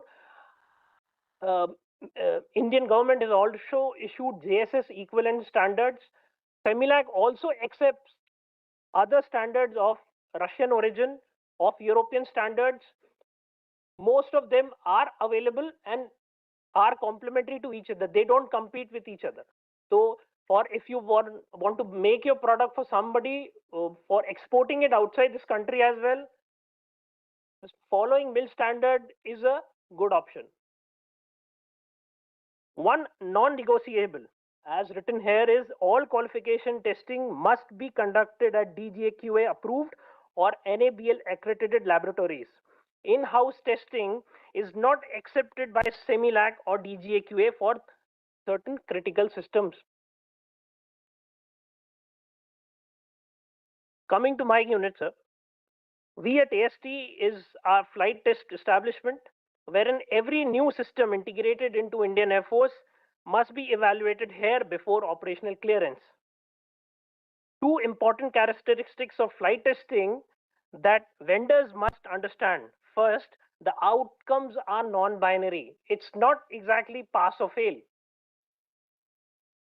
Flight test results are evaluated with engineering judgment against specifications. A system that may meet 95% of specifications may still receive a conditional clearance due to certain 5% issues. Second, mission system test requires multiple platforms, radar, electronic warfare, target aircraft, all airborne simultaneously. This requires coordination of months in advance. The call out on the right is the most important number in this room, 12 to 36 months. That is a typical flight test program duration. If you are not already talking to us during design and development stage, you are already behind.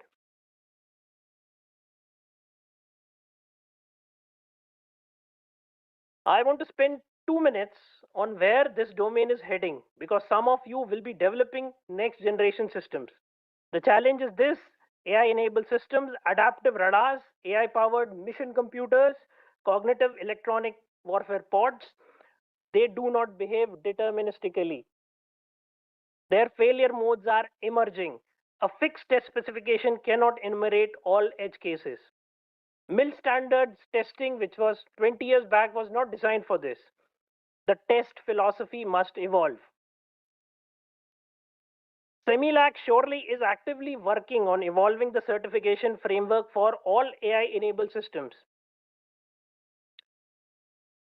It is suggested that all MSMEs or industry experts already dive into artificial intelligence based certification system and start exploring before actually getting into manufacturing.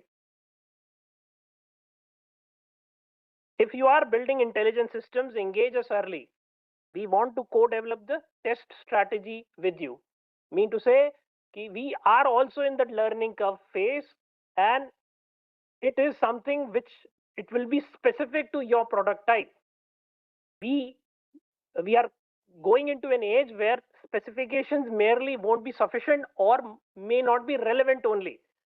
So it becomes all the more important that you engage much in advance, especially for complex AI based systems, much in advance, so as not to get into a loop of failure and correction and failure and correction.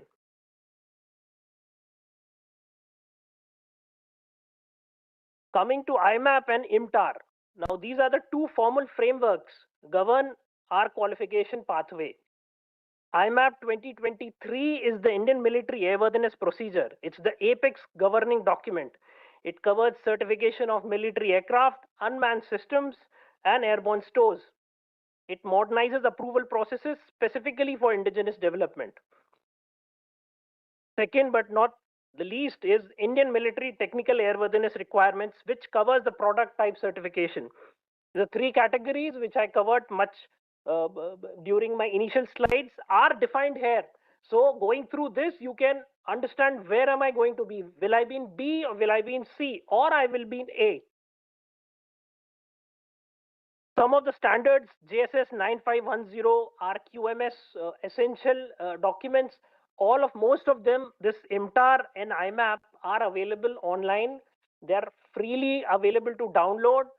I was suggesting one of the industry members that you use, I have used Gemini, any of the AI tools you put, you upload these PDF documents, which are not exactly very voluminous. One is 130 pages, another one is close to 600. You put your requirements, it will generate a flow chart and give it to you.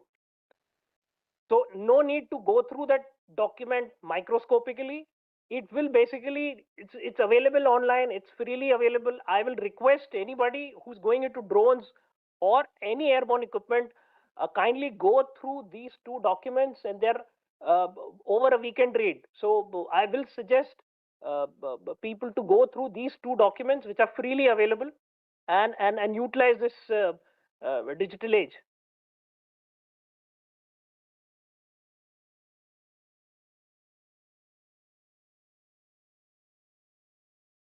The certification pipeline has 4 phases and each has a critical warning. Then I want you to carry out of this room. Phase 1, requirement mapping. Your design must map to the ASQRs or GSQRs from day 1. A product design without ASQR or QR reference must be redesigned. Phase 2 is the comprehensive test plan. You must submit a comprehensive plan to DGAQA and Similac before any testing begins. A test plan submitted late is a program restarted. Phase 3, wherein DGAQA and NABL validation. All your qualification and environmental testing should be through these approved labs only. In-house tests, I repeat, are not accepted. Phase 4 is where flight testing, wherein you actually come to the aircraft and fly it, should be and is the last phase, wherein the aircraft level integration and flight testing of your system, of your software, of your hardware, of your weapon system is undertaken. Engagement, as I flashed early, should be 18 months to 24 months in advance for your date of your planned flight trial. So that means 18 months before you should engage with most of these agencies, and we are available. My office, that is CRP office in AST, we can help you in your journey, even for naval systems and for army airborne systems.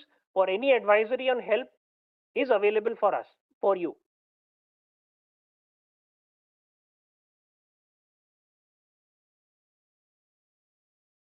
The philosophy on the left says it: lower the barrier, not the standard. We are not here to gatekeep, we are here to enable. Here is exactly what CRPO, that is our office, offers at no cost to every MSME and new entrant in this room. Step 1, pre-application consultation. We identify your IMAP category, which you yourself can do using AI tools, before you spend a single rupee on documentation. You do that. You should do that.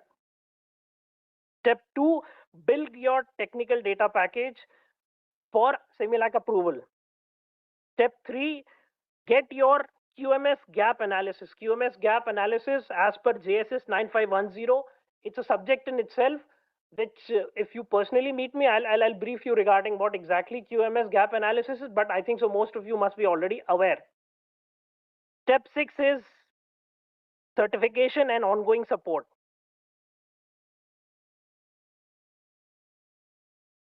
The potential of Indian industry to support the Indian Air Force and the armed forces is immense. We have seen it. Companies that prepare early, build their QMS, and engage with right agency before they bid. Those are the companies winning contracts that others cannot fulfill. 3 asks from you: partnership. Consider co-investing in shared test infrastructure. Your engineering agility combined with services operational expertise creates assets that benefit every indigenous manufacturer. Enablement. Before your next defense bid, initiate your QMS gap analysis. This is the single highest leverage action you can take today. Innovation. DRDO validated test methodologies and TDP templates are available in MTAR 21 forms freely on the net. Utilize them. They list out what exact form in what format and what tests you have to carry, how do you have to carry. The list of NABL accredited is anyhow available for on the website for CSIR as well as DRDO approved labs.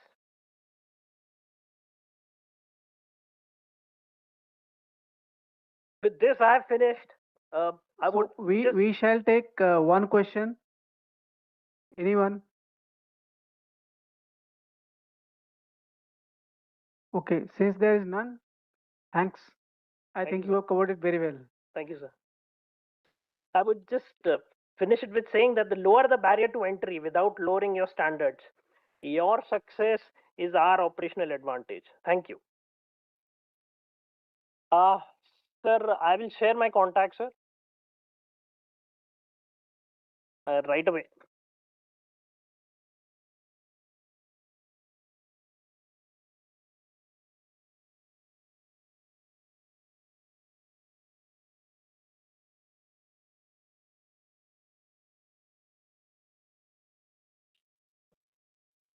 Email, sir, .gov mail, sir, I'll share it with you.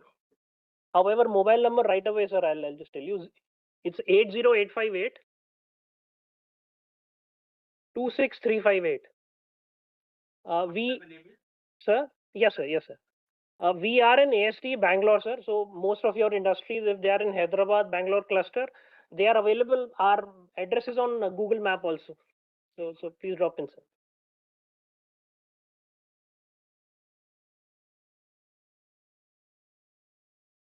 Thank you, sir.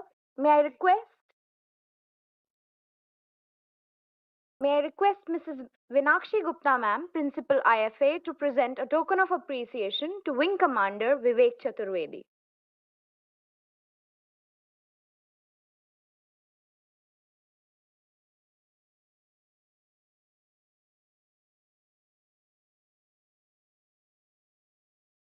Thank you, ma'am. We now move ahead to understand environmental and EMI EMC testing by Lieutenant Colonel Mohit Goyal, Army Center for Electromagnetics, MAO. He was commissioned into the Armored Corps from the Indian Military Academy in 2009 and currently serves as System Officer, Data Management and Technical, spearheading EMI EMC trials for new equipment being inducted into the Indian Army. He is a qualified EMI EMC specialist from the Army Center of Electromagnetics and has previously served as an instructor at the Armored Corps Center and School at Ahmednagar. May I now request Lieutenant Colonel Mohit Goyal to address the audience.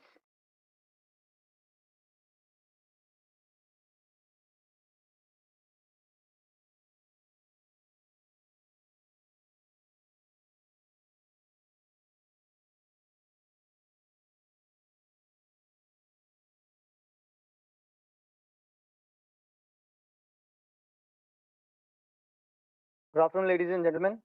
Though I have written over here the unseen battlefield, but I'll say it is the unseen enemy of the industry.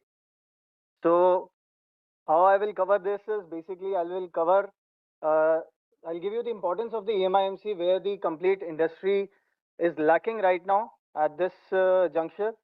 They are not understanding the importance of EMIMC. Then, what are the standards being followed? What challenges we have seen the industry face during the trial stage itself, and what are the mitigation measures? And in the last, I have something to offer to you all if you pay attention to the lecture itself. So, coming on to the EMIMC forms part of a bigger gambit where the electromagnetic warfare domain is basically the matter of spectrum dominance. And the spectrum dominance comes with the three parts which I mentioned over here. The electromagnetic warfare capability. So, as we all know, the Indian Army is moving towards the electronic warfare capabilities. So, after that, coming on to the spectrum management, where the spectrum management not in terms of only the RF signatures, but akin to that terrain and how it is behaving. Because right now the EM environment is congested, and we need to deconflict it. And lastly, I'll say the EMIMC, it is to ensure that the equipment which is there, which you guys are producing, will function to its optimal use in the such kind of environment. The electromagnetic compatibility forms the basic rock, I'll say, or the base of any mission success. Why the armies across the world is looking for this electromagnetic compatibility as a major aspect during the technical trial, because if your equipment fails, then it could lead to loss of communication. It could lead to GPS degradation, sensor blindness, weapon misfires, and that will lead to failure of a mission by an armed soldier. So that's why EMIMC is not an optional. It is a mandatory requirement nowadays to fight the war fighting domain of today's and the future battlefield.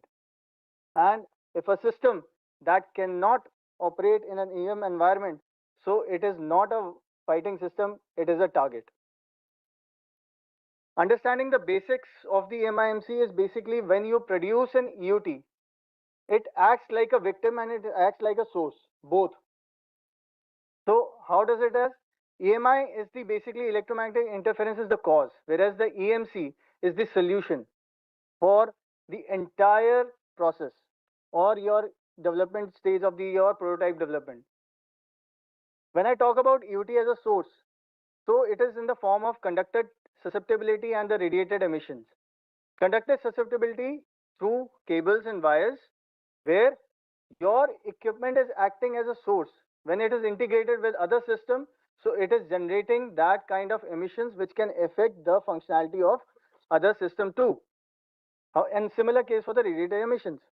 But when I talk about EUT as a victim, so your equipment which you have manufactured as per the PSQRs and the GSQR being told in the previous all lectures, so at that time EUT act as a victim because the other equipment emissions can affect your equipment not functioning optimally.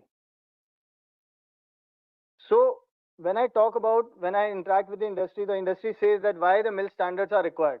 Mill standards are the basic minimum need which we require. Why I have listed out over here. When we are testing in the lab conditions, it is all these points are there. But when we are operationally involved, it is deployed in conjunction with many other equipment where we have to deal with the extreme temperatures and all the environmental aspects also comes into the play. So this is a basic minimum requirement of that we ask for, that the mill standard has to be followed.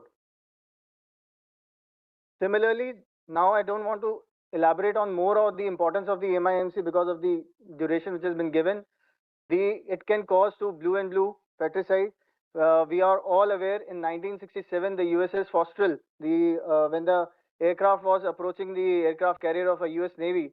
So that time, because of the spurious emission, the missile has been launched and it caused the damage to the complete deck itself.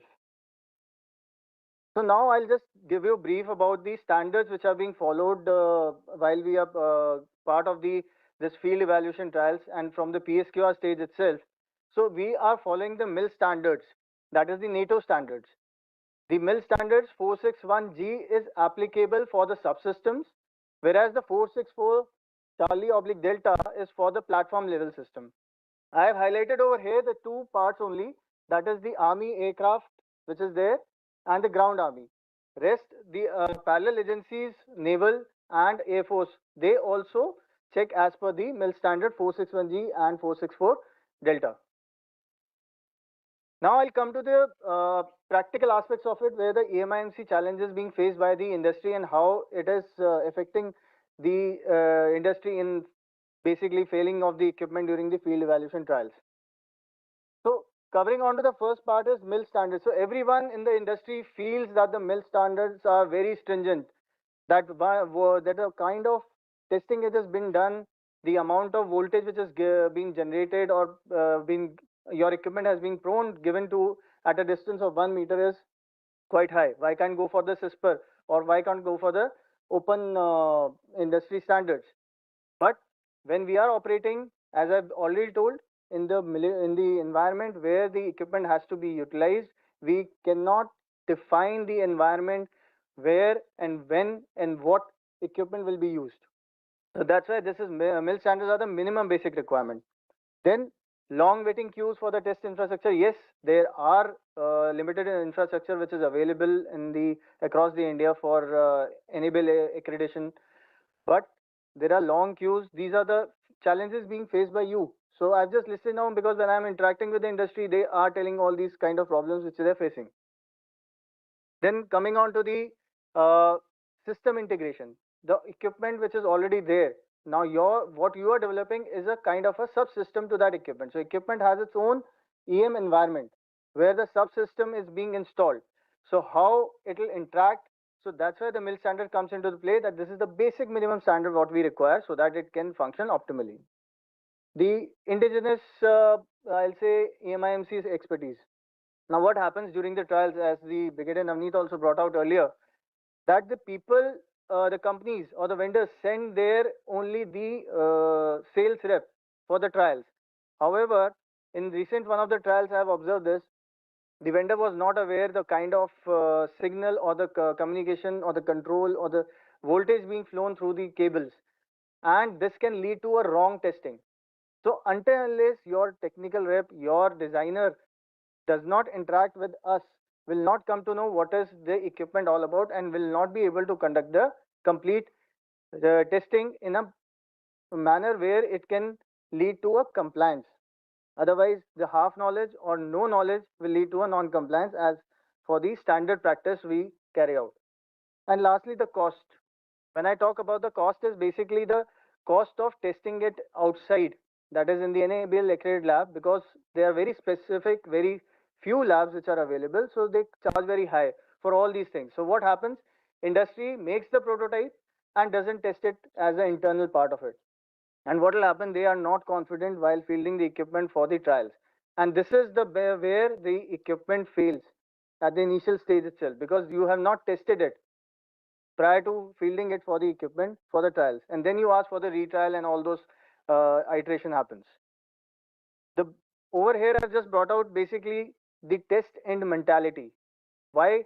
Because we are not thinking about EMI/MC aspect from the starting point itself.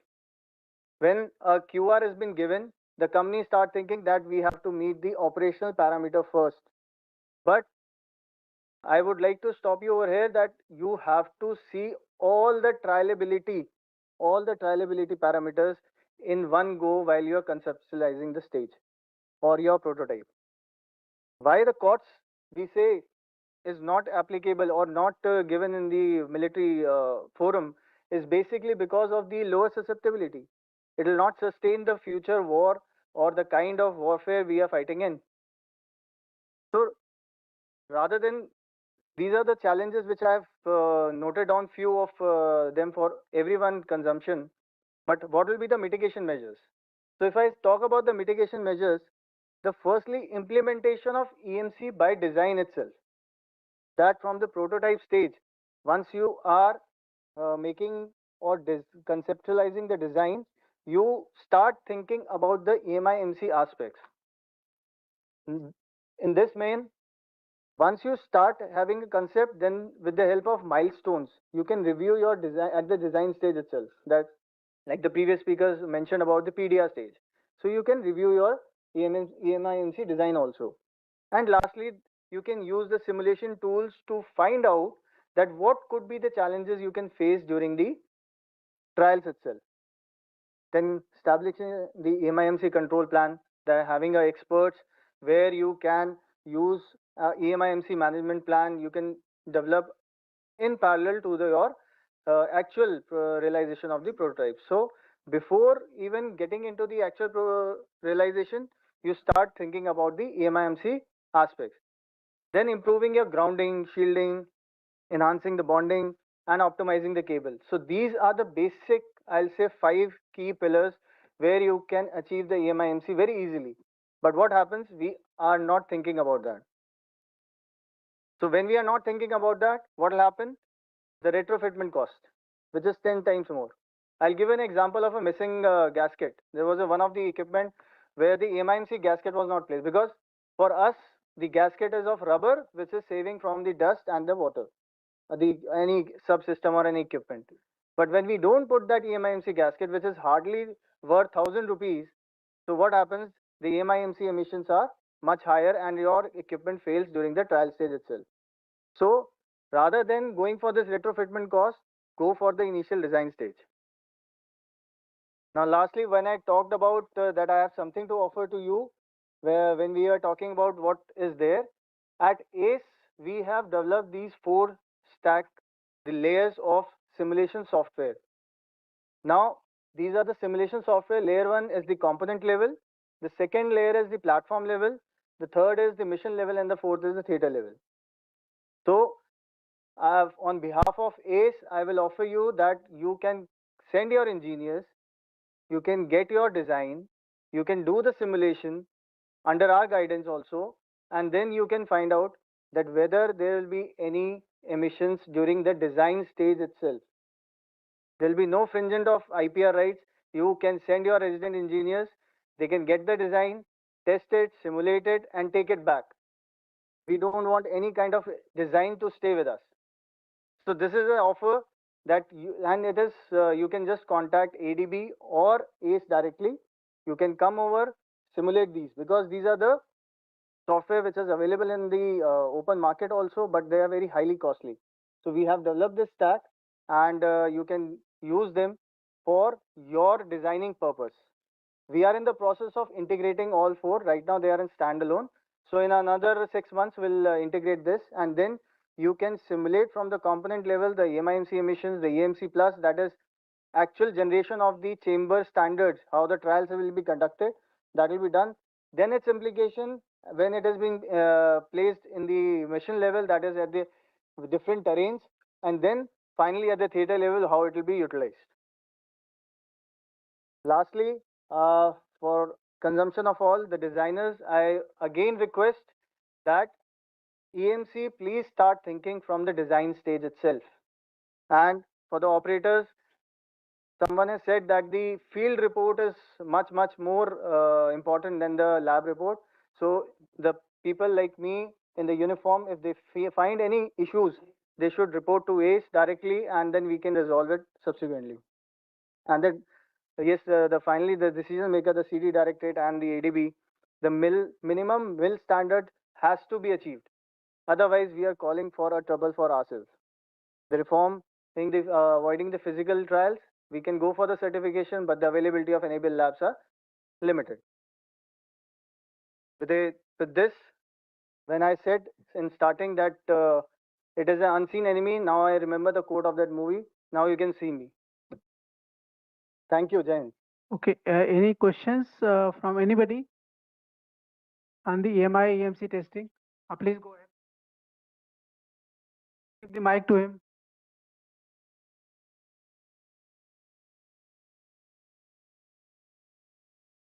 So not directly with just testing part, but I wanted to know, because we are talking about electronic warfare and everything, how much the army is interested in, like, let's say, satellite-based RF interference geolocation and satellite-based applications in these domain, and how we can approach you regarding that so that we can discuss further details.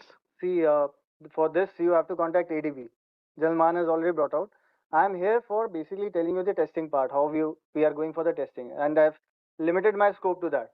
But for any new project which you are But saying, don't worry. There is exclusive session by General Man at the end. So you please come up again with your query that time. Pass the mic, please. Yeah, hi sir. Thank you for the lot of insights. I am from DefMate, and we are building decision infrastructure for Indian defense, which is largely related to electronic warfare and a lot of software integration, where we ingest a lot of data in one system. So we would like to little bit more clarity how we can go as a third party lab, because generally on a hardware side we found a lot of labs which can go and test, but how to navigate this path when it comes to testing those software built products. see, software build already brought out that there are in Army we have the STEAK which is there. We have Army cyber groups which are working on this. So you can contact them. So why? Because what happens, I've seen in the MIMC trials also, the industry is not interacting the right person who will going to test the equipment.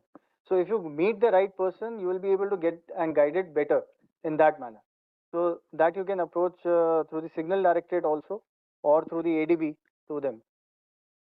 Is that you write a mail to General Man also and General Mohapatra also, and I'm sure you'll find some answer. In case you still do not succeed, Cenjows is just a call away.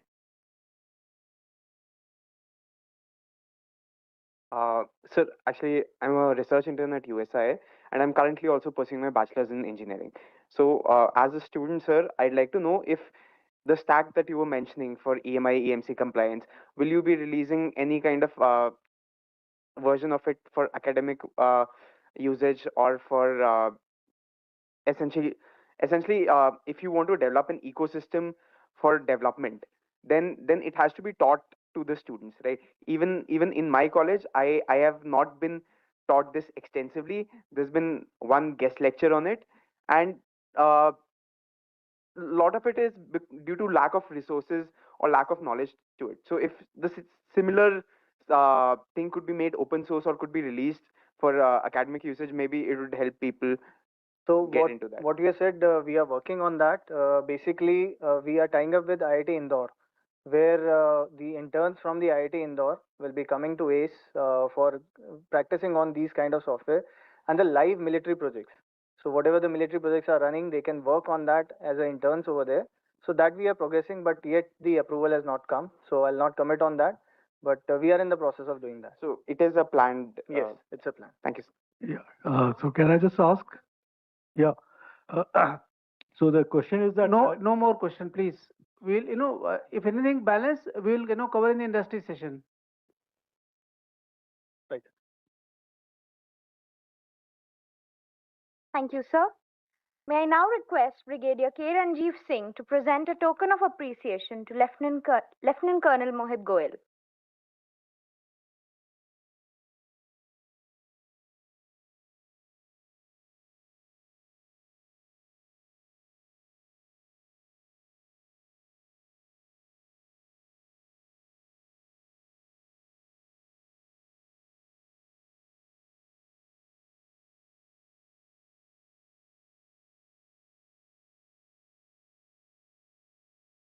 We now move ahead to understand common compliance gaps and timeline optimization strategies by Major General S.Q. Ahmed, retired, an alumnus of the National Defense Academy. He was commissioned into the Regiment of Artillery in June 1986 and superannuated after 38 years as Deputy Commandant and Chief Instructor of his alma mater. A qualified helicopter pilot with operational experience across desert, high altitude, Siachen, and counterinsurgency environments, he presently serves as a mentor and strategic advisor on drone ecosystems and AI integration, and also as a subject matter expert at Cenjows. May I now request Major General S.Q. Ahmed to address the audience.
Good afternoon, ladies and gentlemen. Firstly, thanks the DG for inviting me and giving this opportunity to speak to you. And I must also compliment Cenjows for such a detailed 2 days workshop. It actually has covered everything from conceptual level going down to the nitty-gritties as we speak and further going down to industry, some more topics that are left. I think the topic that has been given to me is a very correct topic because after all the hard work that we do, we have the technical people who devise new equipment, new softwares. But if this equipment is not able to meet the desired standards of what is required by the field forces, then it is of no use. And more often than not, the procedures that we undertake to introduce these equipment into the defense forces has got a lot of compliance to be met with, a large number of them. Actually, the compliance cannot be covered in just a small little time. Every step that we undertake has got a compliance issue. And if you don't understand that, probably it'll be very difficult to move forward. I'll try and touch upon these compliance issues as I go along. And I'll be generally meandering on the topic as has been flashed on the slide, basically covering the complete gambit of this procurement process through my own experience, where I was involved in the project management of a project which continued for almost 15 years and has seen the light of the day, to the emergency procurement, to the Army Commander Special Financial Powers procurement done over 4 to 5 years. And from that pedestal, whatever I have learnt, the problem that we face, I'll try and lace it down together with the present DAP 2026 that is in the making. Why I brought this DAP 2026, I just touch upon, although I know that major portion of all this overview of the procurement process to the DAP 2026 to the RFP and so many other subjects have been covered in great detail. But I just wanted to touch upon one thing to give confidence to the people sitting in front, those who are industry, youngsters, MSMEs, startups, that this DAP is progressing from the DAP 2020 from Make in India towards ownership. Now there's a big difference in that. We are going to own. We are looking at the IP at our country. So this is a very big leap. We are going through a JAI system. And what I wanted to bring out here is the last line, that over here, the aim is to integrate the young talent. So we all realize that there is enough talent available in the country and that talent has to be integrated. So there is much more to what the industry has reached so far and what we will be seeing by the time our vision of 2047 is. So I'm sure we'll all will be benefited by that. But coming to this compliance now proper. Now compliance gaps are real. And let me assure you, I have seen many companies during their evaluations, big companies, large caps, startups, mid caps, MSMEs. Most of the times these gaps of compliance are more because time hurry. They have not given due diligence to it. Sometimes that we will be able to make it in time. We will be able to overcome this hurdle and leaving it for some time. And sometimes because of lack of knowledge or lack of awareness of the latest procedures, that has led to the compliance issue. At the outset, I'll kill the anxiety. I was going through a technical evaluation of a very big project, almost to the tune of 600-700 crores way back, about 5-6 years back. A very simple thing. There was one metric that was put in the RFP that all the companies should have X number of outlets, offices with X number of people manning them with X amount of capability in all states. And a percentage was given to the state. It was a very difficult matrix for us also because some states were newly formed at that point in time. Now, what has gone wrong in that, what had gone wrong in that is that the CEOs and the people who were making the so-called presentation, the technical officers, they have come very qualified on the software design that they have made, but they fail in this one particular data matrix. That figure that was there in that RFP was not meeting the requirement in the newly formed states, which they probably overlooked. They did not think about it. They didn't think through. And such beautiful products that they brought, we had to, because in compliance matrix it is yes or no. There's no room thereafter. And it had to be shut down. So compliance can be that killing also. So what I wanted to bring out is that unless we understand the complete process, the compliance gaps will continue to remain. Even the best people may falter. So let's not go with the idea that I know it, we will be able to do it. The idea should be, let's do it in-house first. And that will come in the strategy that I'll be talking about. So just to recall, look at the number of processes starting from the SQR when we start. Formulation of ideas, SQR, then RFPs floated, RFPs commented upon by the industry. There are questions and answers, meetings, and the RFP is amended to suit the requirement. Everybody is given then the amended RFP and then the bids. So everything is a time-consuming process. 2 months, 3 months, everything has got timeline available to it. When the bids come, the bids are ab initio submitted, commercial bids as well as the technical bids. They are evaluated. So at evaluation time, you just saw the field evaluation trials and many presentations on the trials. How detailed are the compliances required to be done in that? It cannot be skimmed through. All these will form of, if you have not thought through, will get stuck at the compliance stage when that particular step is being undertaken. So this list is endless. Unless we go through the complete list and we come to the end solution, there is a whole long list of compliance. I may not be able to list out everything, but I've tried to bring out certain simple compliances and certain difficult ones so that we understand that even this thing can go wrong. Incomplete documentation. Have you ever heard of that somebody will get rejected for a documentation of his own company? But it is true. The very first thing, what happens after the bid? The very first thing is that the documents are open and it is verified and checked by the simplest parameters that are given in the RFP. There are commercial documents to be attached, there are corporate documents to be attached, there are legal documents to be attached. These are very simple checklists.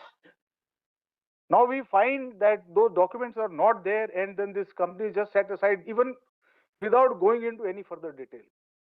So this incomplete documentation, I think every company can make a checklist at their own house and then can clear this ab initio, doesn't have to wait for any of the RFP to be floated. You can have this ready bundle with you. Non-responsive bids. Bids are not addressing to what the requirement of RFP is. They are addressing what they want to show. Unfortunately, that we can do this. We understand you can do. You are exuberant. You want to show what you can do. But what we want is what we want, which is there in the RFP. Are you able to put across that point? If that point has not been put across, unfortunately, again this doesn't go through. Incorrect pricing formats. People have taken pricing from left, right, and center. Nobody has done benchmarking in the right way. So when things are awry, then they automatically get a little later on rejected whenever the cost negotiation, etc., come into play. And these are all very simple. Registration delays. Why do we have to wait till the end, final stages for registering ourselves for that particular bid? It's not required. We can do it much earlier. The processes are already there. MSME is not going into them. They're losing out on their earnest money waivers. So these are small things. When you ask them, why have you not done it? Since I'm mentoring some of the MSMEs today, they are not even aware. Unfortunate. Because they are young people, very energetic. They are focused on their technical agenda, rightly so. But then this part is they are not aware. And unfortunately, they lose out when the time comes of a big contract. They are not even able to sustain it financially. Plot joint ventures, people come hardware and software together, they make a venture that we will go through it, but those ventures are not legally bound. How do we take it forward? Not recognized. So many questions came of the software today. This is one issue which gets stuck. Some more. Understanding the RFP. The most important document before we go to the contract stage is the RFP itself. It lays down everything. Those 45, 60 pages, whatever it comes down to.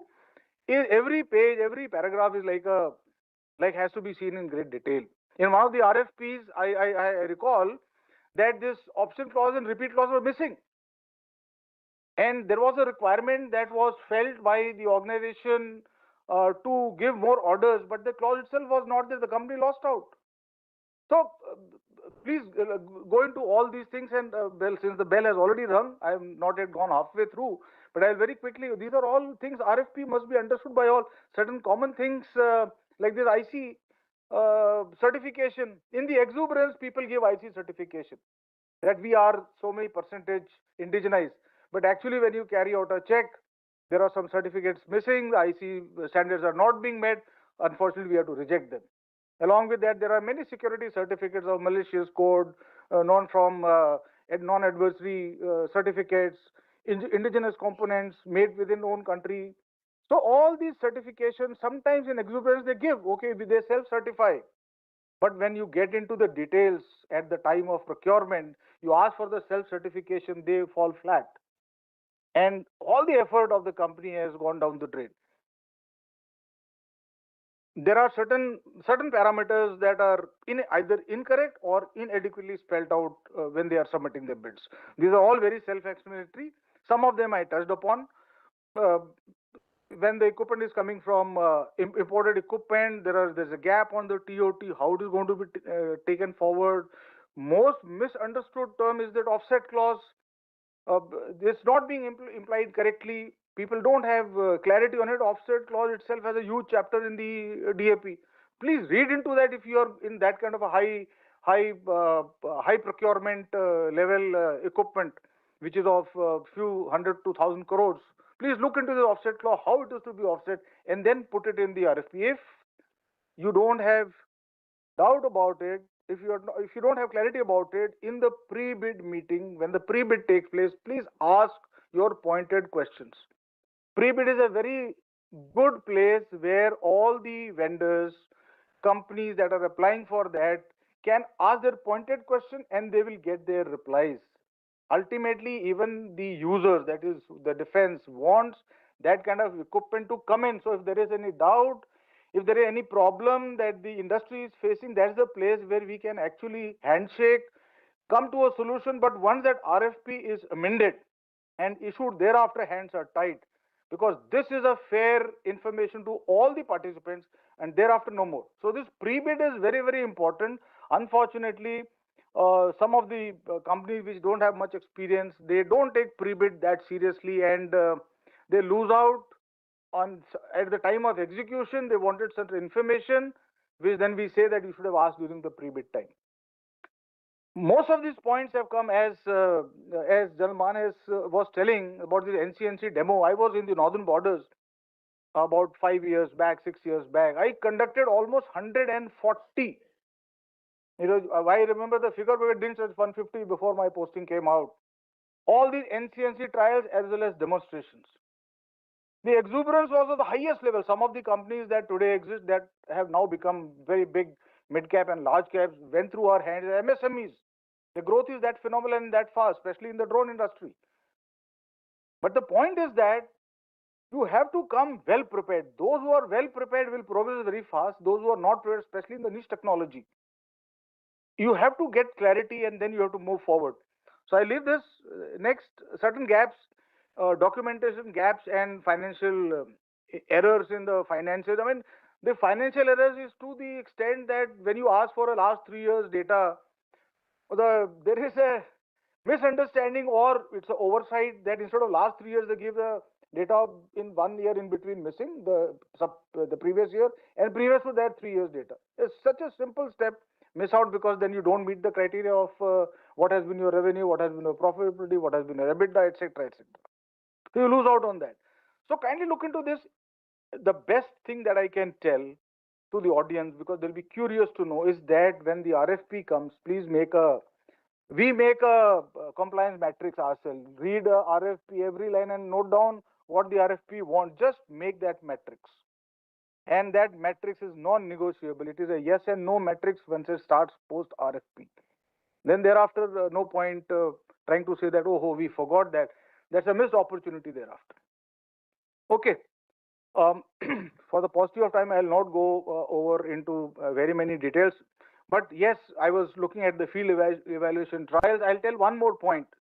Industry is very curious to submit their prototype or their equipment for trials. One such equipment came to me. This was a bracket that was supposed to be fitted over a weapon. And they made it as a good bracket. I carried out a check as per the data given in the RFP that you have to fire so many rounds, so many single shots, so many automatic at so and so range, and so many number of times. First 2-3 rounds, fantastic. Fourth round onwards, the bracket started becoming loose. What's the use? Army needs it for permanent firing. It doesn't need for just 2-3 shots. So we thought maybe it's some slip up. We tried again in the same testing. We again put that. The team that had come, they changed many brackets. But there was a problem in that bracket. They were initially fitting. So that's where I brought this point out, is that when the industry goes into, he has cleared the first step, come to the field evaluation trial, that trial should have been done at their end. These trials can take place on their own. These are not the trials in which you have to run to the national accredited labs or something. This you can manage. So please look into those kind of things beforehand, much beforehand. If it's your product, it's in your hands. You can always test and try it. Requirement will be recurring. Similarly, the requirement of surveillance equipment, sights, long range sights, the ranges are haywire. We are looking at 20-30 kilometers what is coming is 15, 20 kilometers. Why? So that means either we are not aware what product we are giving, or we are trying to get into the system thinking we'll get through. No, you will not never get through. Let me be very, very candid about it. So it has to meet those particular QR. So what can we do to optimize these mistakes? What can we do? Very simple step. Just read this. I have written it in plain English. Compliance preparation begins much before the bid. We prepare for every step that would keep you ahead. Bid will come when it will come. It's your product, you are developing it, you are making it, you're going into a prototype with a thought process, with some awareness of the environment. Please prepare for all the things that you think you will meet and will. Have a robust team.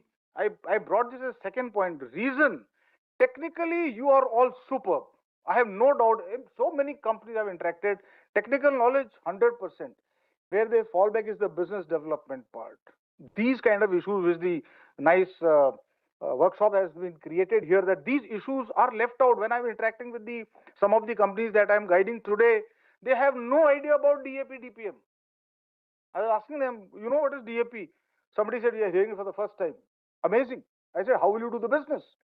So it is that much required that we should be able to educate them. So have a good rounded team which will be able to take you along these issues also as you develop technically. You must build a document library. I mean, these document libraries are very, very simple. What are your commercial documents? What are your legal documents? What kind of clearance you need to take?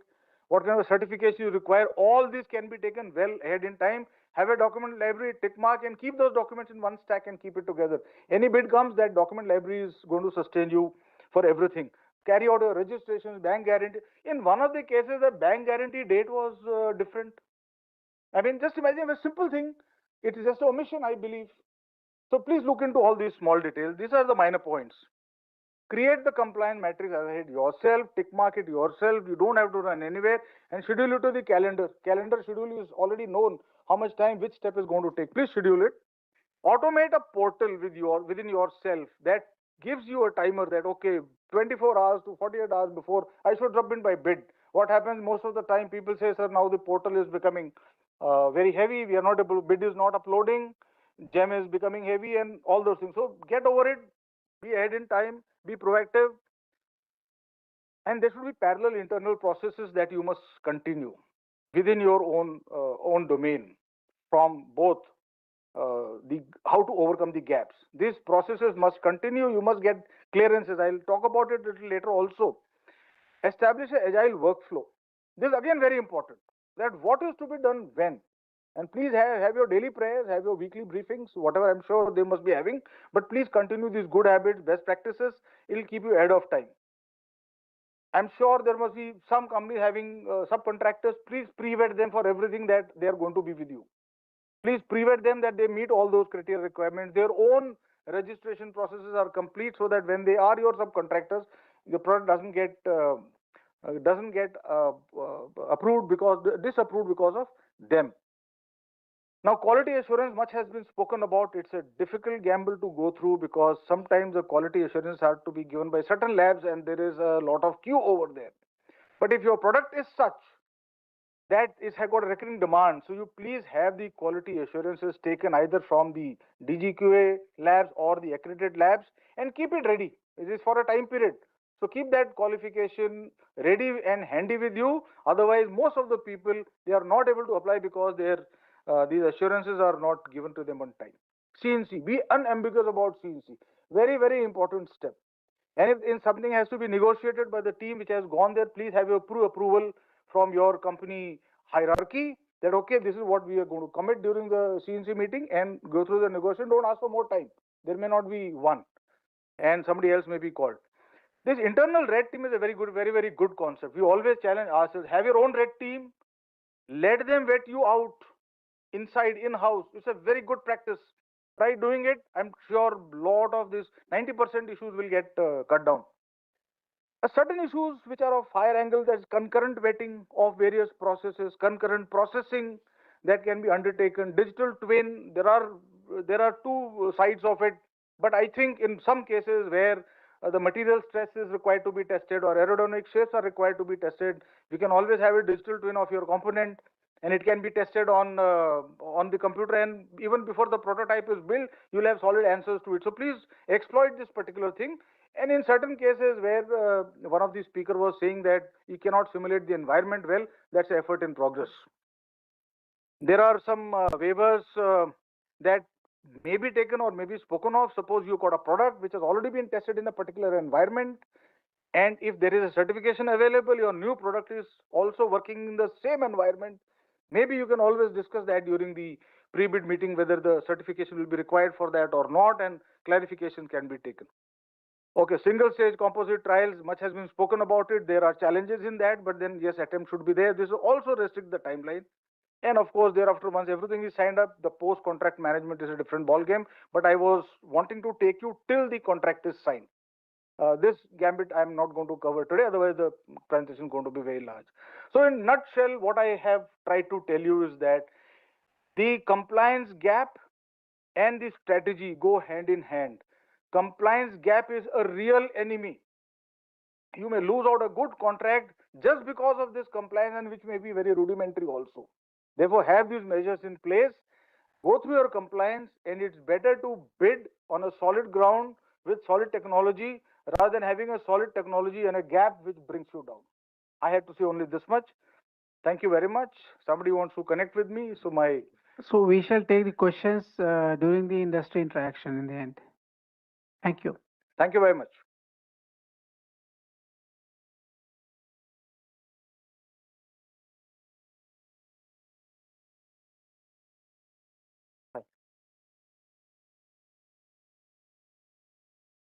Thank you, sir.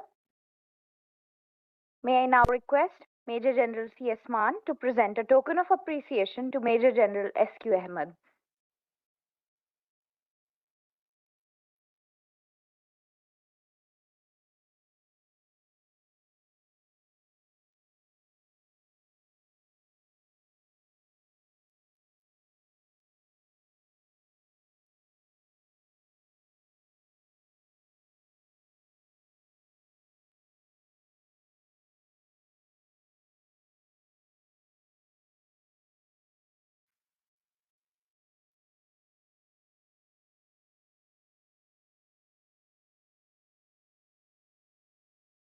Moving ahead with another interactive question and answer session on DRDO's role in research and development, collaboration for transfer of technology, and technology development fund provisions by Mr. Sanjeev Kumar, Scientist F, Directorate of Industry Interface and Quality Management, and Group Captain Manoj Pandey, retired, Program and Team Lead at Finovista, will join us. Mr. Sanjeev Kumar, Scientist F, Directorate of Industry Interface and Quality Management.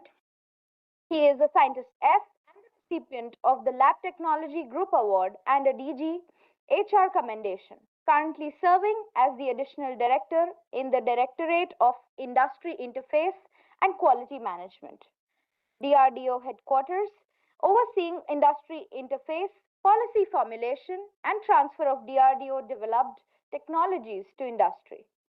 Group Captain Manoj Pandey, retired, Program and Team Lead at Finovista, is a logistics specialist with over 39 years of IAF service, including 4 years with DRDO.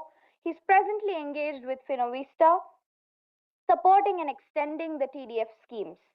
He's also an alumnus of the DSSC Wellington and a recipient of the 4 commendations.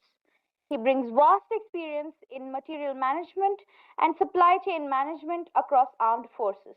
May I request both the speakers to come on to the dais and address the audience.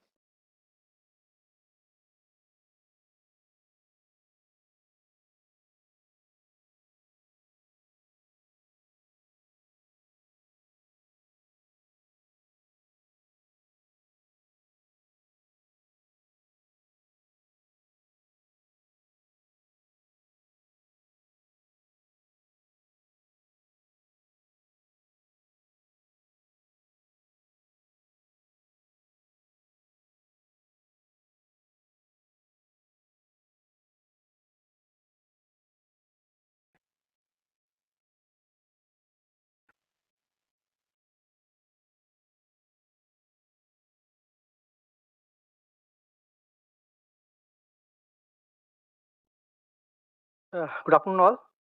So, thank you for introduction. I will be giving very brief about transfer technology in a DRDO. So, just to tell the agenda, today I will be just touching the challenges in defense manufacturing, DRDO initiative, how we are trying to mitigate these challenges, and in brief, I will be giving you what is our policy and procedure of transfer technology. So, to start with, industries are the backbone of any economy, and for DRDO, they are very important partners and engage in almost every project. So we started with the B2P, then we shifted from build to design, build to specification. Now we have reached a stage where industries are coming as a partner. So especially from 2020 onwards, the concept of DCPP has come up, where the industries have been engaged since the inception of our DRDO developed project, basically mission mode projects. So it was just a small journey how we have progressed. What are the challenges in defense manufacturing? Basically, when we talk about defense, it necessarily requires multidisciplinary. And industry have some limited capability in certain areas. It requires requires a large and complex to small prototype design, large investment in R&D. Basically, it's a huge R&D risk, because when we start a project, we don't know what we only can assess the TRL levels. What are the TRL level of our subsystem, and how they will perform in the actual operational condition is not known. It can be predicted based on our some certain models, but it is certainly a risk. It requires huge investment from manufacturers. Raw materials, we are shifting from conventional to the advanced raw material like advanced carbon composite technologies for the benefits, for reducing the weight, getting added advantage. Then over and above that, these materials requires advanced manufacturing techniques which were not available in the country. Now slowly we are building up, we are excelling in the advanced composites and other electronic systems. So these are the challenges. Other things are there from size. If we can talk about from a micro level to the like a missile systems, which is a few meters, low batch size, because we don't have too many prototypes we can test. We can't afford to test because of cost and time run that benefit analysis. This technology is changing very fast. The moment you produce something, within a few years, you will see technology is altogether change. Diverse technology and stringent QRS requirement already, that some SEMILEC certification for the airborne systems and crypto certifications. Other certifications, so many certifications are required for the defense equipments. Then environmental that requirements and supply chain management, because when we build a system, so many industries come together, especially MSMEs. They are a part of a big supply chain. For the resilience to stay in that business, it requires the continuous that they should be fed and they should get the orders. So it is still a challenge to get the order from the armed forces after the development. Just to tell you, DRDO is trying to mitigate all these challenges. How through the various initiatives. These are some of the things. As we know, that transfer technology is the major thing, where the DRDO post-development transfers technology to the Indian industries, including MSME and startups. Then we have another thing, intellectual property rights, wherever we have our IPRs, we are offering to the industries for their commercial exploitation. They can simplify an application with 1,000 rupees, and they can own an IPR. They can use the IPR of DRDO for developing and doing value addition in that. I already told you that development cum production partner model we have created. More than 150 development partner has been selected so far. So the advantage is that when industry starts working with DRDO since the inception of project, they get a feel, they get interact with the scientists, they can see the scenario, what is happening. They can participate in our PDR, DDR, CDR, and trials also. So it's a huge benefit they get when they engage with the DRDO. Then we have a TDF scheme, which my other speaker will be speaking. This scheme is specially designed to mitigate the risk. Up to 50 crore funding DRDO is doing. Then specialty, I would like to highlight only one point, that we are funding up to 90%. Nobody's funding. Even in other department of MOD, 50% funding is there. We have a center of excellence for there. We felt that we are giving project to IIT. They are bringing to the TRL level 4, where the lab level testing is done. How to take it to TRL 7 or 8? So now we have changed to DICOEs, where the industry has been integrated in the system. Industry can be selected so that it can take up for the higher tier level up to 7 or 8. DRDO has opened its test facilities. These are the major area because it requires a huge investment and industry need to test their product maybe in once or twice. So we have opened our test facilities and it is offered through DTP, Defense Testing Portal, on the MOD website. Certification evaluation, previous speaker already talked about the SAMILEX certification. Somebody was asking about software. So our SAG lab in Delhi is doing that crypto certification and the testing. So I think you can approach them if they can solve your problem. The other thing is that DRDO not only doing for their product, but we are trying to help out the industry in their endeavor. So we have another policy, deposit work, through which we are taking design consultancies, software development for tools and other challenges of the industry. The industries can approach to the respective labs. Then we have a summer initiative where we are trying to assess the maturity level of the QA processes in the industries. It is at the just preliminary level. It may take up shape in a few years. Then, if some industry want to export the DRDO develops support the product, then we have a policy in place where that we will not only support in their making the specification, but we can go in with them and negotiate with the at the foreign soil. We have a skill development center we have made in UP Defense Corridor, Lucknow, the Defense Technology and Testing Center. And most importantly, we were hearing that DRDO is not approachable for the industries. Industries were initially complaining. Now we have come up with an initiative, industry interface group in each lab, where industry can approach any of the lab first and third Wednesday. Just walk in. If you inform 1 day or 2 days before, the concerned expert will be available for you. So there is no longer limitation of reaching any of the lab. If lab is not solving your problem, we have a IAG at our DRDO headquarters at the last Friday of the month. So we are approachable, accessible to you. You can reach to us. So now I will come to the actual business. We are the Directorate of Industry Interface and Quality Management, single window in DRDO headquarters for administrating policy matters and industry interface. So basically, any industry facing any problem anywhere in DRDO can write to us. If it pertains to our domain, we will try to solve it. If we need a connected to some other directorate or any other lab, we'll try to bridge the gap. We'll try to make you solve your problem. So all the industry can write to us if they're facing any problem. So to start with the provisions, this is the report card of DRDO, you can say, till 1998.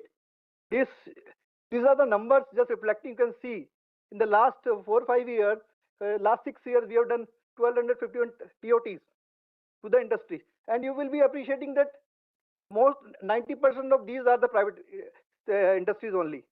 So most of the technologies are going to private industries. DPSCs are slowly coming in a larger role to support them also. These were some major systems: Akash weapon system, Astra missile, medium power radar, ATDS Marij, Varunastra, air independent propulsion system, Pinaka attacks.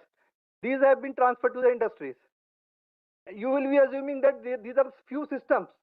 But when I talk about Akash weapon system, it has been given to BEL and BDL. There is 250 industries working behind this project. They are the only lead system integrator or DCPP. So there is a whole chain of supply chain of industries. So it's a big ecosystem building itself, telling itself. Coming to some basic question: what is technology, and when should we do the TOT? Where this TOT takes place, whom we can provide the TOTs. So these are some of the basic questions which everybody asks. Just to tell you, what we own, we can only transfer. So basically, whatever the design, know-how, processes, product, systems, subsystems, or component, anything whose IPR right is owned by DRDO, or know-how why is owned by DRDO, can be transferred to the industry, and we are calling it a technology. And just coming to what is the technology transfer, It is a mechanism, institutional mechanism through which from paper to product.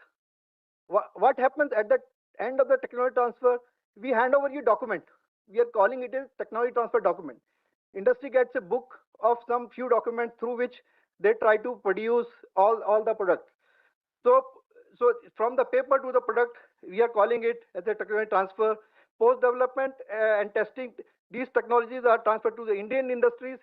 If we are talking about these military technologies, there are two categories: military and spin of dual use technologies. Military technologies are transferred only to the Indian industries. If it is spin off technology, that can be transferred to the foreign industry also with the certain approvals. So these transfer involve both the technologies. Then just why we transfer this technology? I already told you that DRDO is R&D, doing defense R&D. We cannot do production work.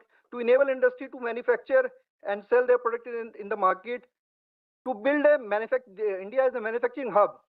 Transform. Our aim is to become a net exporter in defense manufacturing. So we want to achieve a target of 50,000 crore in the defense exports. So DRDO developed equipment is making quite a bit contribution in that goal to make India for the make for the bird. I'll just wrap up. Already this technology can be transferred to PSU, DPSUs, MSMEs, and these are the policies. These policies are available. It gives you detailed insight how we are doing that technology transfer. Most importantly, everybody asks, what is the cost of technology? So we are charging for the military technology 5% of the development cost. We are not loading any infrastructure, manpower, or other resources on that. And the industry which are engaged in the development, we are not charging any TOT fees from them. For the category V spin-off technologies, this is up to 20% of the development cost, and we are receiving bids also. If there is a more demand of that technology, then we are not going for the bidding. More than 5 industries are interested, then we are cutting to the 20% only, because sometimes it monopolizes. Somebody quotes very high. There is no royalty for the government agencies and 2% for the commercial market and the export. Just these are some of the salient features. Technologies are given non-exclusive and on level playing field with the DPSUs. Licenses for 10 years. Free handholding is given to the industries, and one technology can be held by multiple industry, and multiple industry can hold multiple technologies. Some licensing requirement need to be met. PESO and DPIT licenses for explosives and military equipments. One important aspect of our TOT is that FOEMs are not allowing any value addition in their TOTs. If our industry want to do the value addition in our TOT, they can do. We will give them exclusive marketing right. This is the most important aspect which is missing in the foreign TOTs. We are also giving TOT to the startups based on their profile. This is the simple process. Technology nomination, then we have a costing, then we seek interest from the industries. Then after that industry response, there is assessment is there, due diligence by industry, signing of agreement and handing over of the document. This is our website where you can approach drdo.gov.in under offerings TOT. There details of all our technologies are listed. There is a committee of committee is there which shortlist these industries for signing of licensing agreement. They're responsible for selecting technically competent and financially sound firms, verify the claims made by the industry. If required, they can visit also.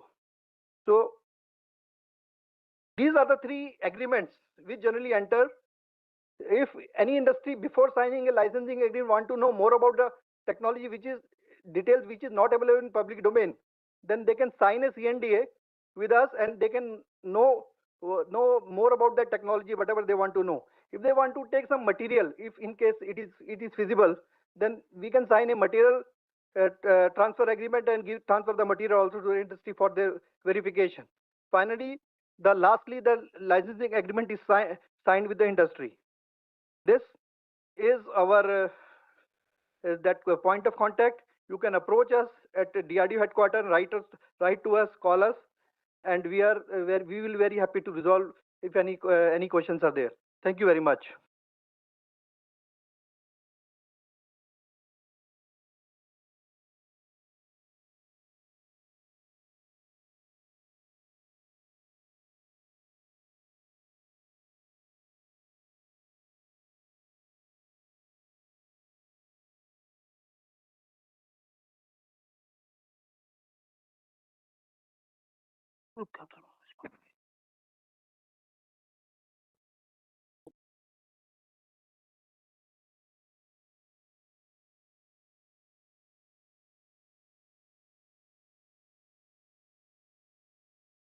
Ladies and gentlemen, Jai Hind. Group Captain Manoj Pandey, coming from Technology Development Fund, and I have been associated with the directorate called Futuristic Technology Management, which is looking after TRL 123, and TDF looks after from 3 and beyond till TRL 9. So that means that is the life cycle of a development of any technology. So I have been associated with it in last 2 to 3 years, and I understand the imperatives of developing a technologies and the nuances and the difficulties and the cycle and the requirements of our defense forces. So how we develop our technology, what are the imperatives, that is what we are going to cover in our TDF. But as before I start, thank you Cenjows for inviting us, and in fact we always say that it is the industry, MSMEs, startups, defense, armed forces requirements, but we forget about the think tanks. Think tanks are integral part of this process, and because we take their expert opinion in development of technology, they are part of integrated expert panels which are there with TDF, and with Cenjows we have a MOU signed, I believe, last year, which was signed, and we keep working together and understanding and sharing the know-how which is available with us. Australian Strategic Policy Institute has brought out a booklet which is called Technology Tracker. In that, it brings out that out of 74 critical technologies which is identified by them, China leads in 66, and remaining 8 is led by USA. Some time ago, it was reversed. But what is very heartening to know is that India is featuring in top 50 technologies, in top 5 countries in the top 50 critical technologies. And it has superseded USA in 8 technologies. That was very. In fact, India featured as a country in movers and shakers of that particular strategic policy institute thing, that technology tracker booklet which has come out. So that is why our responsibility of giving our armed forces the niche equipment, futuristic equipment, high-end technology is very important. And there, what I'm finding in my last 4 years association with DRDO, that we are moving very aggressively in creating the effort from lab, as has been brought out by my predecessor. I also want to thank General Ahmed, who has brought out the imperatives of how to fill the documentation, because we see that there is a lot of gaps in that, and for one mistake in documentation, a very competent technology development partner loses out that technology. With this at the background, so what is Technology Development Fund? It is a cornerstone in the enabling nations' technology self-reliance. Features fosters innovation through collaborations, and focus remains on high-end technology, tapping the competence of private defense industry ecosystem, particularly startup and MSMEs. And we know that MSMEs are contributing to 35% of Indian GDP. And the ultimate aim is to innovate for tangible world-class solutions for our armed forces. In 2014, for the first time in the Parliament, TDF was discussed, and in September 2015, Committee of Secretaries empowered DRDO to set up TDF scheme. And the first 7 projects came in 2016 and 18. Thereafter, we continued in November 23.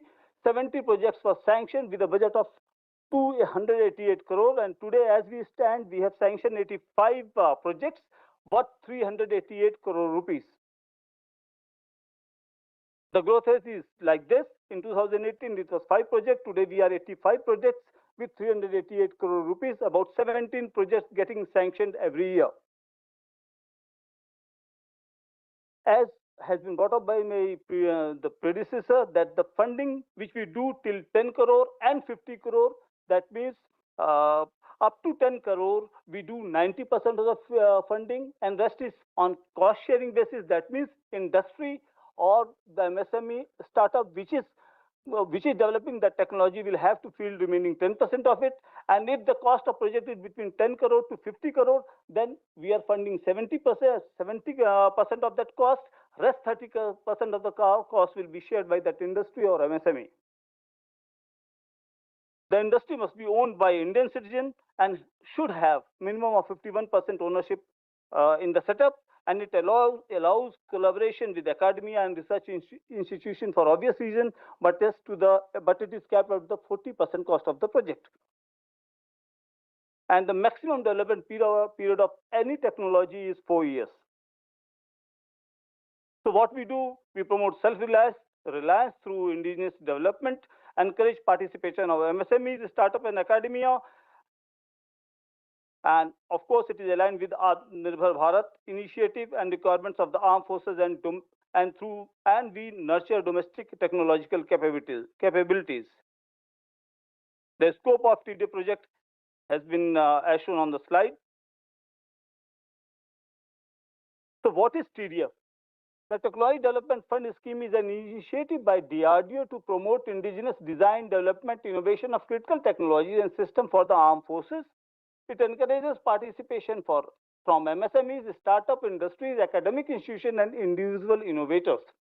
The funding support is as I have just brought out, and the focus area remains on emerging and critical technologies, aiming at import substitution and dual-use technologies.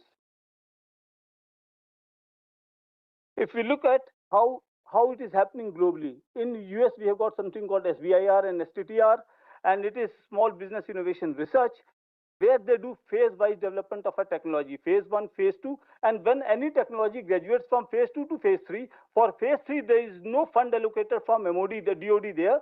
It is funded through various different government agencies who are going to procure those technologies. But in our case, it is funded by MOD. Mafat Israel, whichever technology it is going to develop, first of all, it integrates the deep tech into it, and thereafter it looks at first primary focus is commercialization. And in the same league, we came in 2016. So where we stand today, we have successfully 85 projects. We have sanctioned 85 projects worth 388 crores. And if you look at number of skills which we have developed, or a job which we have developed, it is about 30 to 40 per project, which works out to about 3,400.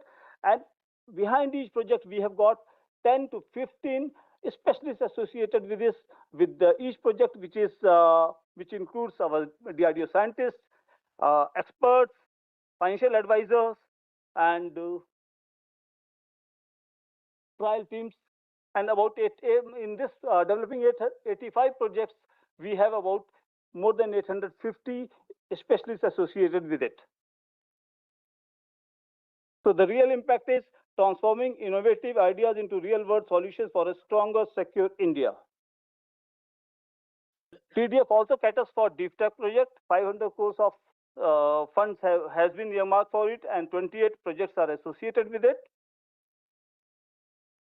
So any technology, the journey starts from TRL level 1 till 9. So TRL number 1, 2, 3 in DRDO, we have got under DGTM, there is called Directorate of Futuristic Technology Management, which does through the DRCOs. From 3 onwards, the handholding is by TDF, because TRL 4, 5, 6 is value of death, where we don't have labs for the interested industries to carry out the experimentation. This is where we hold the hand and fund them so that the value of death is avoided, and thereafter we reach to 7, 8, 9, and where we demonstrate in prototype is developed and operational fitness is checked. As it has been rightly brought out by Wing Commander Chaturvedi in his talk, that anything which we are going for trial, the agency which is responsible for trial, that field unit, must be kept in picture at very, very initial stage. This means 5 minutes more. So there are very many agencies which is working for indigenization, innovation, and like it has been brought out by my predecessor, in DRDO we have got DCPP, and in Indian Army we have got ADB. General Man is there, he is involved in, he is part of part committee meeting also, and we interact very regularly with Army Design Bureau. Indian Air Force, I am from Air Force, I have seen the indigenization effort in all the BRDs. Right from 5 BRD Sulur or 3 BRD, lot of indigenization effort is going on there. In Indian Navy, there is a Directorate of Indigenization, and of course, IDEX projects through Make 1, Make 2, Make 3, which is again a DDP project, and there is indigenization fund which is reserved with the DPSUs. The organization structure, just for info, under Chairman DRDO, we have DGTM. Under DGTM, we have got Director TDF and Director DFTM. Under Director TDF, we have got a pool of scientists and service officer. And of course, those who are not visible are think tanks, industries, expert, armed forces, where we pull in together to develop a technology. Our stakeholders are shown on the slide.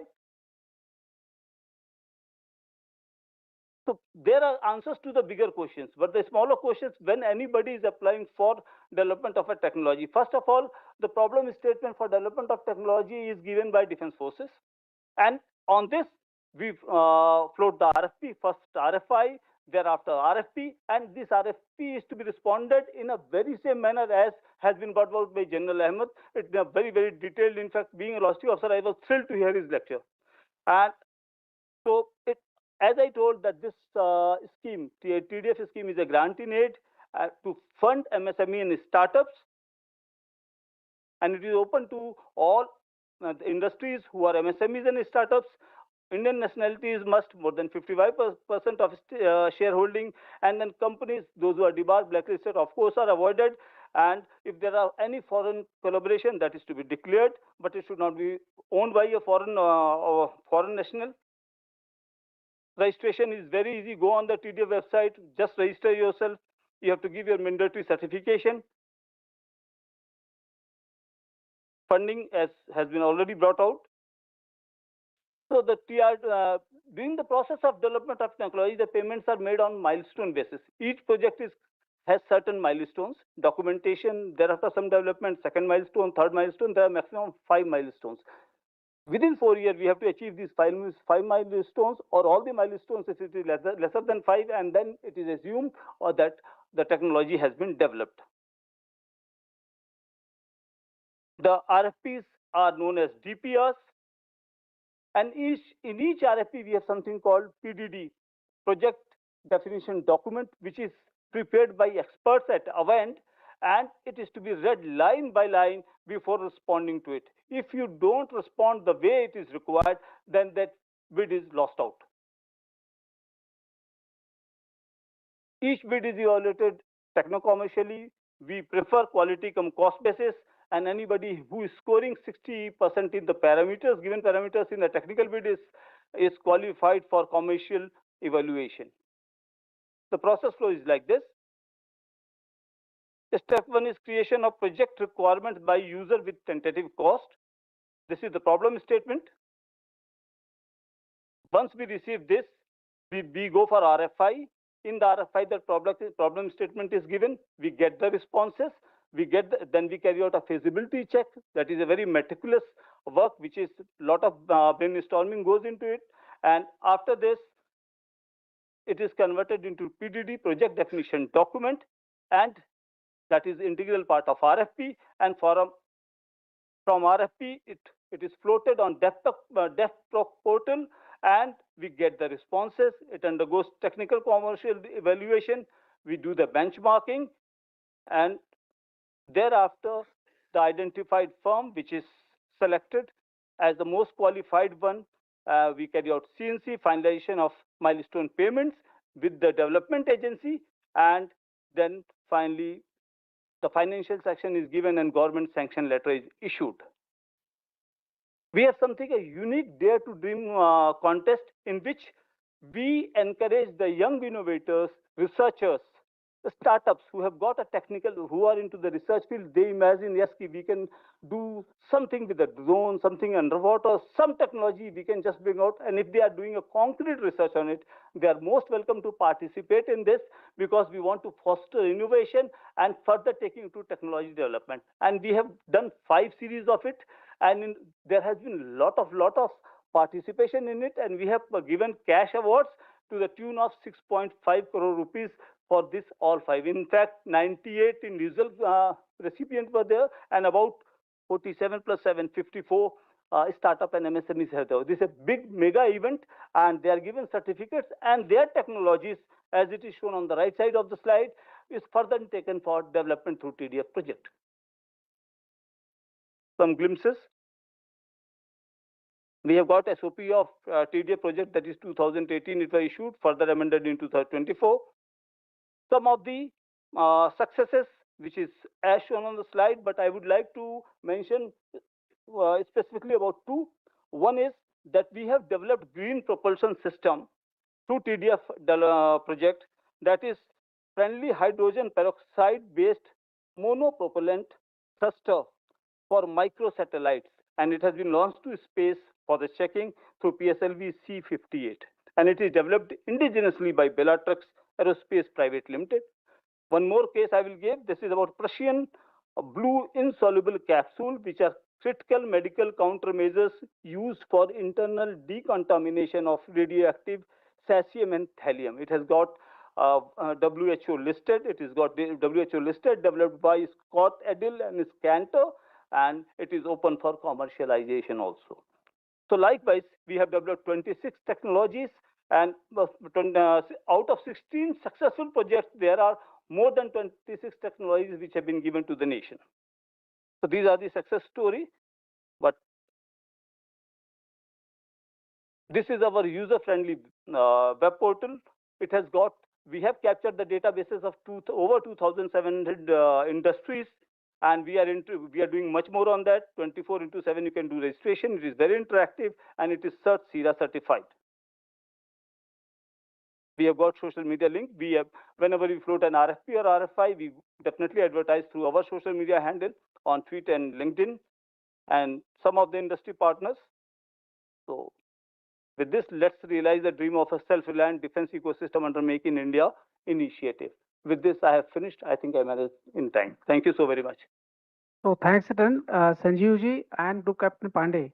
Please come and sit at the place. I will call you again after some time for the question answers of the people which we are not able to take it now.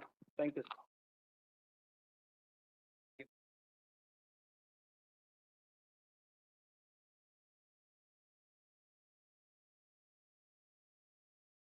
Thank you, sir. Thank you. I could not stop taking this toffee because it is melody. Thank you.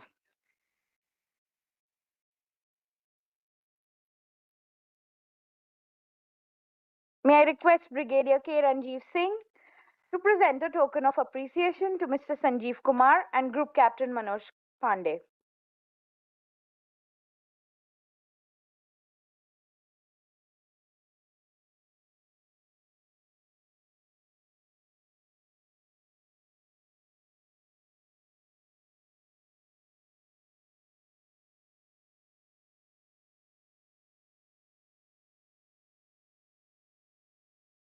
Thank you, sir. We now move on to session 5, which begins with an overview of the TPCR structure and its purpose.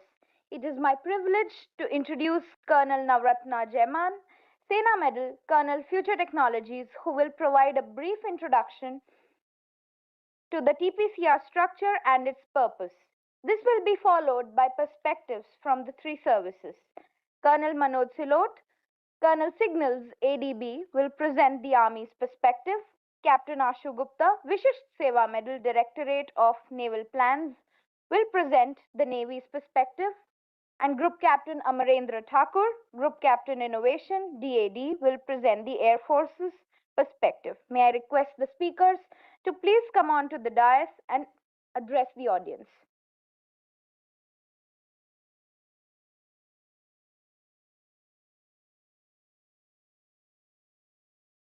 All 4 officers are requested to be on the stage.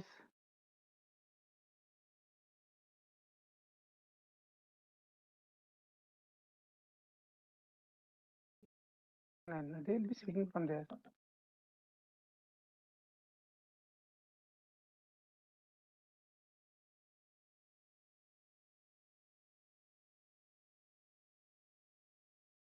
And a humble request to all four of you, try to manage in 10 minutes each so that we don't get further delayed. Balance, we'll see if there is something left in the question answer session, we will cover up. Thank you. Good evening, ladies and gentlemen. I think we all have been bestowed with the responsibility to bring the delayed schedule on the time. Take out the tough day which you are having since last 2 days. Paint a rosy picture of the future for next 15 years. Leave a lot of time so that you can have tons of questions which can be answered by gentleman, and start our weekend early.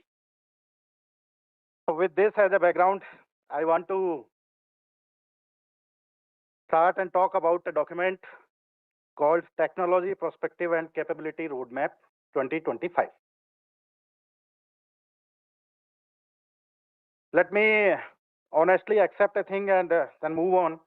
This is a single document which is freely available, uploaded on military websites as well as on the civil internet. This gives the Indian Armed Forces actually intent for what we are going to buy for next 15 years. But there is a problem. Most of the MSMEs and startups, they have done either of the two things.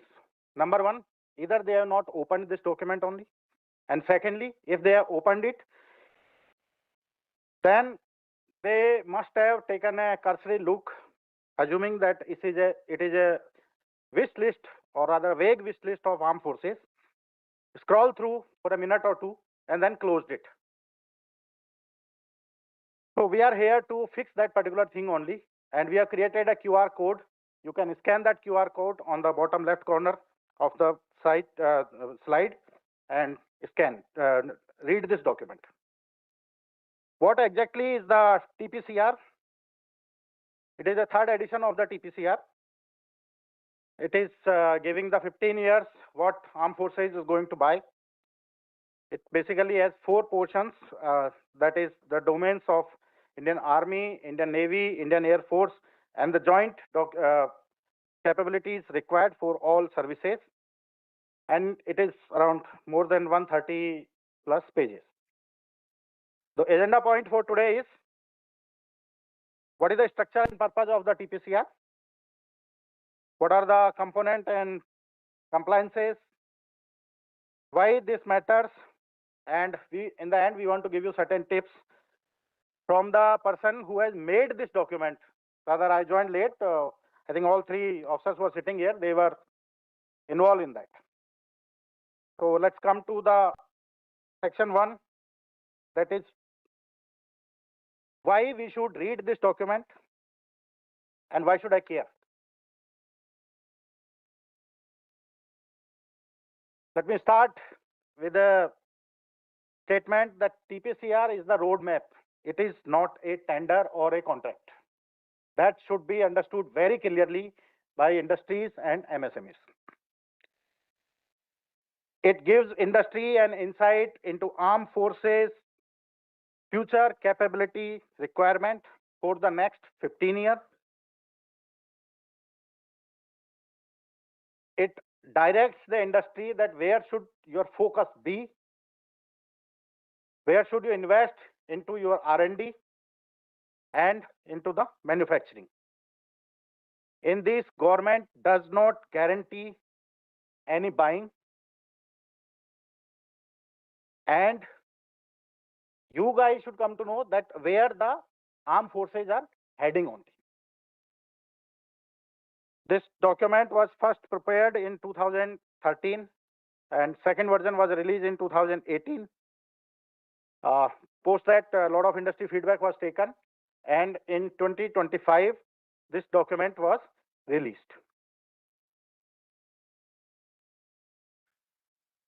Why exactly it exists?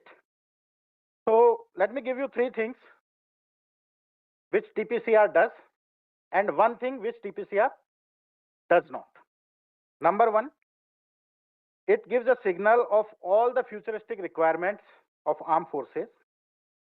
It conveys the services perspective on the emerging technologies, futuristic combat requirements, and their stated needs. It directs the industry towards investing, kind of gives green light to invest into the R&D, set up their production lines before any formal tender document release. And third is, every entry in the TPCR having dual aims, that is moving towards the indigenization and increase the make in India content. But what it does not guarantee, that is the card on the right side. It does not give any commitment for the procurement. The government reserves the right to change, delete, add or alter any entry. All the quantities are indicatives. We have deliberately left all the systems and subsystems so that same can form part of the RFPs. So basically what TPCR does, it gives you the direction to travel. And for that, please continuously keep on monitoring all the portals where tender documents are uploaded. How the TPCR is organized? TPCR is organized into 4 segments. That is Indian Army, Indian Navy, Indian Air Force, and the joint segment for all 3 services. I think you all will be more interested in the joint segment, where you will find the accessible entries like UAVs, drones, sensors, RPS, EW, AIML, cyber, and IT. Please don't miss the last portion of the TPCR, that is section 5, which mentions what the DRDO is doing and what all are the government's projects which has already been undertaken under various schemes like Make 1, Make 2, IDEX, and others.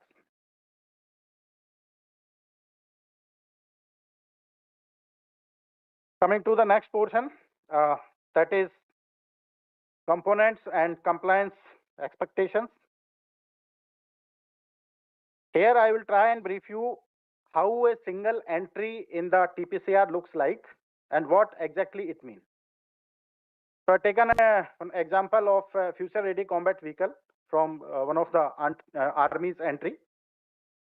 So every entry will specify following things: the program, name, the life cycle, quantity, who is the SPOC, single point of contact, what are the broad parameters and technical specifications, and DRDO's remark. This you might have read through, but let me give you the intelligence and from the person who has made it from his point of view. And it could be a intelligence for you.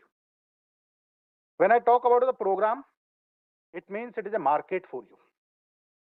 This is the stated capability gap. You can focus.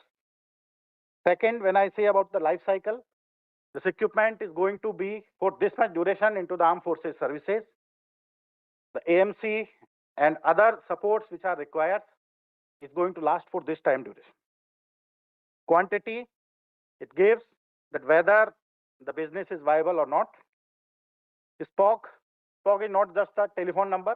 There's a colonel or a group captain or a captain rank officer sitting there and manning it. Broad parameters is the qualitative requirements.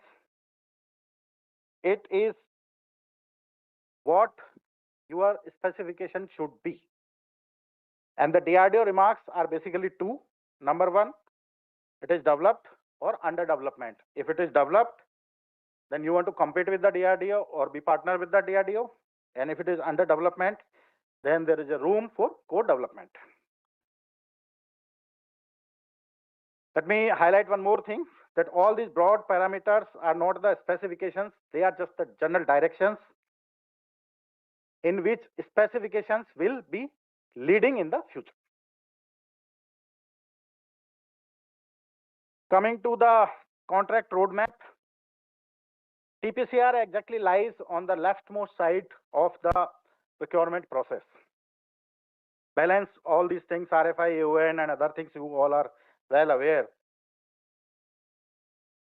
Compliance is very light on the left-hand side, and it becomes very heavy on the right-hand side when you have to match word by word and line by line when you are carrying out the trials and the demonstrations.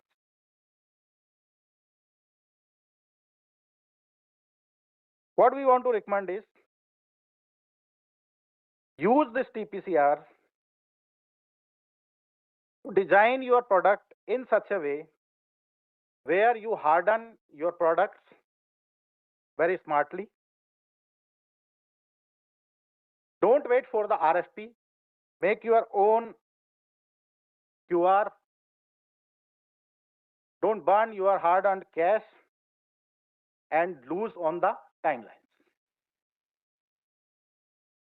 Coming to why it matters the most for the MSMEs and startups. This is how a typical startup functions. They have a very bright idea, good product, clever product. Once the RFP is issued, they come to know that they are lacking somewhere on certain QRs. Then the fight for matching the QR starts.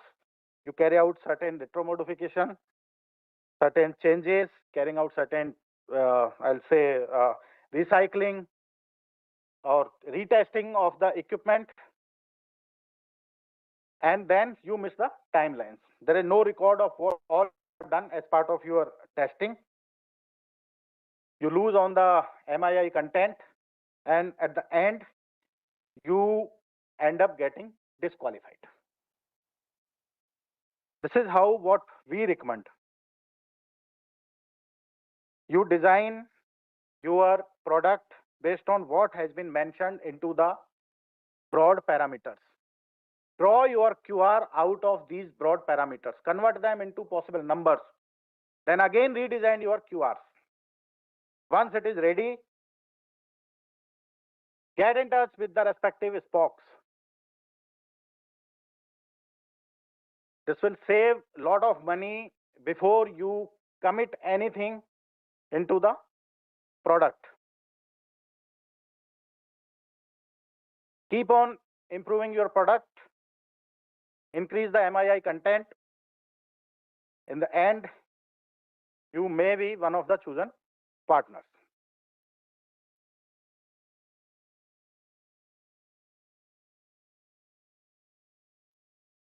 What is your entry point into the ecosystem?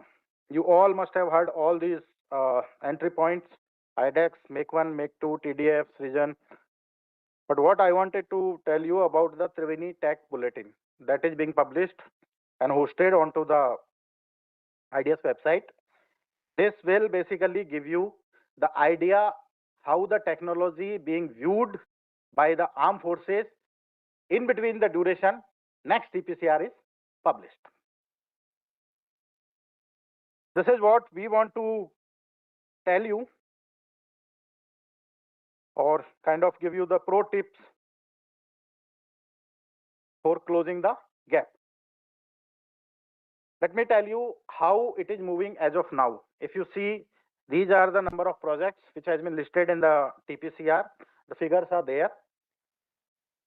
When I say work in progress, it means either the industry has been identified, RFP has been issued, some trials and testing is on, or they must be at the various stages of the procurement cycle. And you see the contracts has been awarded to some. It should give you the window of opportunity where so many things are yet to be touched into the TPCR.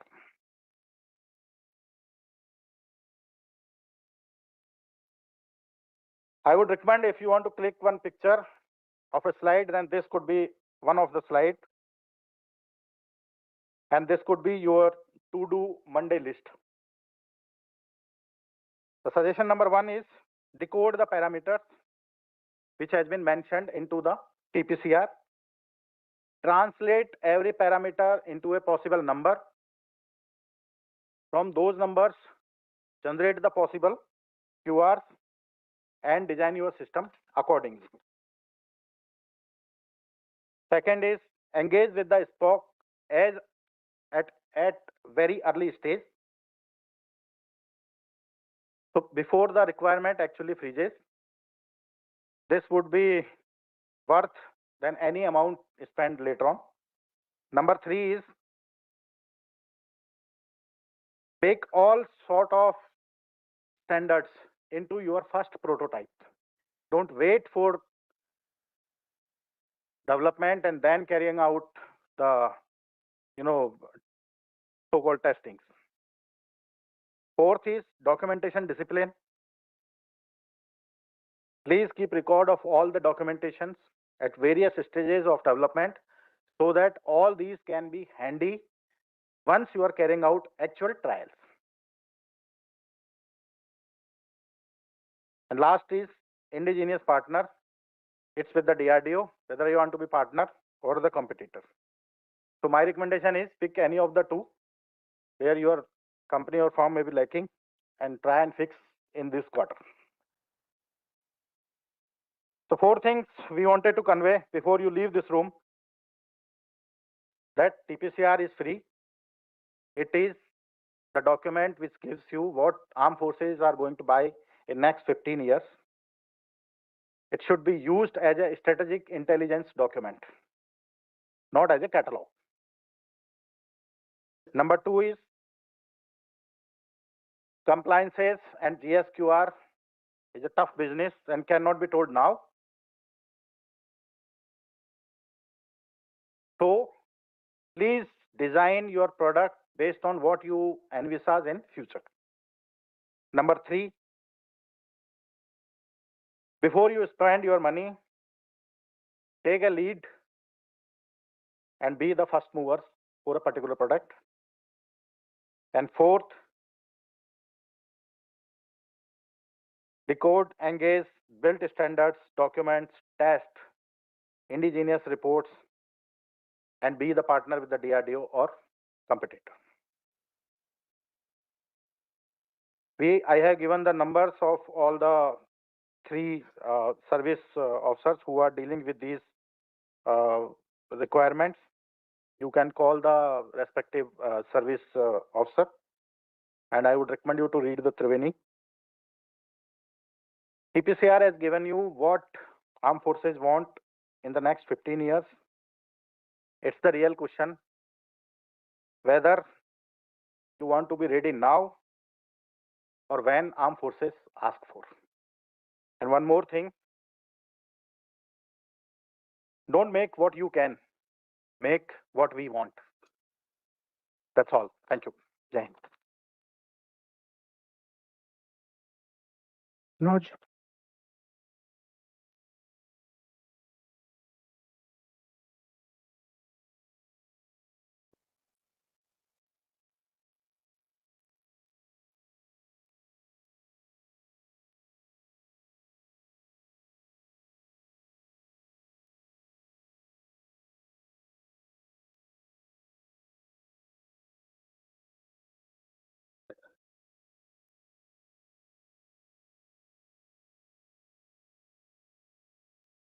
Good evening, everyone. I'll be covering the Indian Army's project and programs which are in the TPCR. DG Cenjows has given me 10 minutes. DDG Cenjows, he reduces by 50%, and I myself will reducing by further 50%. So I'll try and cover in 2-3 minutes only. Because majority of things have been covered by previous speaker. It's a single document, tri-series document, so the majority of things have been covered by him. From the 2018 TPCR, many projects they fructified as per the statistics available, and 2025 TPCR, around 25 to 30% RFPs or RFI have already been given. Balance are there to take on. Just to summarize the requirements of Indian Army, there are total 84 exclusive projects of Indian Army, 62 projects where they are part of the tri-service as joint projects. So total is 146. And the range of the equipment is right from the tanks to communication equipment to UAVs to AI, big data, and the space domain. So since this document is available in open domain, I'll not be covering the characteristics or the parameters of each of them. Snapshot has already been covered by the previous speaker. Just to cover that, some of the parameters will be very, very cryptic because this document is there in the open domain. We cannot give the classified information as such. That can be shared in person, or once the RFI is released, that will be given that. Points about the DRDO under development, if you see in the serial number 1. So there is a possibility of collaboration with DRDO, or maybe you can go independently if you have the capability. Some of the projects have detailed specifications already covered by the previous speaker. So I'm skipping all these things and I'll come to last slide straight away. The miscellaneous part. So miscellaneous itself is not that miscellaneous. If you see, number of projects are there. They have not been categorized into domains. But you see, it includes the AI/ML, deepfake detections, AI as a service, smart adaptive jamming, time super. So all the latest and niche technologies are listed here. Some of them are here. So as and when the RFI is issued, you are there to participate. But since the document is there available of now and its life is for next 15 years, this will be revised after 5 years again. So the industry can take a cue from here that we are looking for this technology in coming years. So you should not wait for your production line to come up, your ideas to come. These are there and these are quantified. Each project has been given a quantity so that business case is there with the industry. I finish here. The contact number of Army as such is given here, shared by the previous speaker. You can, instead of giving a call, which might be a difficult one to explain on telephone, so it's better that you write an email on the given email ID, and we'll come back to you with whatever queries you have. Thank you. Thank you, Manoj. Ashu?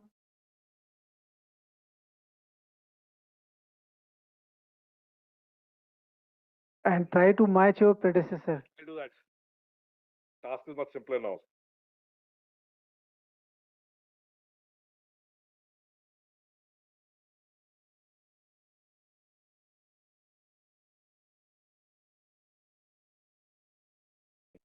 Thank you.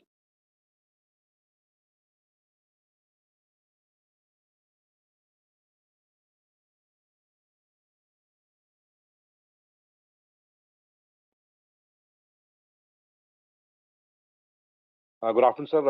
I'll start with a preamble that my task is much easier now because most of the ground is already covered. So, in fact, I made a detailed presentation. I'll skip most of it. Should you want me to, elaborate on something, I'll pause there. But you can take a snapshot of all the slides. That's not an issue. I wanted to start with the strategic context, as to how the Navy is shaping the requirements of the TPCR. And primarily, it is because of the strategic relevance of the Indian Ocean region. Known to the audience, I need not elaborate. But what I want to bring out is that in the region, in the past few years, certain key threats which have emerged, they pertain to the gray zone warfare, underwater surveillance, drone, and the cyber attacks. So these are the 4 or 5 key technologies, which have been pushing as to, what should we acquire in the years to come. So my entire focus of the presentation is, hinging on these 6 key technologies. If you look at the TPCR, the naval component, we have about 10 domains, 169 projects, and the joint projects are about 40. So that gives us about 209 projects. A few of them, they pertain to the ships and crafts. But, recently, in about last year or so, these are the 6 areas in which we have started looking into as to, getting more and more technology solutions. Autonomous systems, AI and decision support, cyberspace convergence, directed energy weapons, quantum technologies, and undersea dominance. So the challenges and opportunities are known, sir, but I'll take a minute to speak on the opportunities. Having been in this chair for the last 3 years, I've seen a number of cases where we have successfully taken the AO1s and the contracts. As I speak, sir, more than 25 cases of IDEX, we have got the AO1s, and more than 15 cases we have got the contracts. In fact, one TDF case also, we were the first one to get the TDF case going. So there's a huge opportunity. I'll draw the attention to the slide, which was the first by the IDS. If you look at the conversion rate as of now of the TPCR 2025, IN has about 169 projects, of which about 25% is at the RFP stage, and only 8 are contracted. So there's a huge amount of space which is available for the Indian companies to step in and bring the technological solutions for the Indian Armed Forces. Primarily, how are we doing it? How we go about doing this business in the Navy? We are guided by the eight pillars. That is, what our doctrine says, what are the organizational requirements, what are my training requirements, what materials are going in, the leadership vision which is given to us, the requirements of the personnel, facilities, and increasingly focus on the interoperability. We have to have joint structures and we have to have joint capabilities. There are a large number of stakeholders, DRDO being a very important stakeholder in the defense R&D. But there are many others, of which if you look at the boxes I have put IDEX and startups as one specific box, and I put industry separately.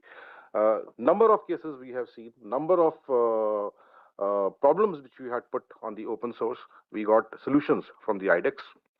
So from that perspective, that we look forward to interact with IDEX, that is MSMEs and startups. TPCR, this slide has already been covered, sir.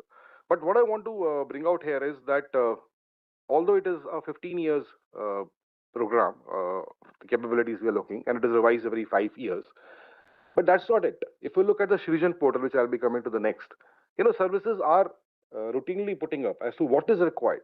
So the document itself may not be, getting revised at a frequency the way it should be. If you ask me, the way technology is changing, TPCR should also get revised every 2 to 3 years.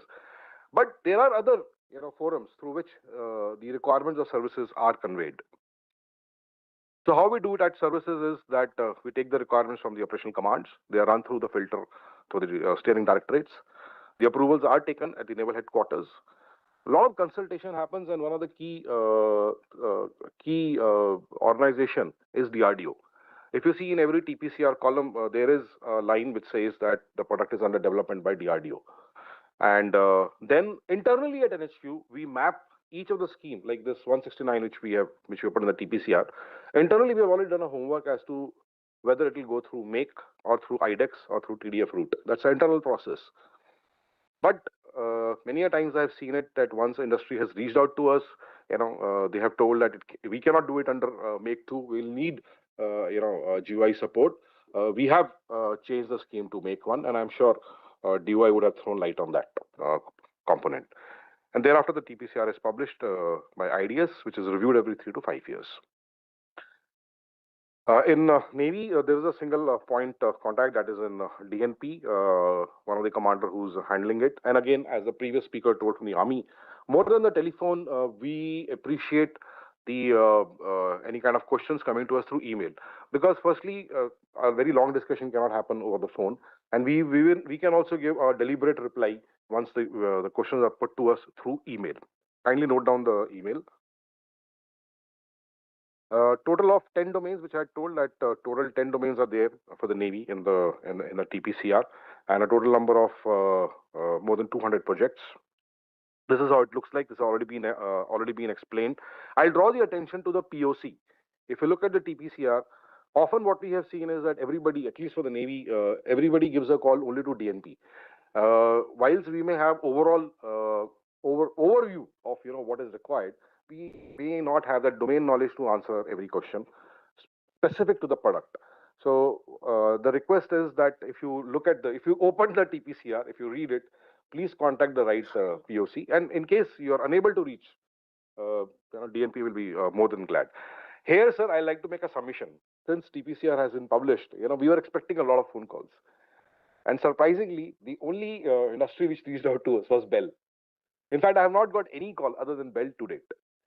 So either the document, I allude to what has been said by the Colonel FT from IDS. I don't think that many have read the TPCR. We have not got so many questions or emails from the industry. Where MSMEs and startups they make difference for us. So, sir, I wanted to cover it in detail, but I'll straight away come to the technologies because we are actually looking for solutions in these fields. So just read the title of it: AI and autonomous systems, the maritime ISR, underwater technologies. I'm again repeating. We are finding a lot of gap in underwater technologies, and we want solutions. If you go on the IDEX portal, if you look at the IDEX challenges thrown by the Navy, the problem statements, you'll start understanding. You'll start understanding as to what we are looking at. Unmanned surface and underwater vehicles. In fact, so much so that in last 1 year we have taken a large number of A1s, primarily in this field. Cyber warfare and electronic warfare. Quantum technologies, space-based capabilities. Advanced technologies, and I'll again talk about the energy systems. DRDO, as part of the TDF project, a lot we have already moved forward in this field, but still, I would say, a lot of space available for the Indian industry. Draw the attention to the last block, digital twin and simulation. If you see DAP 2026, they're getting in the provisions to do the tests, especially the FAT trials, through digital twins. We will also be start putting this in our RFPs, but this is one area which has to come from the industry. You should be able to make the digital twins. Fusion portal. Again, I'll say that this is where we keep updating. We keep putting our make requirements, the IDEX cases regularly updated by DOI. And if you are on this portal, you can easily reach out to the Navy. Much has been spoken about it, sir. These are the gateways through which you can achieve what we are listed in TPCR. So TPCR is only giving you the requirement. How do you gain a contract, or how do you start doing R&D? Are these projects either a TDF route or a make 1, make 2, make 3, IDEX or SP model?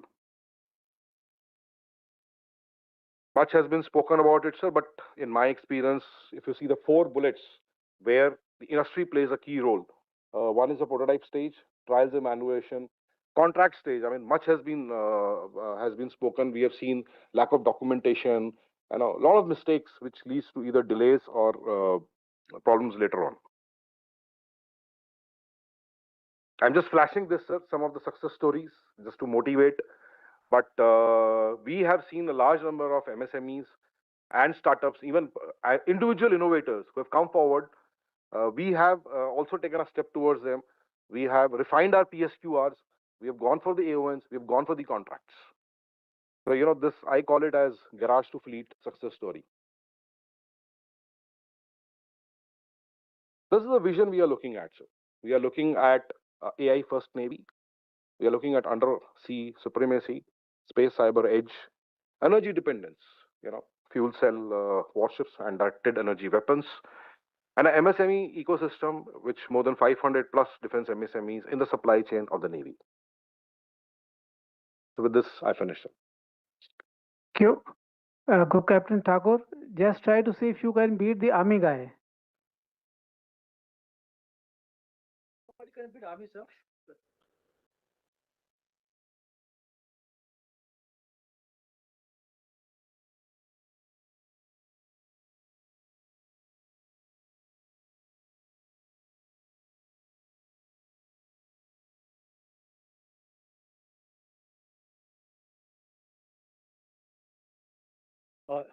Good evening, ladies and gentlemen. Now, everybody expects me to beat army. Though my name is Amrendra, people call me Amrendra Bahubali. That's a different case altogether. Though I'll try my level best to finish my talk as soon as possible. So I will be covering IF perspective in respect of TPCR. TPCR, now we all know what is TPCR. I will be covering my talk and the scope what I flashed on the screen, but don't bother about that. It will not take that much long time. Oh, sorry.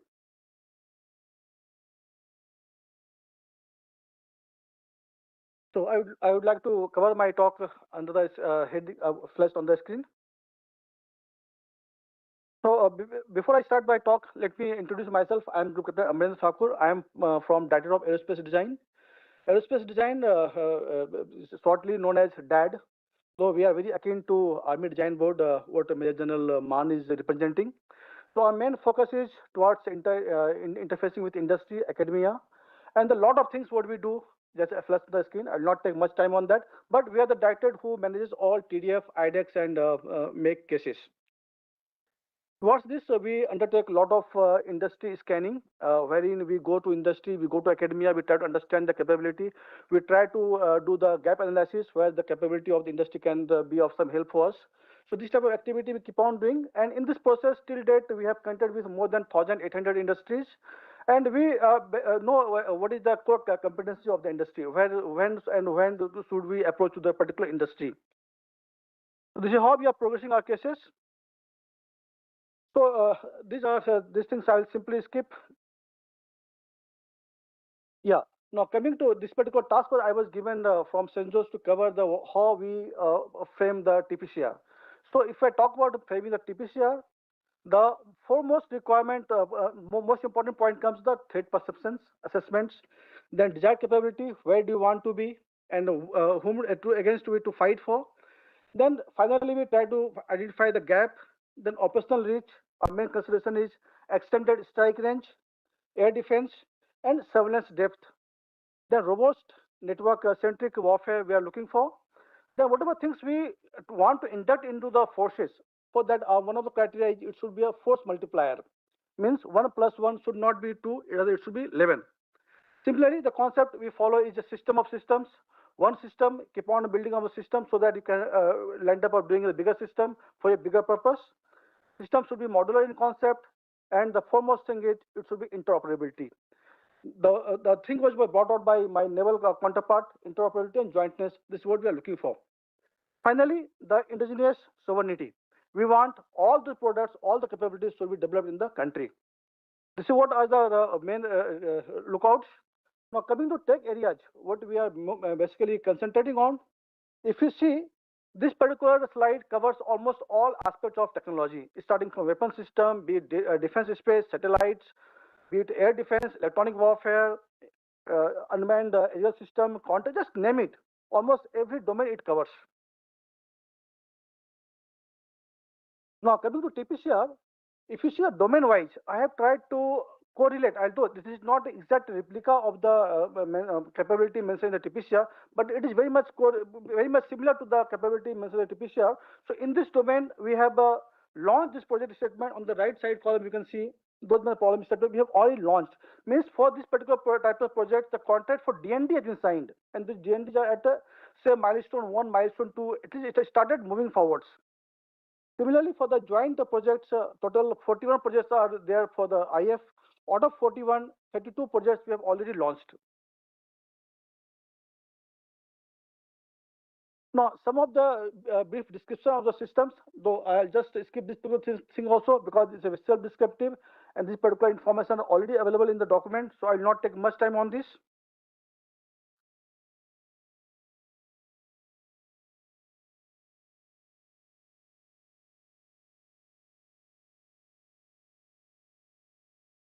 Now, one aspect I was told to cover that how the requirement of Air Force is different. So, though uniqueness not is a very apt word to use particular for this particular aspect, but yes, I have tried to use this word. How our requirements are a little different. The way we do the business with the industry. First and foremost is the airworthiness certification and QA aspects. It's very stringent. You must have realized during the previous talks. Stringent integration. The moment it comes to ground-based system, though it is a little relaxed, but the moment it comes to some airborne platform, the integration aspect, the testing evaluation becomes much more stringent. High R&D and the investment and long gestation period are one of the critical area which industry needs to be aware of. The other point we need to focus on. Then one is important aspect that in most of the capability of IF, there is a convergence of multiple technologies. One technology is not suffice to get one technology. You have to convert at least number of technology into the product. That there is scope of continuous improvement and spiral development. The government of India policy is also giving you this leeway. particularly in ADIC cases. The spiral development gives a lot of debate to the industry, MSMEs. Even if you are able to meet even my 70% of my basic essential requirements, the contract can be given to the industry, and subsequently we expect you to improve on the product. The rapid technological changes, demand for new technology. If you see the technology life cycle, the one study I read, that it says that technological life cycle of a technology has shrunk almost by 50 to 60% in last 5 to 6 years only. If I compare with the last 10 to 20 years, this thing has further shrunk. The last 5 to 7 years only, the life cycle of the technology has shrunk. So this thing we need to be aware of. Unless until we are right step in the right directions, we will not able to meet the expectations. Now, how do we take these projects requirements apart from this TDF, make an IDEX? Two additional routes we are having. One is through revenue, DFPDS schedule 10.2 and schedule 12.3. These two routes we are exploring to launch the product. The 180 projects we are having right now, this is in addition to the projects we are having in the revenue routes. Close to 18 projects right now we are running into revenue. Similarly, DTTI is basically defense technology and trade initiatives with the government of US, in which we are having right now one project, 5 more projects we are going to launch. In this type of project also, that there will be requirement of Indian MSME and startups to work with US startups.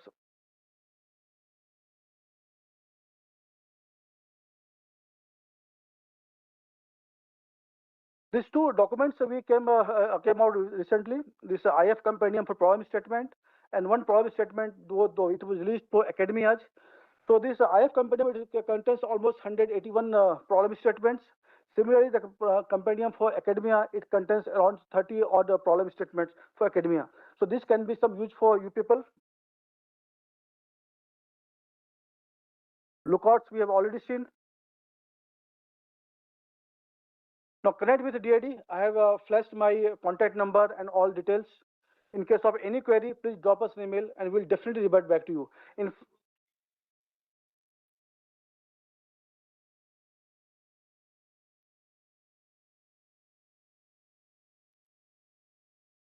In fact, on an average, we meet at least 2 to 3 industries in a week, at least 2 to 3 industries, and at times it goes to 4 to 5 industries.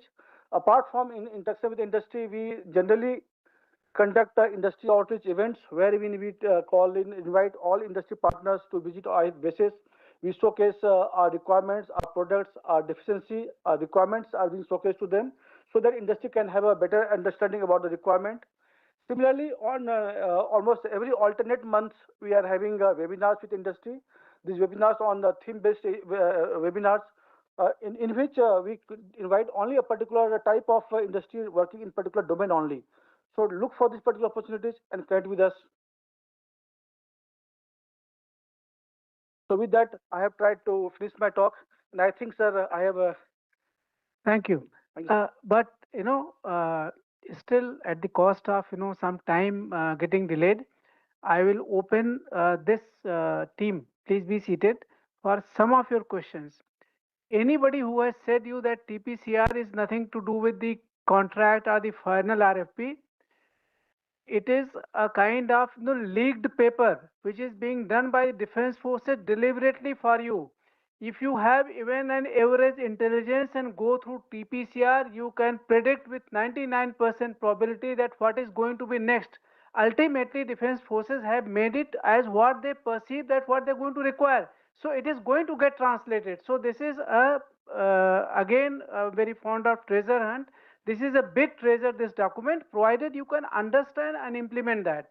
So with that comment, I will open this team for you to ask question, but be please very, very brief so that we don't delay it too much. From this side first, anyone? Okay. This side, give it to him.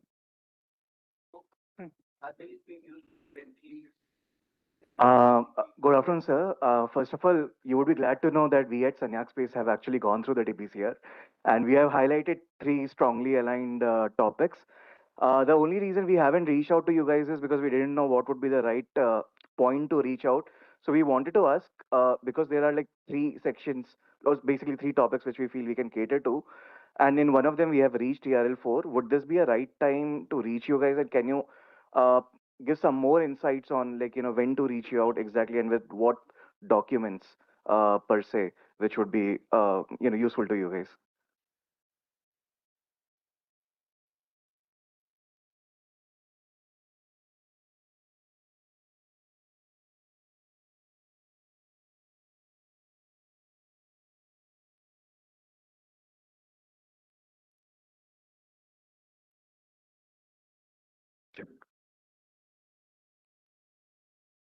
I would like to answer it in a very simple one line. Actually, you should reach out to us as soon as possible. There is no denying fact in that. And a simple email, it helps. I'll tell you why. You're saying you are at TRL4, right? After that, when you start going down the TRL levels, you would have already reached a point where you are the product finalization. Am I right to say that? You're reaching a point of, how a prototype should look like. And then when you reach out to us and, we say that, no, this is not what you had in our mind, it would be setting you back, both in terms of money, both in terms of time. So I would suggest a bottom line is you see the TPCR, you see a product, and immediately reach out. Please drop us an email. And as I mentioned to you that at least for the Navy, my commander is also here who looks after it. We have been reached out by Bell. And in one of the cases, it was related to the Department of the Oceanology and the Meteorology. We arranged a presentation for them so that they understand exactly what we are looking at. There was something which you're buying from Russia, and it helped us. We have been able to initiate a make case. So I hope that answers what you're trying to say. I have a recommendation for the headquarter integrated defense staff. TPCR as it is was delayed by 2 years. It had to come in 23, it came in 25. And after that also, like the Indian Army in Bharat Mandapam, the deputy chief released the challenges for the drones, So I think the integrated defense staff could put an addendum. When the industry they look at orders, you have Swamlamban independent event by Indian Navy. You have something by the Air Force and something by the Army. So I think, IDS is for commonality and interoperability, right? But if addendum, you should compile all this thing which you require from the industry. For example, what ADB did in Bharat Mandapam, Swavlambam, and issue as an addendum to this so that the industry has one document to see and nothing. This would be my recommendation to IDS. Thank you. Sir, work in progress on this particular issue.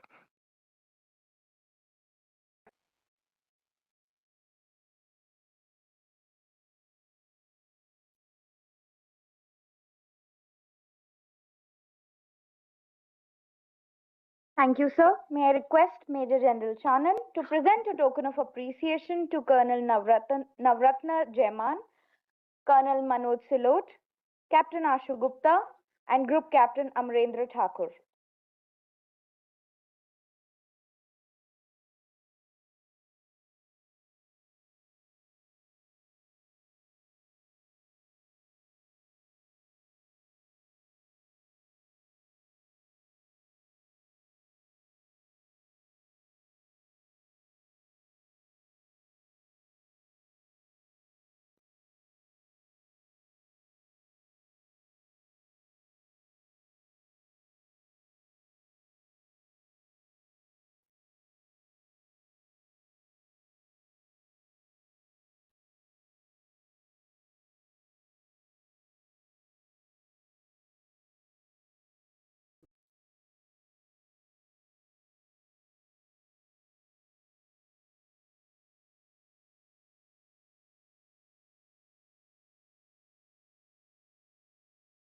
Thank you, sir.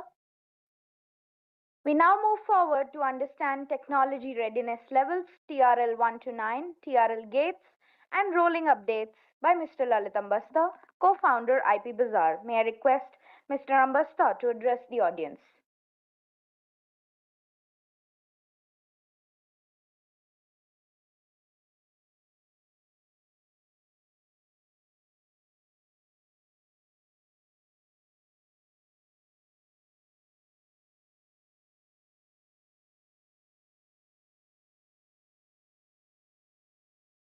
Good evening, and all dignitaries, and Jai Hind.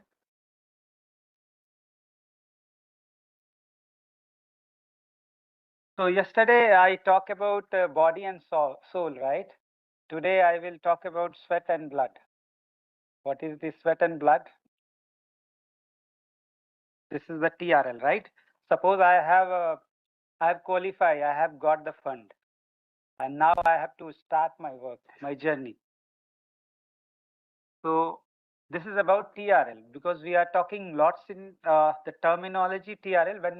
But as per my experience in private segment and private sector, people are not too much aware about TRL. Defense, because of so many documents we are releasing on a regular basis, TRL is very familiar.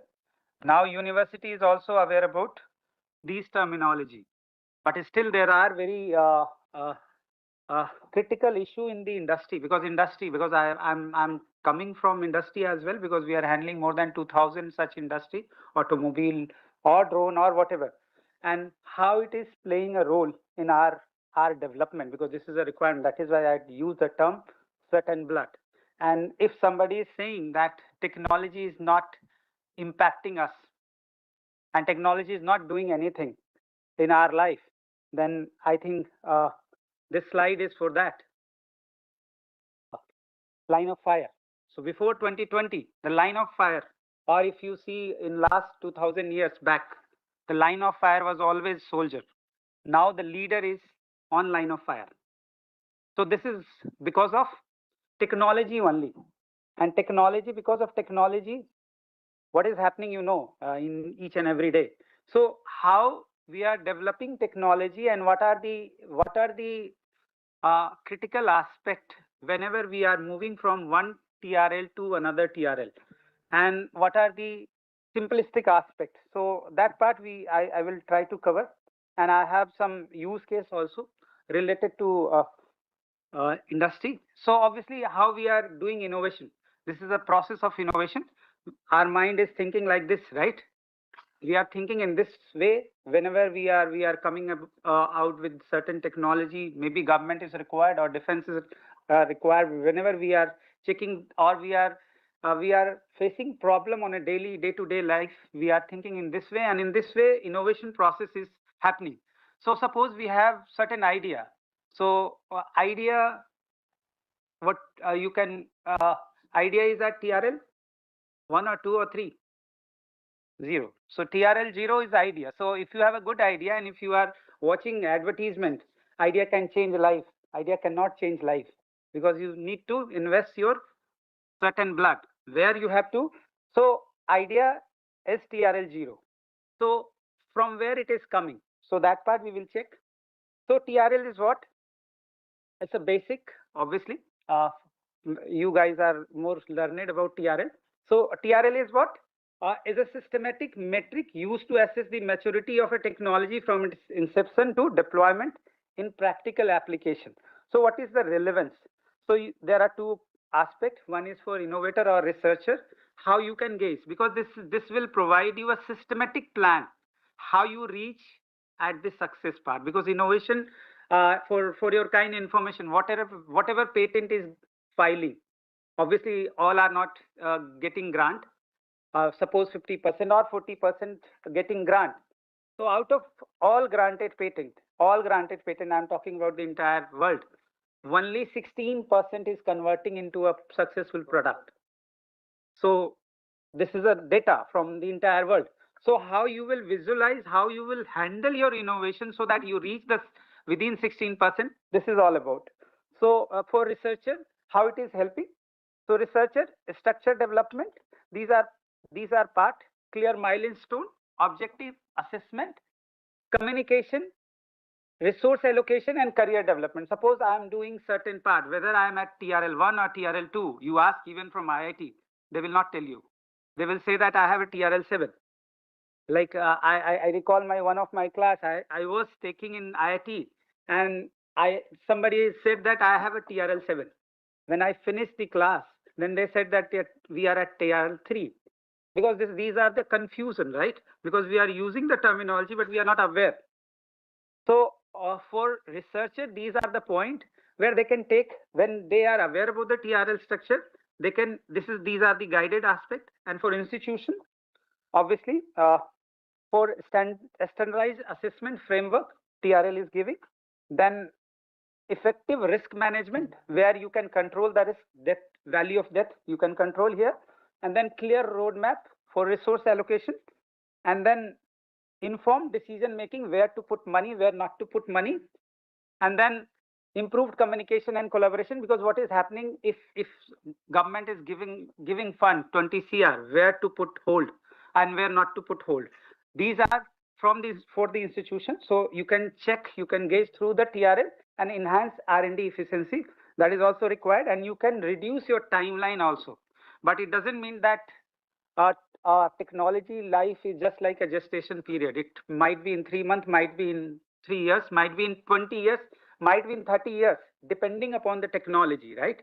So you cannot gauge that within 4 years, some technology will develop. So where it is coming out, the technology readiness, this is just history. I think you guys are aware. In 1970, some scientists in NASA has given the concept first that it must be go through this, because obviously what is happening in defense today, I am working on certain part, my transfer happened, so who will take care of? Some people are coming, some people are going, then who will take care of this robust elephant? Who will guide further so that technology may reach that part? So some scientists has visualized the terminology that it should be like that, but it was not adopted because of, obviously there are so many reasons. Then 1989, somebody realized the fact through a paper that it should be implemented, and in this way, in NASA first implemented in 1989, and then in the similar way, US agency like the Department of Defense also adopted the same thing in TRL. And if you see its progress in 2000 also, then European Union has implemented, and it is now day-to-day activity in Europe and US. Entire industry, I met with many of the companies. I'm also dealing with many in automobile and furniture, even the furniture company like IKEA. They are maintaining the TRL. I have an Indian client, but they are not even aware about the TRL. That is the big difference between Indian industry and the foreign industry, because they are governing through ISO.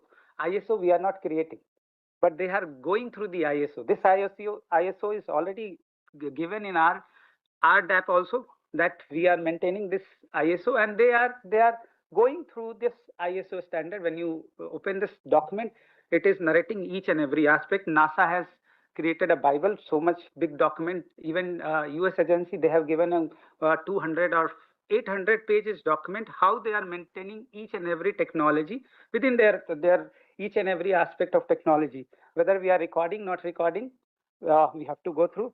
So how lab to market, and what are the bottleneck? Why, if you see even IIT and all that, our success rate, filing patent application and commercialization of technology for university is less than 1%. Less than 1%. In US and Europe, it is less than 5%. So why it is not happening? Because our expectations are different. University expectation is entirely different. Industry expectations are entirely different. But where university stop work? PhD means what? PhD always end when there is a prototype or before the prototype. That means what? So we can check. So TRL1 means basic principle identified, concept formulated. It's a second TRL, TRL2, and then proof of concept demonstrated. That is TRL3. And by that time, PhD is completed, and nobody is there to carry forward the task. And that is why there is a biggest challenge, because industry, they demand that I need at least TRL 6, 7, 8, but nobody is to carry forward, and that is the biggest challenge.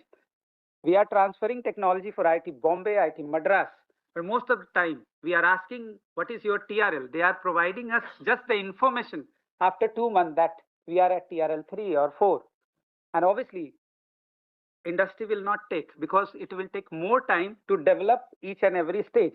So if I talk about TRL 5, technology validated in relevant environment, and then TRL 6 is prototype demonstrated in relevant environment. I think you are very familiar about relevant and operational environment. Then prototype tested in operational environment, And for each and every terminology, there are 10 pages in the document in NASA and all that.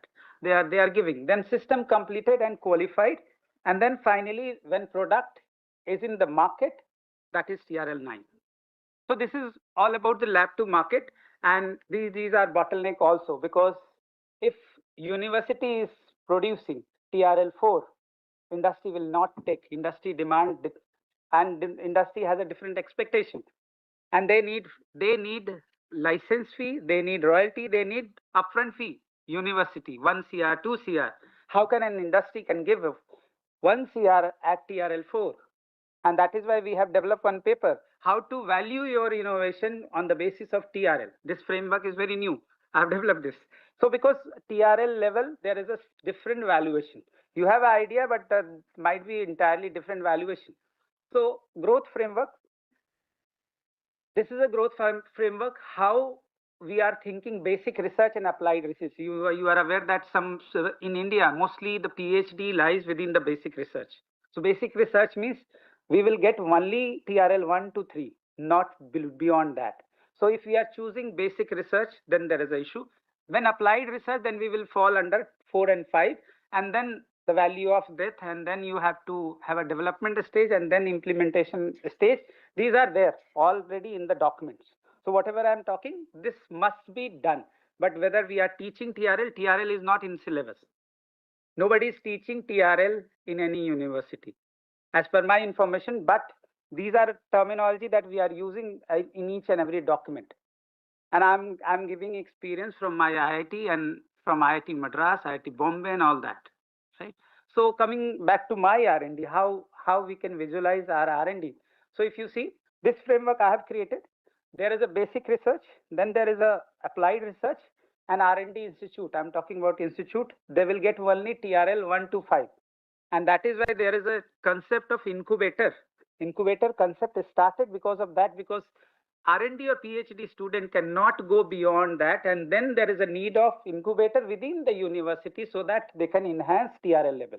That was the intent, and that is why each and every university there is a high demand.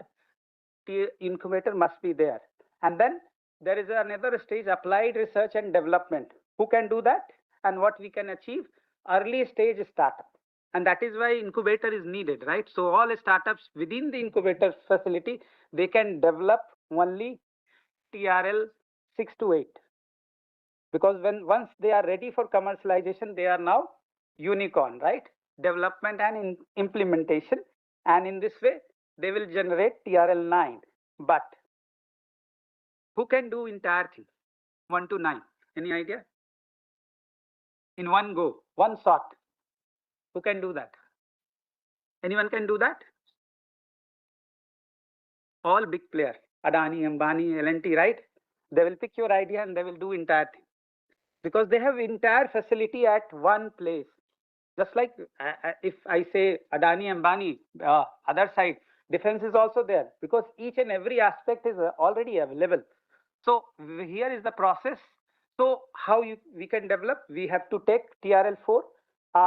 We have given a concept. We are talking with the industry that why you are developing from TRL0, why you are not taking TRL4 technology from university and then develop, because they have already invested time, money, effort, and then you develop. In this way, you will grow faster rather than you are doing from the start. But no company is interested to buy because they are thinking that why to pay 10 lakh rupees or 20 lakh rupees or 1 CR. Can I circumvent? Can I file? These are the terminology that they are talking are today's CXO, right? So these are the challenges, and that is why in India the bottleneck is tech transfer is very low, right? We are not able to tech transfer from university or industry to industry. These are the challenges, right? And whatever I'm talking with my experience of 15 plus year in tech transfer. We have successfully transferred 40 plus technology, but failure rate is more than that, 100 plus. So these are the challenges. But if we understand this part, then obviously we can cater mostly and we will focus. So now talking about some case study related to your aspect, just to understand very well. So agenda is obviously mind to space. I think you are aware about the Hubble telescope. I'm talking about the elephant, how it developed, right? So how we are developing any technology. The first step is the need for a space telescope. That is, I'm just giving you one use case just for your uh, um, so goal and objective after need. If we visualize that there is a need, then obviously we will set our goal and objective. Then we will go for a feasibility and design studies, and then development, funding, testing, validation, and then finally project management, outreach, and prospectus. This is the code, right? Whenever we plan. So in the similar way, TRL1, when Hubble telescope conceptualized, that was the basic principle observed. It was happened in 1960 and 1970. So they have developed TRL1 in 5-10 years. That was the one. In the similar way, TRL technology concept formulated within that period, 70s, they have developed the TRL2. So it took obviously 10 years because this was, and then in the similar way, proof of concept when they have in late 1970, and after that TRL4 when they have validated in laboratory environment, that was developed during the 1970s and 80s. You check the history. So in the similar way, they progress accordingly, and obviously you can check that there might be many players left and many players joined, right, for developing this Hubble telescope. So, but they have keep on recording each and every aspect so that uh, going and coming is not a problem, because this is a life, right? So people will come, but your project must go on. That is a requirement. So in the similar way, 6 model and prototype demonstration in a relevant environment, and then system prototype demonstration in operational environment happened in late 1980s, and then actual system completed and qualified through test and demonstration somewhere around 1990. And then what happened? They have projected in 1990, 93, I think. Hubble has been operational since launch. So in this way, they have launched from TRL 1 to 9 in 30 years, not 1 year, not 2 years.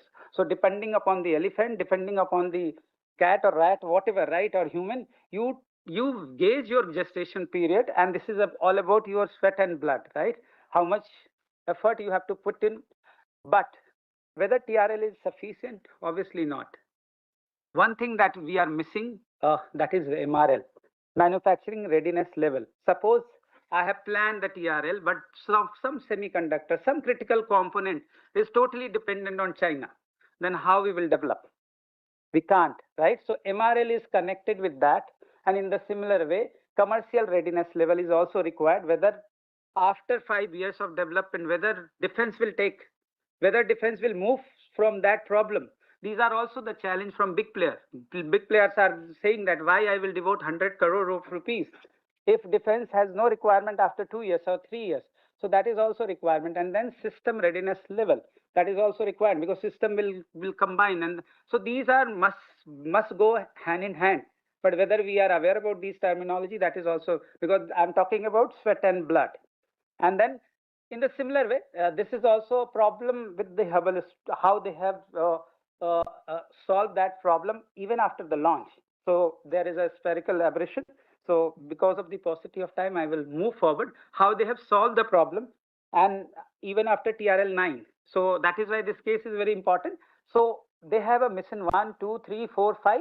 These are TRL 9. These are part of TRL 9 because there was some problem and they have solved, and still they are doing, and Hubble telescope is still working.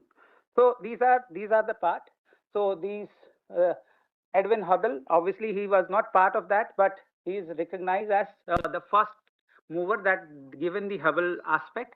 And then Lehman Spitzer, he was known as father of the Hubble telescope, and the similar way Nancy Roman. So these are the player, and we call it market makers, right? So if you see the journey, these are the journey of Hubble telescope. So if you visualize any technology, you also visualize the pathway, because grant is one aspect. Because most of the time, what we are doing, we are keeping entire project in terms of the VC, investor centric, not the MRL and TRL centric. That is also a requirement. How you will evolve, how you will go, and what are the milestones? It must be read together. So if we are keeping 5 milestones, we have to also keep how we can club it to TRL and MRL, right? So telescope of hope. So what we are talking about, that TRL complex but challenging, but here we have to understand the terminology and we have to devote our time accordingly. So these are again the concept part. What is the depth valley for TRL 4 and 7, and that is why there is a huge difference of tech transfer, or there are huge issue at the university to industry because of this TRL 4 and 7. So this is a fundamental. People are aware. So in the similar way, I have also created this part, what we are aiming when we are progressing through TRL. This is I have created. So obviously when I've connected with the IP. So suppose in July basic principle observed, then you have to do what? You have to file your provisional patent application. We are not doing this, or if we are doing, we are not maintaining that pace. So each and every TRL level, you have to move forward and you have to connect your IP elsewhere, because each and every step you are modifying your technology. So you have to file also. You have to file your complete. You have to do the other part in the similar way. Field validation when completed, then you file more patent application for drug, pharma. There are for development from 0 to 9. They are filing 100 of patent application within that. So in this way you progress, and in this way you will reach at your goal point. This is one visualization, and this we are providing to our client wherever we are addressing, and in this way they are flowing through these TRL. And this is very good aspect also. You can replace people, but your project will continue. So this is all about this paper we have released. We have written this paper. We have connected TRL and valuation, and one is metrics that matter, where how you maintain your entire portfolio. These are 40 plus pages documents, so you can download, you can read. So these are all connected with the IP though, but these are part. So thank you so much.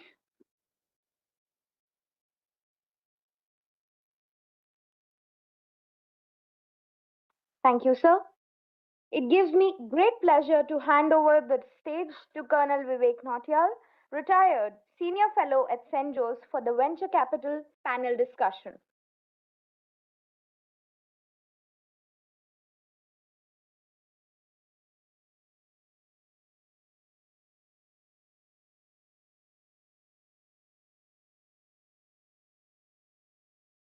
Good evening, everyone.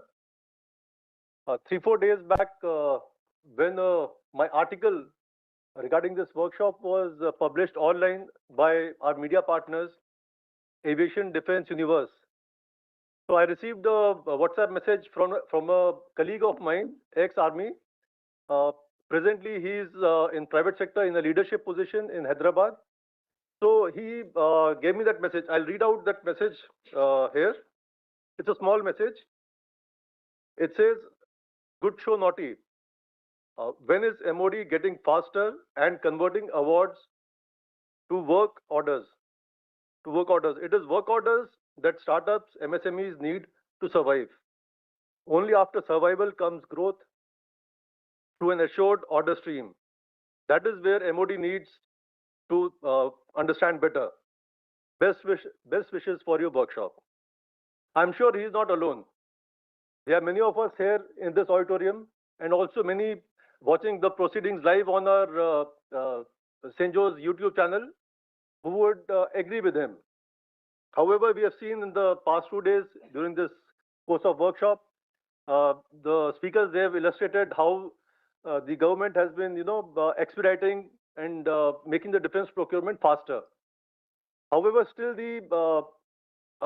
there will be some gaps. So those gaps will be filled by defense venture capitals. So it is those venture capital that we are talking next. So I would request the eminent speakers of VC panel to come up on the dais, please, and take their place.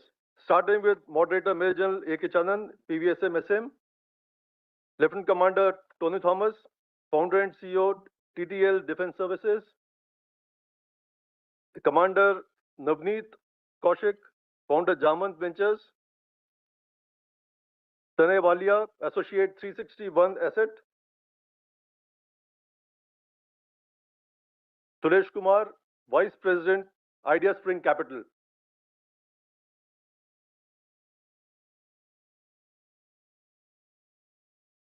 Please give a warm welcome to the panel.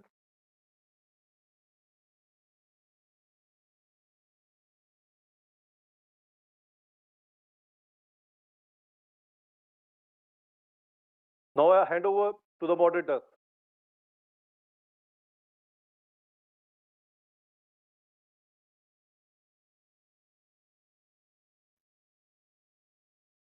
Good evening to all the audience here.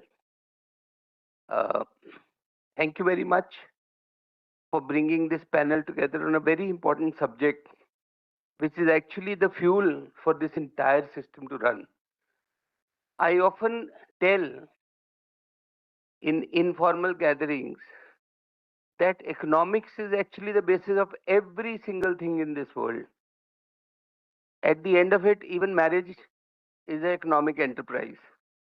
So if you do not have the right funding, we will probably move to a certain degree where some grants, etc., can take you to a point.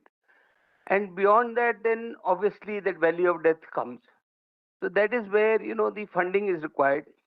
A number of, the government has actually launched a number of initiatives. After me, the ADB will probably, he's already covered, but he's here and, he can elaborate it much better. He's today serving and he's the practitioner for it.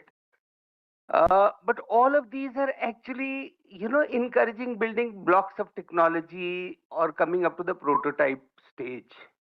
Once you get to start executing orders, that is where you need funding to come. And that is probably what we are going to talk about today.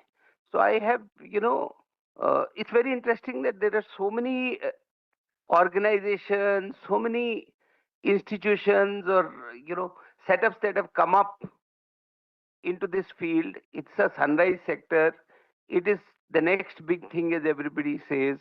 And this is where probably the funds are now getting channelized. So let me actually start by Mr. Sulesh. We will just take a couple of minutes, introduce ourselves and what organization we represent, what are the goals, but we'll try and make it quick. Thank you so much, sir. First of all, just before I start the introduction, thank you so much for the opportunity, Cenjows. Demystifying defense procurement, that's something which is, when I saw the title itself, I'm like, okay, I have to be here. I'm from Bangalore, took the flight and booked it, and this is very important for us. So I represent Idea Spring Capital. We invest in early stage defense and deep tech startups, primarily in the seed and pre-series A stage. In that, we focus on three areas: AI, deep tech, and also life sciences, innovation in life sciences startups as well. The thing we look at is a lot of the startups we are focused on are very early in their journey. So things like R&D, research, we help them in that. We also have an in-house CTO, one of the few funds that have a CTO as well. So tech IP and tech differentiation is very crucial for us. So yeah, that's a brief of Idea Spring. Thank you. Yeah. Hello, everyone. I'm Danav Walia from 361 Asset. So for those who don't know 361 Asset, we are one of India's largest domestic private equity and venture capital fund houses. And about 6 to 7 months back, we have actually launched India's largest multi-stage defense and space fund, all raised from domestic capital. Till now, we have raised about 1,500 crores, which we will be deploying to at least 15 to 20 companies in the next year or maybe 2 years, right? So we are multi-stage. That means we back companies right from, say, the prototype stage to when you're well established. So let me start by thanking Cenjows for inviting us here. I'm someone who's been on the other side, and I've been lucky that my entire career has been with the Navy, where I was part of DGQA, I was part of defense acquisition, I was part of the projects, and then I was lucky to have got through Technology Development Board, which is DST's autonomous body. So that is where the function of financing came into play. So thanks to the Navy that I can understand whatever has been told here, and I have been on the receiving end of it from the other side as well. So I can understand both ends. So after that, we started a fund called Jamwant Ventures. We are focused only in defense. We have done our first fund from where we invested in 6 defense companies, and thankfully our IRR is in 3 figures. And we are now with a second fund, a 500 crore fund, again focused only on defense and dual use technologies. So I think we are the only fund in India which is saying that we are only doing this and nothing else. Good evening to you all. I am Lakmanda Tony. I was a DGNI officer for around 10 years. Around 12 years now I am into defense sector. We are invested in UAE via Aero Autometal Products Limited in the defense sector. We are supporting Edge group of companies, and in the US via Aethys Automotive Boston for the Ford and Humvee for the UAE market. And we have a industry we are supporting in Coimbatore called Aethys Automotive, which are the manufacturing arm. And now we are into TTL Defense Services as a third-party inspection service provider, creating a testing infrastructure in the Coimbatore Defense Corridor. Thank you. Thank you very much for that introduction. So we have now a number of people, and let me actually start by putting the first question myself. You know, I am not an expert as far as venture capital funding is concerned or defense funding is concerned. It is something that I have learned in bits and pieces on the job. But I must make a comment that whenever we have these kind of seminars, one of the sessions invariably is from that gentleman, I forget his name, who comes from Sidby. He comes in number of times, he talks about what he can do. And his presentation is most interesting. It almost seems that he's carrying a huge bag of, money which is lying right out there. But the moment he finishes, the question and answers are so pointed and so, there is so much of aggressiveness कि आप ये सब बोलते हो लेकिन करते कुछ नहीं and stuff like that. So I just wanted to, which obviously that's a government organization, so there's a lot of, angst at the end of that presentation invariably. But what I wanted to ask any one of you who would care to answer is, what are the actual challenges? Because defense firstly has 3-4 issues. One, it is, a monopoly. There is only one buyer. Secondly, the competition, whatever competition exists, there is, it has to follow a process, and the process, somebody can fall at any stage. And thirdly, every defense tender by itself, things have improved in a very big way from in the last 10-15 years. But even today, there is a risk of every tender, or a procurement stopping at some stage because of, so many compliance issues, etc. So what are the risks that you would visualize? And since you are handling money, which obviously belongs to somebody and you're responsible for that money, how do you leverage those risks? So Sulesh, maybe you could. Sure. I understand what you're saying, right? Because a lot of this, the thing is, one thing different from us and other funds out there is that we understand deep tech, and sort of deep tech and defense tech is sort of correlated, right? There are very long gestation periods, and we understand that. But one interesting thing which we are seeing right now of late is that the defense side is very quick. The requirements are coming out very quick. Probably the startups not able to match that, and that's where we feel a lot of innovation has to happen. One interesting thing coming out is that a lot of R&D is now coming from universities, places like IIScs, the IITs and stuff. We actually have almost 4 startups now which are founded by professors from IISc. So that sort of academia moving towards solving real world problems, including defense problems, is happening a lot more. In fact, IISc also has defense through the FSID over there. So I think a lot of that problem in terms of understanding long-term gestation periods is now being taken over. But otherwise, I think the gestation period is one big problem. And the risk? Yeah, the risk. How do you mitigate that risk, right? I think one factor is that a lot of the LPs, a lot of this is also LP knowledge, right? If LPs understand that, look, for example, we invest in dual use case. We can't invest only in defense. And that's not an LP position. That's a position we have taken, that because we don't want any of our customer to have one monopoly as a buyer, as probably the defense in this case. So a lot of things we use things like, let's go for a defense use case. So that's one way we mitigate risk. But I'm sure there are other ways to do so. Would you like to say something? Yeah.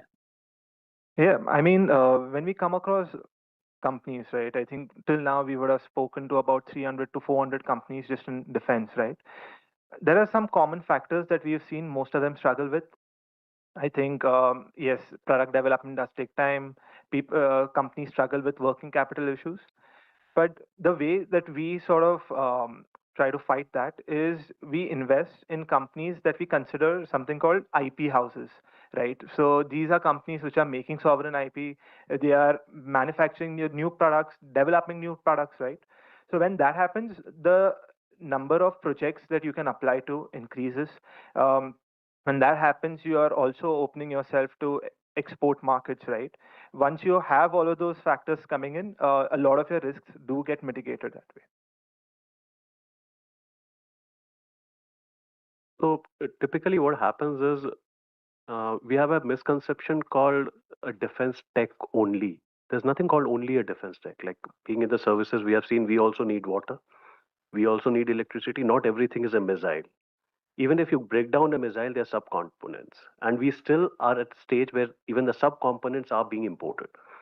And a lot of time, like there's a company which we have invested, connectors. Now those connectors, as of now, are being imported, and those companies which are actually making these connectors from abroad take a long time. You can't customize it. Now there are a lot of such options which are available, and then uh, like this is what I say to my LPs that why should Indian defense not have the cutting edge tech? Why should I only be looking at substitution? Why can't we make something which is working cutting edge in the world? And if Indian defense doesn't buy it, anybody in the world would. So that's the kind of tech if we are looking for, Indian defense will definitely buy it. And like once you are building something like this, like there are cases where the companies have built something, it has gone abroad, they have sold abroad, and then it has come back. So two questions, Tony. Maybe we can start with you here.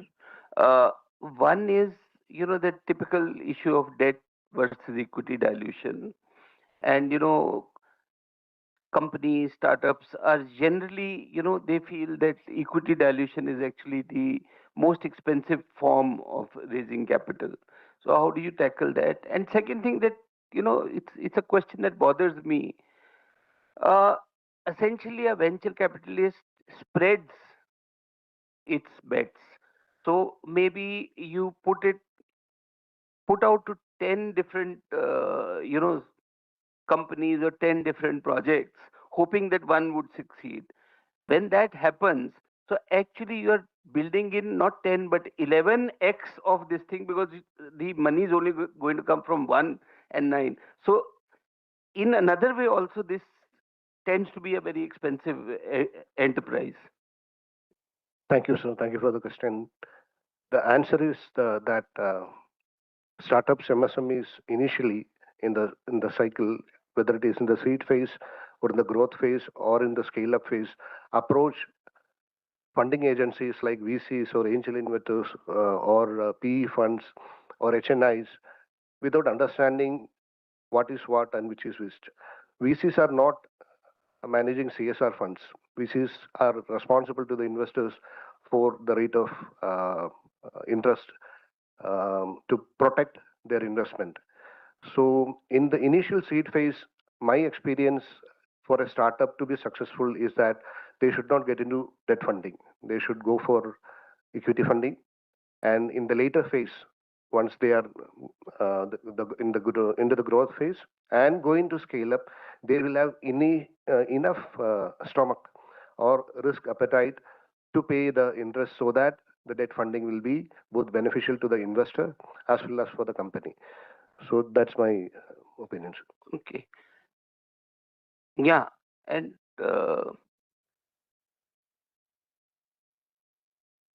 okay, I had something. It just got, the link just got broken. So anyway, anyone, we'll just open out this to the house. Yeah, Rajiv. Rajiv.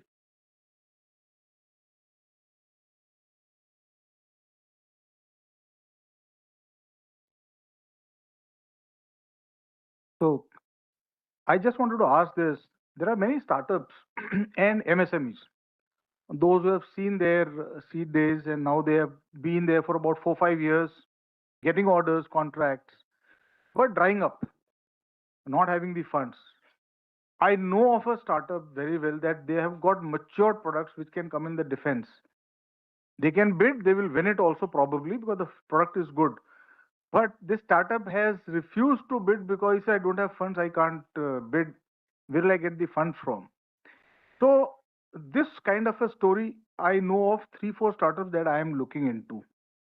I'm sure this must be across the board. I also earlier tried that we should have some fund to be able to give to this startup because their product, having validated their product, so that the defense forces are not at loss because of they not having funds but having technology.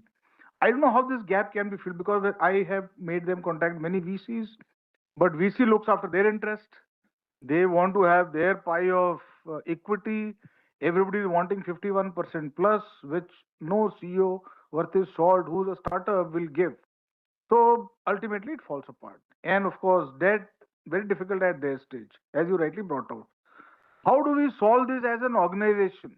Because this ultimately is not allowing that industry to grow or that startup to grow. Ultimately, they end up becoming subservient to a bigger master. Sir, yeah. Sir, the point is very valid. A lot of startups need funds and they will have the potential in the technology way. We do the risk assessment in 3 metrics. First metrics is technology readiness level. We have seen TRL. Second is financial readiness level. How much awareness does the promoters have in handling the funds, in managing the, like we rightly mentioned, Mr. Sir, you really rightly mentioned about the compliance.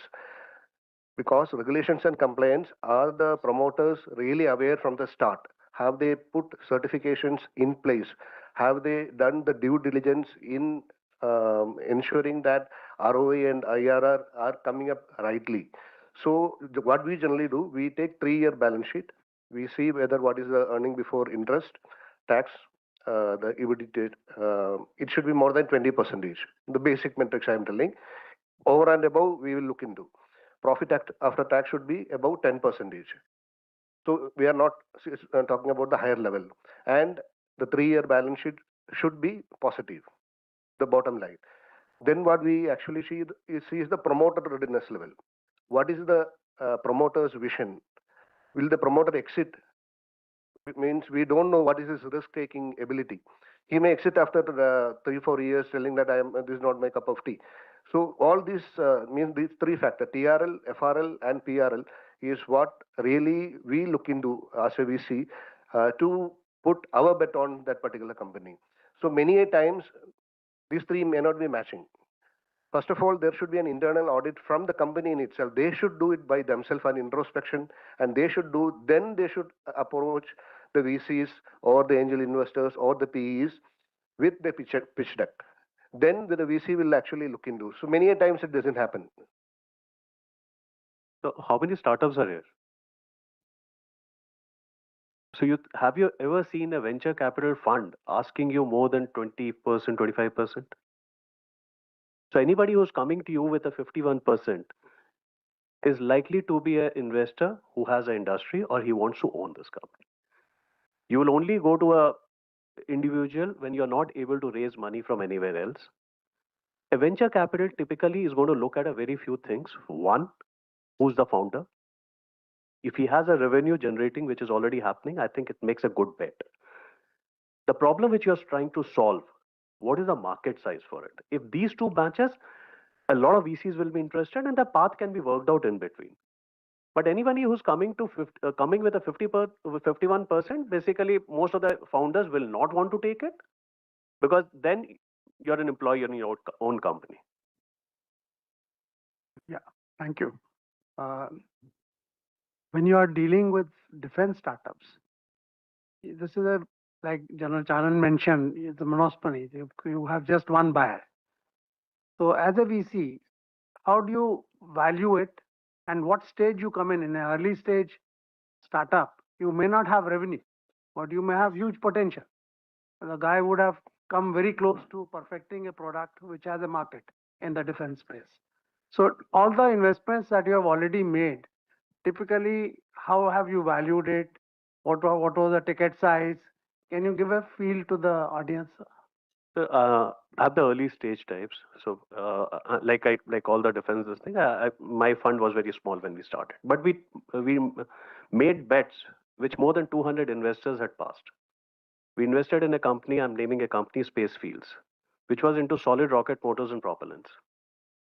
200 investors, including the top tier VCs, had passed them. Nobody was interested. Nobody understood what they're doing.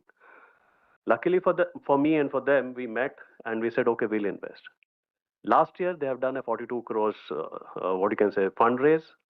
They have 5 IDEX challenges and they're building something for the forces which are beyond this thing. So when you're looking at defense tech, yes, you got to have a longer cycle, but every tech which we are looking at defense, not everyone is building a missile, like I said. Not everyone is making a gun. There's a lot of subsystems which are coming into play. Go with that, and yes, if you're making some big, what you can say, rockets or something, then you got to have that kind of a team. So then the team becomes important. Why you will be able to do what you are telling the investor to do. So that confidence building comes from the team and your clarity of the mission. Yeah, Rajiv. Valuation, if you could comment on. Newton. Valuation. So valuation depends on what is the kind of risk which we are taking and what is the market size and how likely he's to achieve it. So it will be a combination of all this. The earlier you come, the lower the valuation. Each, like the TRL levels were shown. So at which stage you are, like somebody, like when we started, we'll give some people give it 10, 20, but we go when you're going for defense and the market we see bigger, then you can go up to 40 crores, depending on again the market parameters on this, at what stage you are. And every what you can say, every milestone you meet, what you have predicted generally gets you the next stage. What kind of exit you look at? Anyone else wants to take it, please? Exit. Okay. So I look at an exit, sir, at a stage where in 2-3 years, if we have a 5x, 10x, I think we are good at. But at some cases, typically investors will tell you if the going is good, why exit? Yeah. Few two questions. One, okay, sure. What is the typical check size, for all 4 of you that you do, and at what stage? Yeah, so we invest in the seed and the pre-series A stages. Typical check sizes ranging from 10 to 20 crores. So in the round sizes, so 1 to 2 million, so round size of 3 to 5 million is what we look at. We're okay with pre-revenue. We invest most of our startups are in pre-revenue. We're not okay with pre-product, so it can't be an idea. So some sort of an MVP, some sort of prototype, you have our design partners. That's where we typically come in. So I would like to. Yeah, so just to give our perspective, right? So we invest anywhere from say 20 crores to 200 crores in a company, and since we are multi-stage, we will come in at all sort of stages. Earliest we try to start is where there is some sort of a technological milestone that is developed, maybe just at the edge of having a prototype, right till you being established and want to sort of raise funds maybe for another plant or something like that. So we take it like biometrics. No two biometrics are same. So we cannot evaluate no two companies in the same way. So there are a lot of metrics to be understood to come to the valuation stage, wherein in the initial seed stage, most of it will be ideation, idea creation, or proof of concept stage. That time we cannot put in the bet. So what we do, we come in at the scale stage. After 3 years, the scalability is very important. By the 3-year time, the promoters also will have the vision and understanding about how the business is going up the cycle because generally we exit, our investors are interested to exit in a 3-year time. And the check size generally can go from 2-digit till a 4-figure. So because the type of VCs or angel investors or PEs are different. everybody has got different risk appetite. Somebody has got four-figure capacity and somebody has got two-figure capacity. So we do the matchmaking according to the company's ability and capability. Thank you. Sir, I would like to I'll just answer this question on this. We have done from 1 crore to 7 crores, and now with the next fund, we are going 10 crores to 30 crores. Sir, I would like to know your views on creation of a defense fund of fund, wherein the government as well as the VCs like you chip in and build a bigger bucket, and which is available for maybe the schemes which are being run by the government, or maybe somebody who's having a very high potential of a success. It's a very risky question. Why? Because investors doesn't want to get into a handshaking with government entity, because business is entirely different. That's what I mentioned initially. We should not approach VCs like in a CSR way. Yes, CSR funds can be used to create an environment wherein defense ecosystem can be improved. That's my opinion. The fund of funds can work, but in that fund of funds, the money can be pooled together. The defense can put in some money, and or it can, like what RDIF is doing. Right, you give RDIF gives, let's say, 50 rupees. 50 rupees I'm supposed to raise from the market. Total 100 rupees is available now, which I can deploy on the sectors which I have said in my PPM or which has been agreed upon. So if it's a defense fund of funds, a certain money will come from the defense that fund, but the freedom to deploy that fund will be with the VC, because VC's money, the investors, LPs who are there, we have to return it in a certain time frame. But yes, it's a good idea to have it with the, like, similar to RDIF, so defense can have their own funds. So the last question from Group Captain Narang, please. Just one point here. I think the fund of fund is a good idea as well.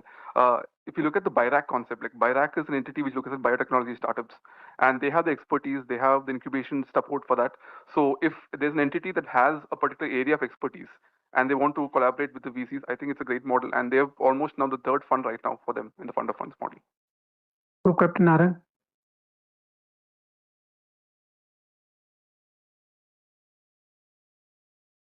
Okay, I think. How do you deal with the R&D complex funds, like we were having a discussion on propulsion system, where there could be, like, theoretically it is close to the POC stage, but the timeline for certification and validation and induction are longer.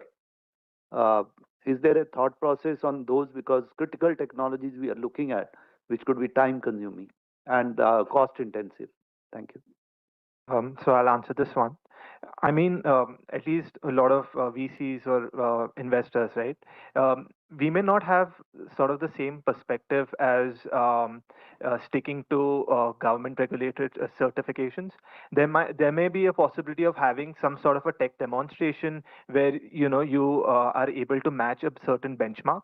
Now, what that benchmark is or what that point is, I think that's best decided by you, but it has to be something that is universally sort of accepted and something that can prove that there is an actual possibility here.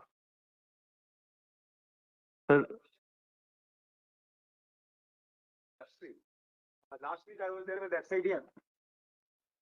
Thank you, sir. This point is actually from the industry. Last week I was in an interaction with SIDM. And what came out was that, where people are looking for funds, while the first point is that, yes, defense, long gestation period is one. High risk, yes, very true. But the cases where somebody has already got a purchase order or a supply order or contract, and then now he's wanting funds so that then he's able to honor that contract. There also, the VCs, they are not really very keen because they still think it's a very high risk. Whereas if you've seen this, after going through the whole process, and two of them here being, saying ex, who have dealt with the procurement and all who are aware of it, once it's got the contract, that is very much 100% sure. So in those cases, they must be funded appropriately so that then they're able to honor the contract. In those cases, more than happy to fund them. Only thing is, like I said, VC is looking at only not on one contract. He's looking at what is the growth cycle. So if the market size of the problem which is solving is big, I don't think any VC, if any VC is saying no, sir, we're more than happy to do it. So thank you very much for a patient hearing. It was a fascinating discussion. I think we need more of such discussions, and I will request DG Cenjows, maybe we could have us.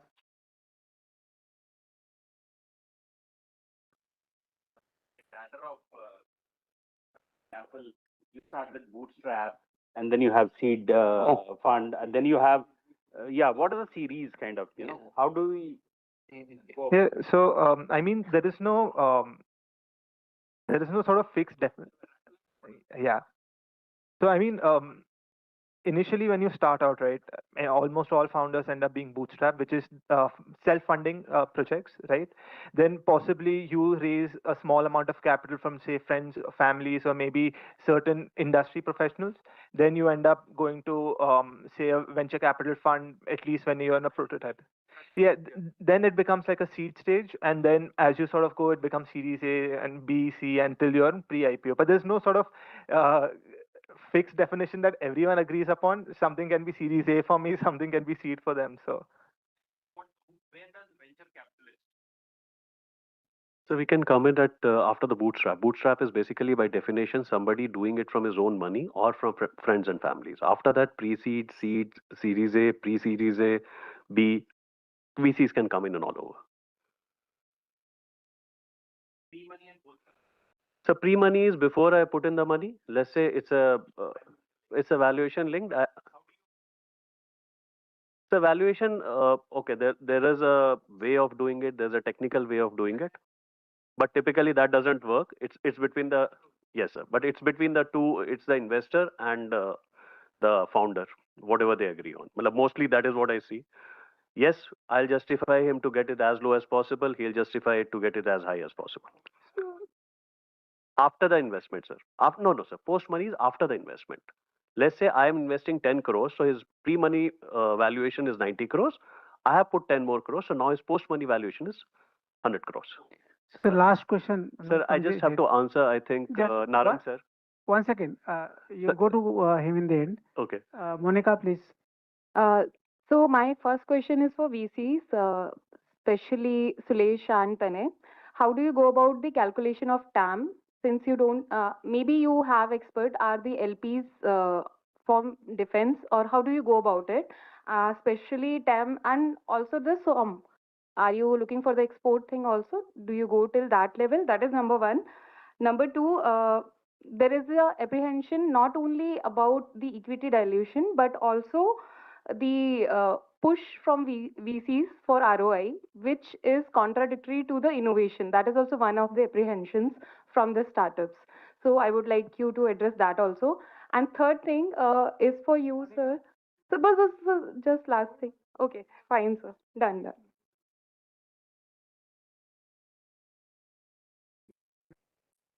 Yeah, your first question was sorry. Here I got the TAM. Yeah, okay. So we invest in early stage, right?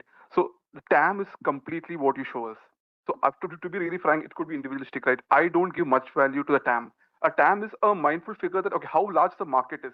I'll have a ballpark figure. If the market is like very small, for example, anything less than 500 million, probably won't excite me. But the TAM is completely what you show me. I will do my research post what you tell me about what the TAM could be, but just keep in mind that that's just like a cutoff thing for us. Yeah. So respond to Group Captain Narang. Yeah, SOM is again, it could be an export. Yeah, it's whatever you pitch. Yeah. Respond Group Captain Narang, and we'll close the Yes, session. sir. I'll just, so on that part, I'll agree and disagree both. TAM, yes, it's a figure which is shown, and after that I may not bother. But in my mind or any investor's mind, it should be how big he can go. That's where he's asking. Sir, as far as when should the startup take money who's in the early stage? Fund have life cycles.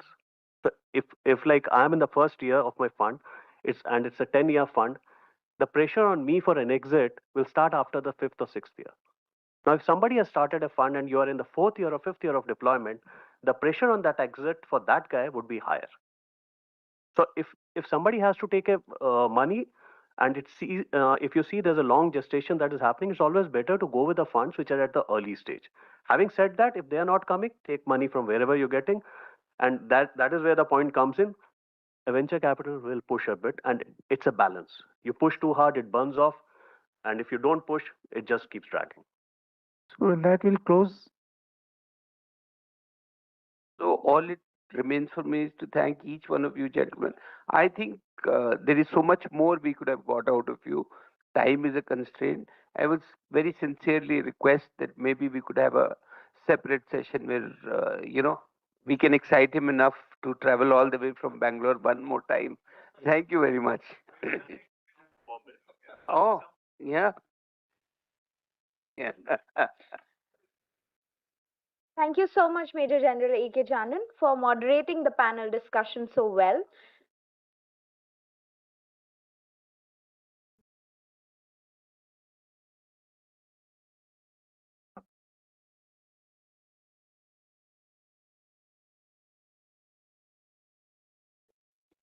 May I request Major General A.K. Chanan to please present a token of appreciation to Colonel Vivek Nautiyal and all the panelists.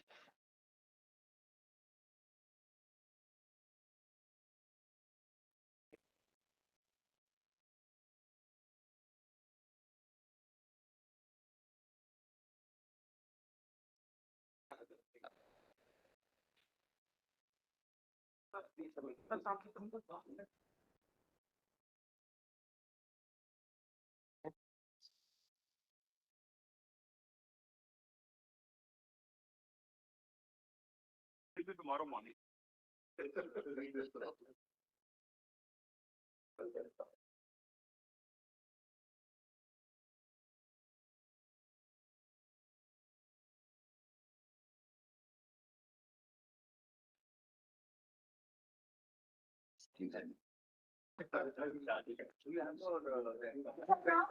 Thank you, sir. Thank you, sir.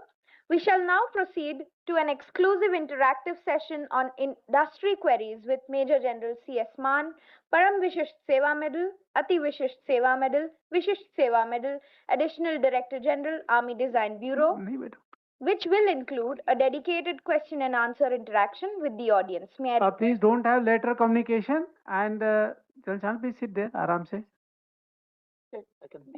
Just please.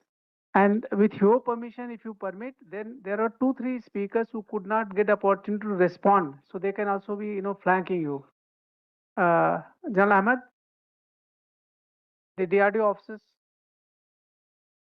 and Mr. Lalit. You all go on the stage.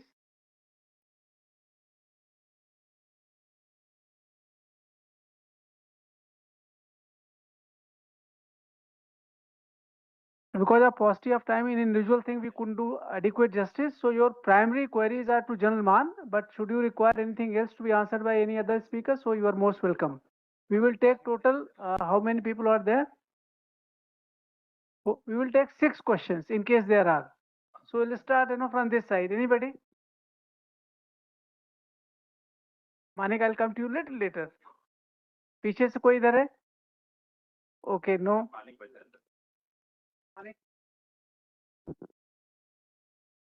Got a question back.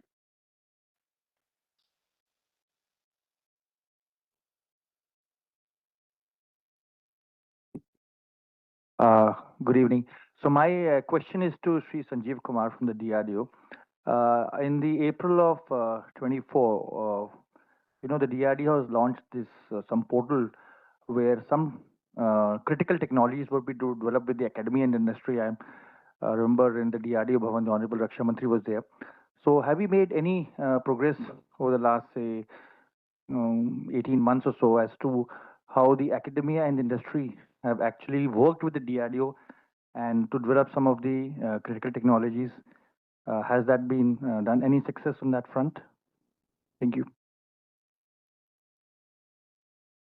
Actually, we have been seriously working on this, and I already mentioned my presentation also that earlier we had a center of excellence. Now we are moving to DRCOEs, DRDO Industry Academia Center of Excellence. So there is a separate department in our organization who is dealing with this, DFTM. So perhaps if you can write to us, we will guide you further. Connected thing was like, I have heard in the various forums and all, that you have the Center of Excellence in all the IITs all across India, right? So where I guess around more than 4,000 crores have been pumped in.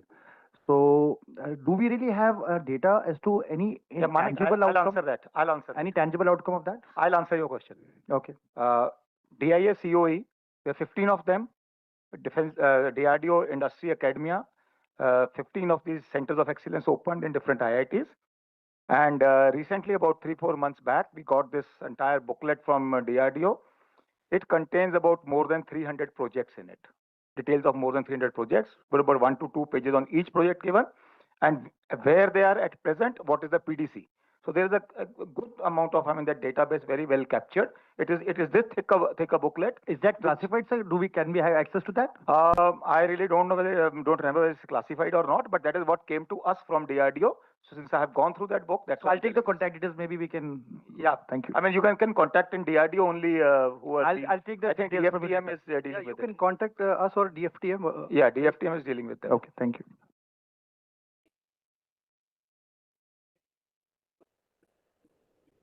Yeah, I'll just exchange my contact details later. Thank you. My question. Okay. My question is on TDF. Any of you can answer. Just like IDEX, is there any scheme or process where we can submit an idea where the suo motu proposal for TDF, something like that?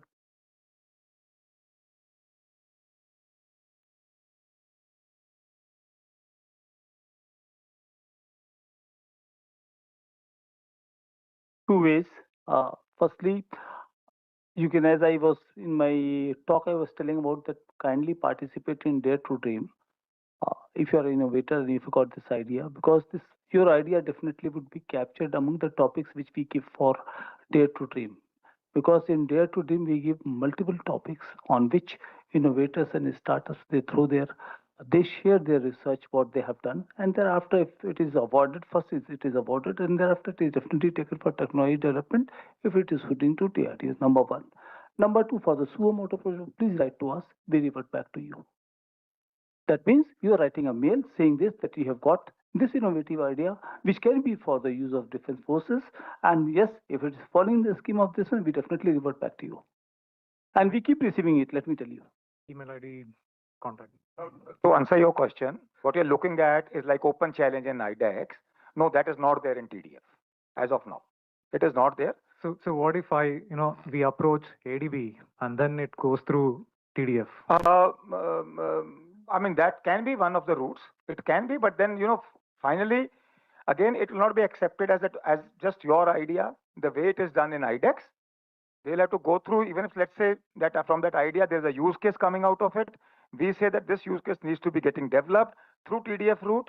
TDF will have to go through their own, that sort of tendering process, RFP and all, to actually identify who is it. And in that case, you may not get it finally.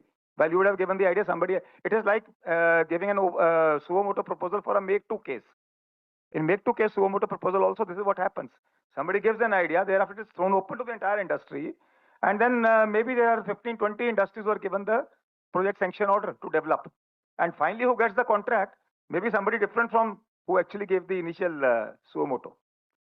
So, but sir, just adding to you, this is what sir has brought out. Your technology, your ideas definitely are going to align with Indian Air Force, Army, or Navy. When you give this requirement to them, and thereafter it flows to us, TDF, it becomes a problem statement, or it becomes a material for RFI. Then we invite, like-minded. It is not going to be one versus one that it comes to you, as has been rightly brought out. We go to the, it comes on the system, and for system we get the bids against the RFI, and it goes to the same channel of selecting the best one and awarding the project. That is how it works. Thank you. Jain sir, my question is for Lalit sir and General Man sir together as well. So we see a lot of research papers. Even I tried that. People in universities and colleges, they apply for the research paper.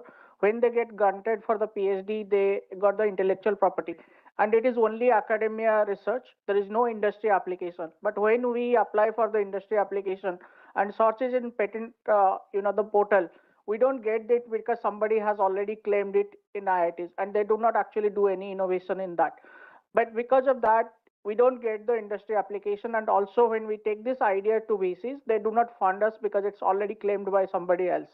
So, is there a possibility the defense organizations can actually work on this and maybe create a portal where we can actually get that facilitation done, so that that lot of innovations which is happening only at academia level, it can come to industry and we can get funded as well as will serve the nation. Thank you. So if you are asking about how to support those academia patent in industry, The IPs which has been getting stuck right now only in portals, but it has no industry application as of now. so obviously, first is the requirement, right? So requirement, if defense has like IDEX challenges, you are aware, right? So if the problem area is already there, like we have also performed a similar aspect, that there are certain problem areas where we are having a technology within the patent databases. You can search easily because these are published document. If you see that these problem already solved by some IIT, obviously TRL level might be low, right? But you can connect. We have also given some proposal that professor might not be available for that, but a student or research scholar may be available. So you can approach research scholar, you can pitch in your company. If you are industry, you wish to develop and you wish to supply the product, then you have to do the exercise. Because anyway, I believe in IIT and IT and all that. PhD level is obviously is a good level, right? Because they have devoted a good time and effort. So technology, whether this TRL 2, 3, doesn't matter, right? So But they are mostly they are TRL 3, 4. yeah, that is there. But you have to handhold, because in this way, at least you can reach at that. They have already passes that second milestone or third milestone. Then you can carry forward. This is the one way. Okay, next question, please. You see, I mean, as per my understanding of this IPR thing, even somebody got an IPR on if somebody got an IPR on this bottle, now tomorrow I put another cap on this or something, I'll get the IPR for that also. Is that right? Anyway, so if that be so, that is how people get the IPRs. That's what I have come to know. And if that be so, when you are saying that it has got some industry application, which means obviously whatever that IPR is existing of that guy, you are adding more value to it, and then it becomes your IPR then on that. Sir, we are ready to even dilute some equity, but the problem is even if we go ahead and do it industry application, after 3 years, if he files a case, then we cannot go to court of law and it is. Don't worry about that. If you want to do that, contact Lalit Ambasta. He will give you the lifetime legal support. So we will leave it that the person, please. Good evening, sir. My question is for you, General Man, sir. It's about the compendium of problem definition statements which was put out last year. Why is it separate from the IDEX challenges? And if it is separate, Okay. yeah. Okay.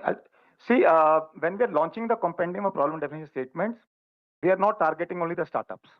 We are looking at the entire ecosystem. Okay, maybe, I mean, it can be anyone. It can be the biggest industry, whether it's maybe, say, L&T, Tata, anyone like that, Bharat Forge. It can be a MSME, it can be a startup, it can be academia. Okay, so what we are then looking at in that is finally which is the best solution we are getting. We choose the best solution. Then depending on which category it is, then we identify the route in that through which route to get it developed. So actually it means we have kept it ab initio a very flexible option to actually get the best possible technological solution. Understood. Thank you, sir. Questions? One, you, Kruket Narang, and Mr. Nalin. I just have a very simple question to ask. So, on day one, in one of the slides, it was mentioned that there are certain national institutions for TRL assessment because certain government proposal ask for the independent assessment. I wanted to know, can you guys highlight some of those institutions, especially for the space industry, where I would want that they have some domain knowledge to be able to assess it? Thank you. Currently, as per my knowledge, I think there is no such authority yet decided who will give the TRL certification, right? But some like NRDC has started, some IT is also starting, but there is no such accreditation board for TRL currently. And I think, I don't know if you've seen the document which was launched by the PSA somewhere in the month of January on this entire thing of the TRL aspect. There's a draft document put out in the open for public comments. I think in that there is some mention of this, that who will be actually identifying or who are the agencies who can actually validate that and assess at what TRL you are. Maybe you can have a look at that document. Thank you. Group Captain Naren.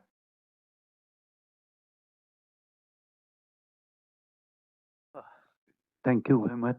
Just wanted to know, is there any thought on development of critical systems through these innovation initiatives and their certification of those critical systems and components rather than as a whole platform? So very much.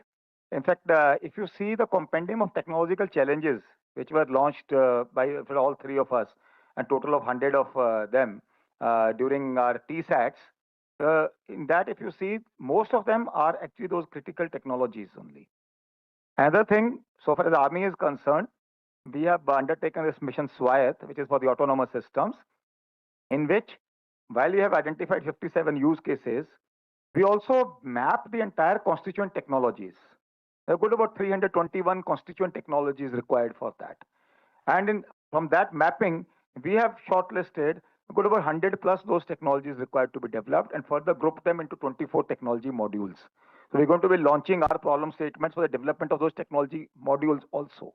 So that's how we're trying to address both, not only as a system, as a platform, but also the constituent technologies. So unless we have those, system will meet that 50-60% indigenous content, but critically, we will still remain critical in those critical technologies. So therefore, to address that is what we are doing this. And there's certification? Thank you. Obviously, then it will go through that once it gets developed through any process, it will get through that aspect of certification also. Mr. Narenji, please. Thank you, sir. My question is to General Man.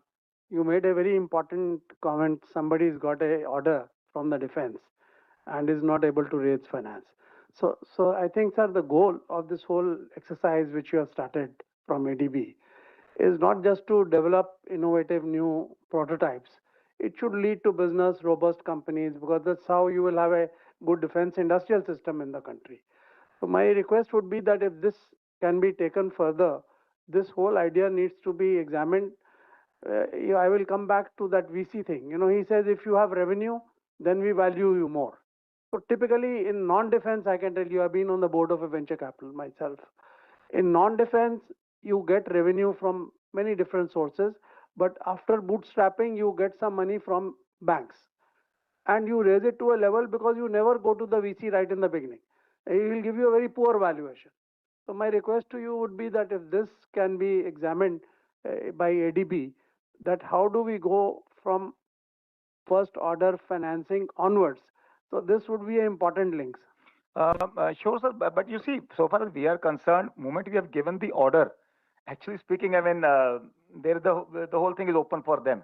Now, that assurity with that assurity of order, and that's the reason why I made this point in front of the VCs, because this is a point which we have discussed with the SIDM, and SIDM came up with this. They are also there's also a thought process. They are proposing some sort of a defense cash, some grant, something like that, especially for these kind of things only. Once when the supply order has been given, then equal to the value of the contract, or about 70 to 80% of that, if that can be given to them, and over a period of time, then they can return it as they keep servicing the contract.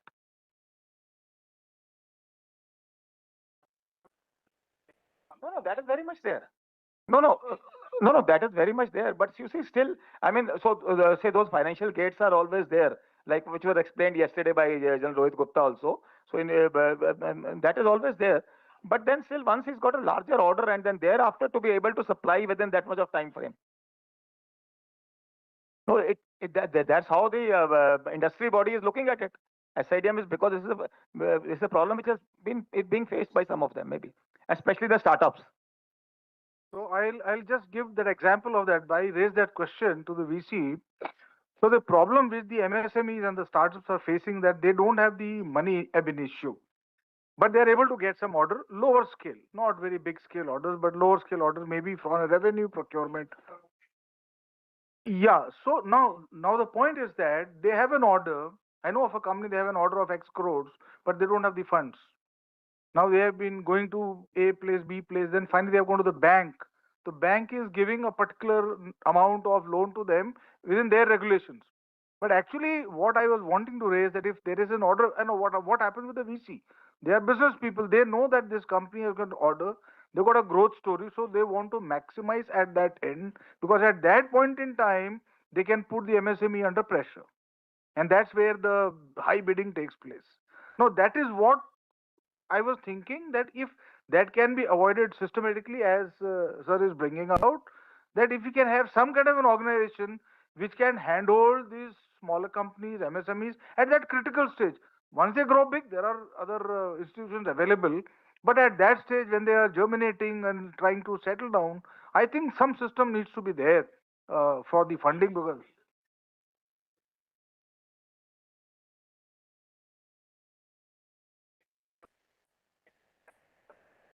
Startups were getting missed out, even MSCs were getting missed out because they didn't have the financial that we had. So well, this was the template that this would have happened. yeah, exactly. Yeah, that's what happened. Yes, that is one. But even the startups, some of them are just starting at very low, and now suddenly he gets an order of 60, 70 crores. He does not have that kind of money then at that time.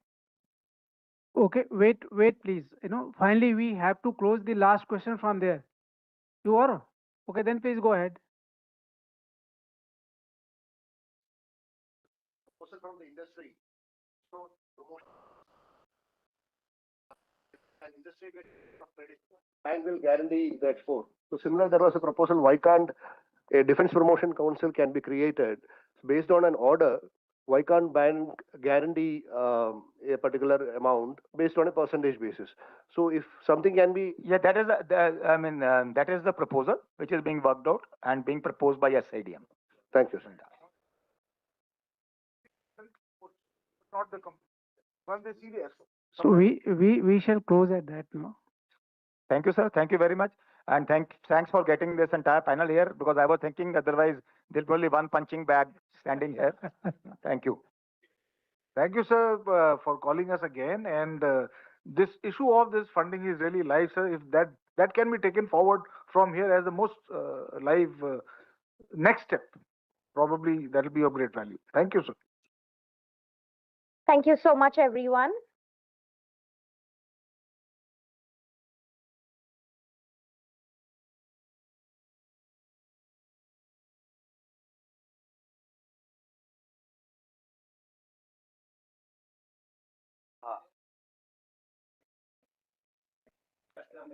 Thank you so much. Okay, while the panel is going down, I'm standing in place of ACIDS TI to give the closing address. I do not want to take much of your time. I just wanted to make 3 points. One is that after this effort which we have made, we are not going to culminate it here. The idea is that all recommendations which you have made, which would not have been in a position to get the correct answer that whether that is going to get implemented or not, like defense promotion kind of thing. Number of ideas have come from a lot of you, which are very, very bright ideas, which may be in some kind of conception. So all those points will be taken to the government at the all decision makers in a formal manner by us through indigenization directorate as their proposal in form of policy recommendation report.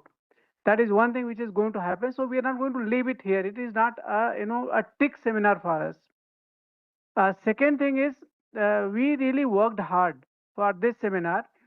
Of course, the prime mover behind this was indigenization directorate of headquarter IDS, with a special mention of Captain Pankaj, Brigadier Anurag, who actually nurtured this entire thing. Where probably Cenjows' name is appearing far too many times, but it is their brainchild which has been fructified.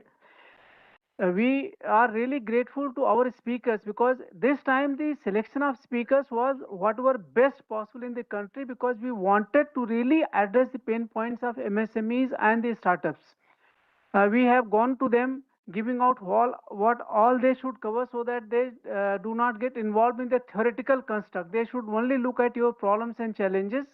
And we went to the industry. More than 300 industries responded. We compiled their queries. We gave those queries to the speakers, so they modified their content which they have spoken to you to include those issues. So a lot of effort has been done, and uh, though very many people are not here, but if even these many people have taken something, we feel it's a good enough, because for lighting the world you don't require thousand suns, even one sun is good enough. So even some of you, if you turn a unicorn tomorrow for India, I think our job would have been done. But I will fail if I do not share my one pain point with each one of you. Of course, it is not applicable to you because you are not the so-called defaulter.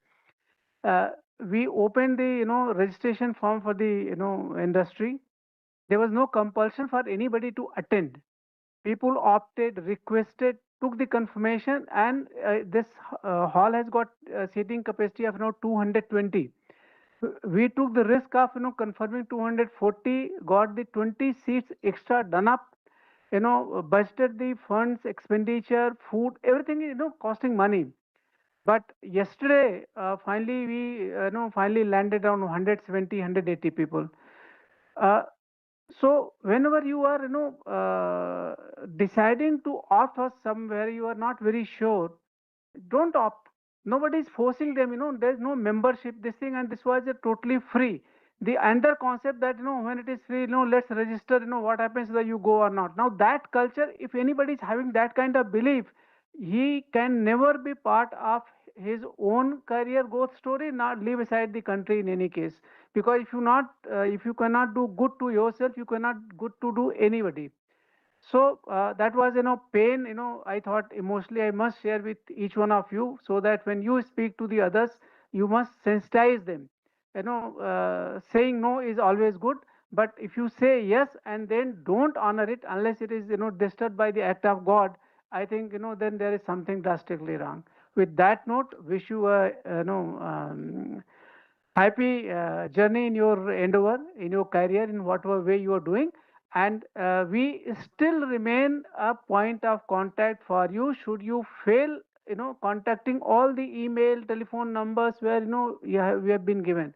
We will make an honest endeavor again from our side to connect you to the people concerned, not as a business developer, but if you are doing something for the country and where you are getting stuck. So St. Joe's remains your port of call. Of course, not the first port of call, but the last port of call. Thank you very much.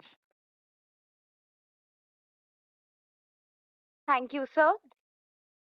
Thank you, everyone, for your gracious presence and valuable engagement throughout this 2-day workshop.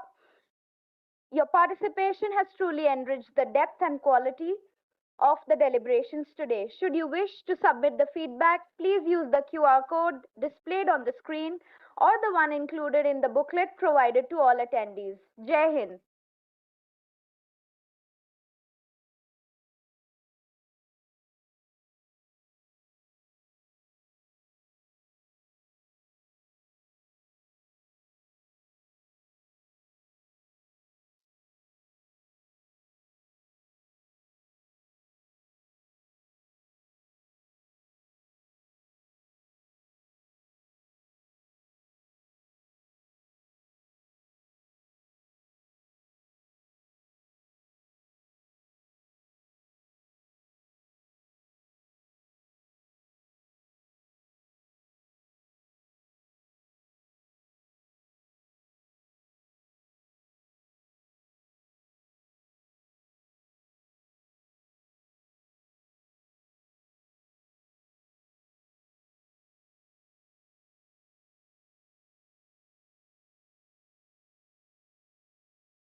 वो camera क्या कर दिया उसको वो आगे camera उसमें live बंद कर दो उसकी बंद कर दो लाइव आगे इसमें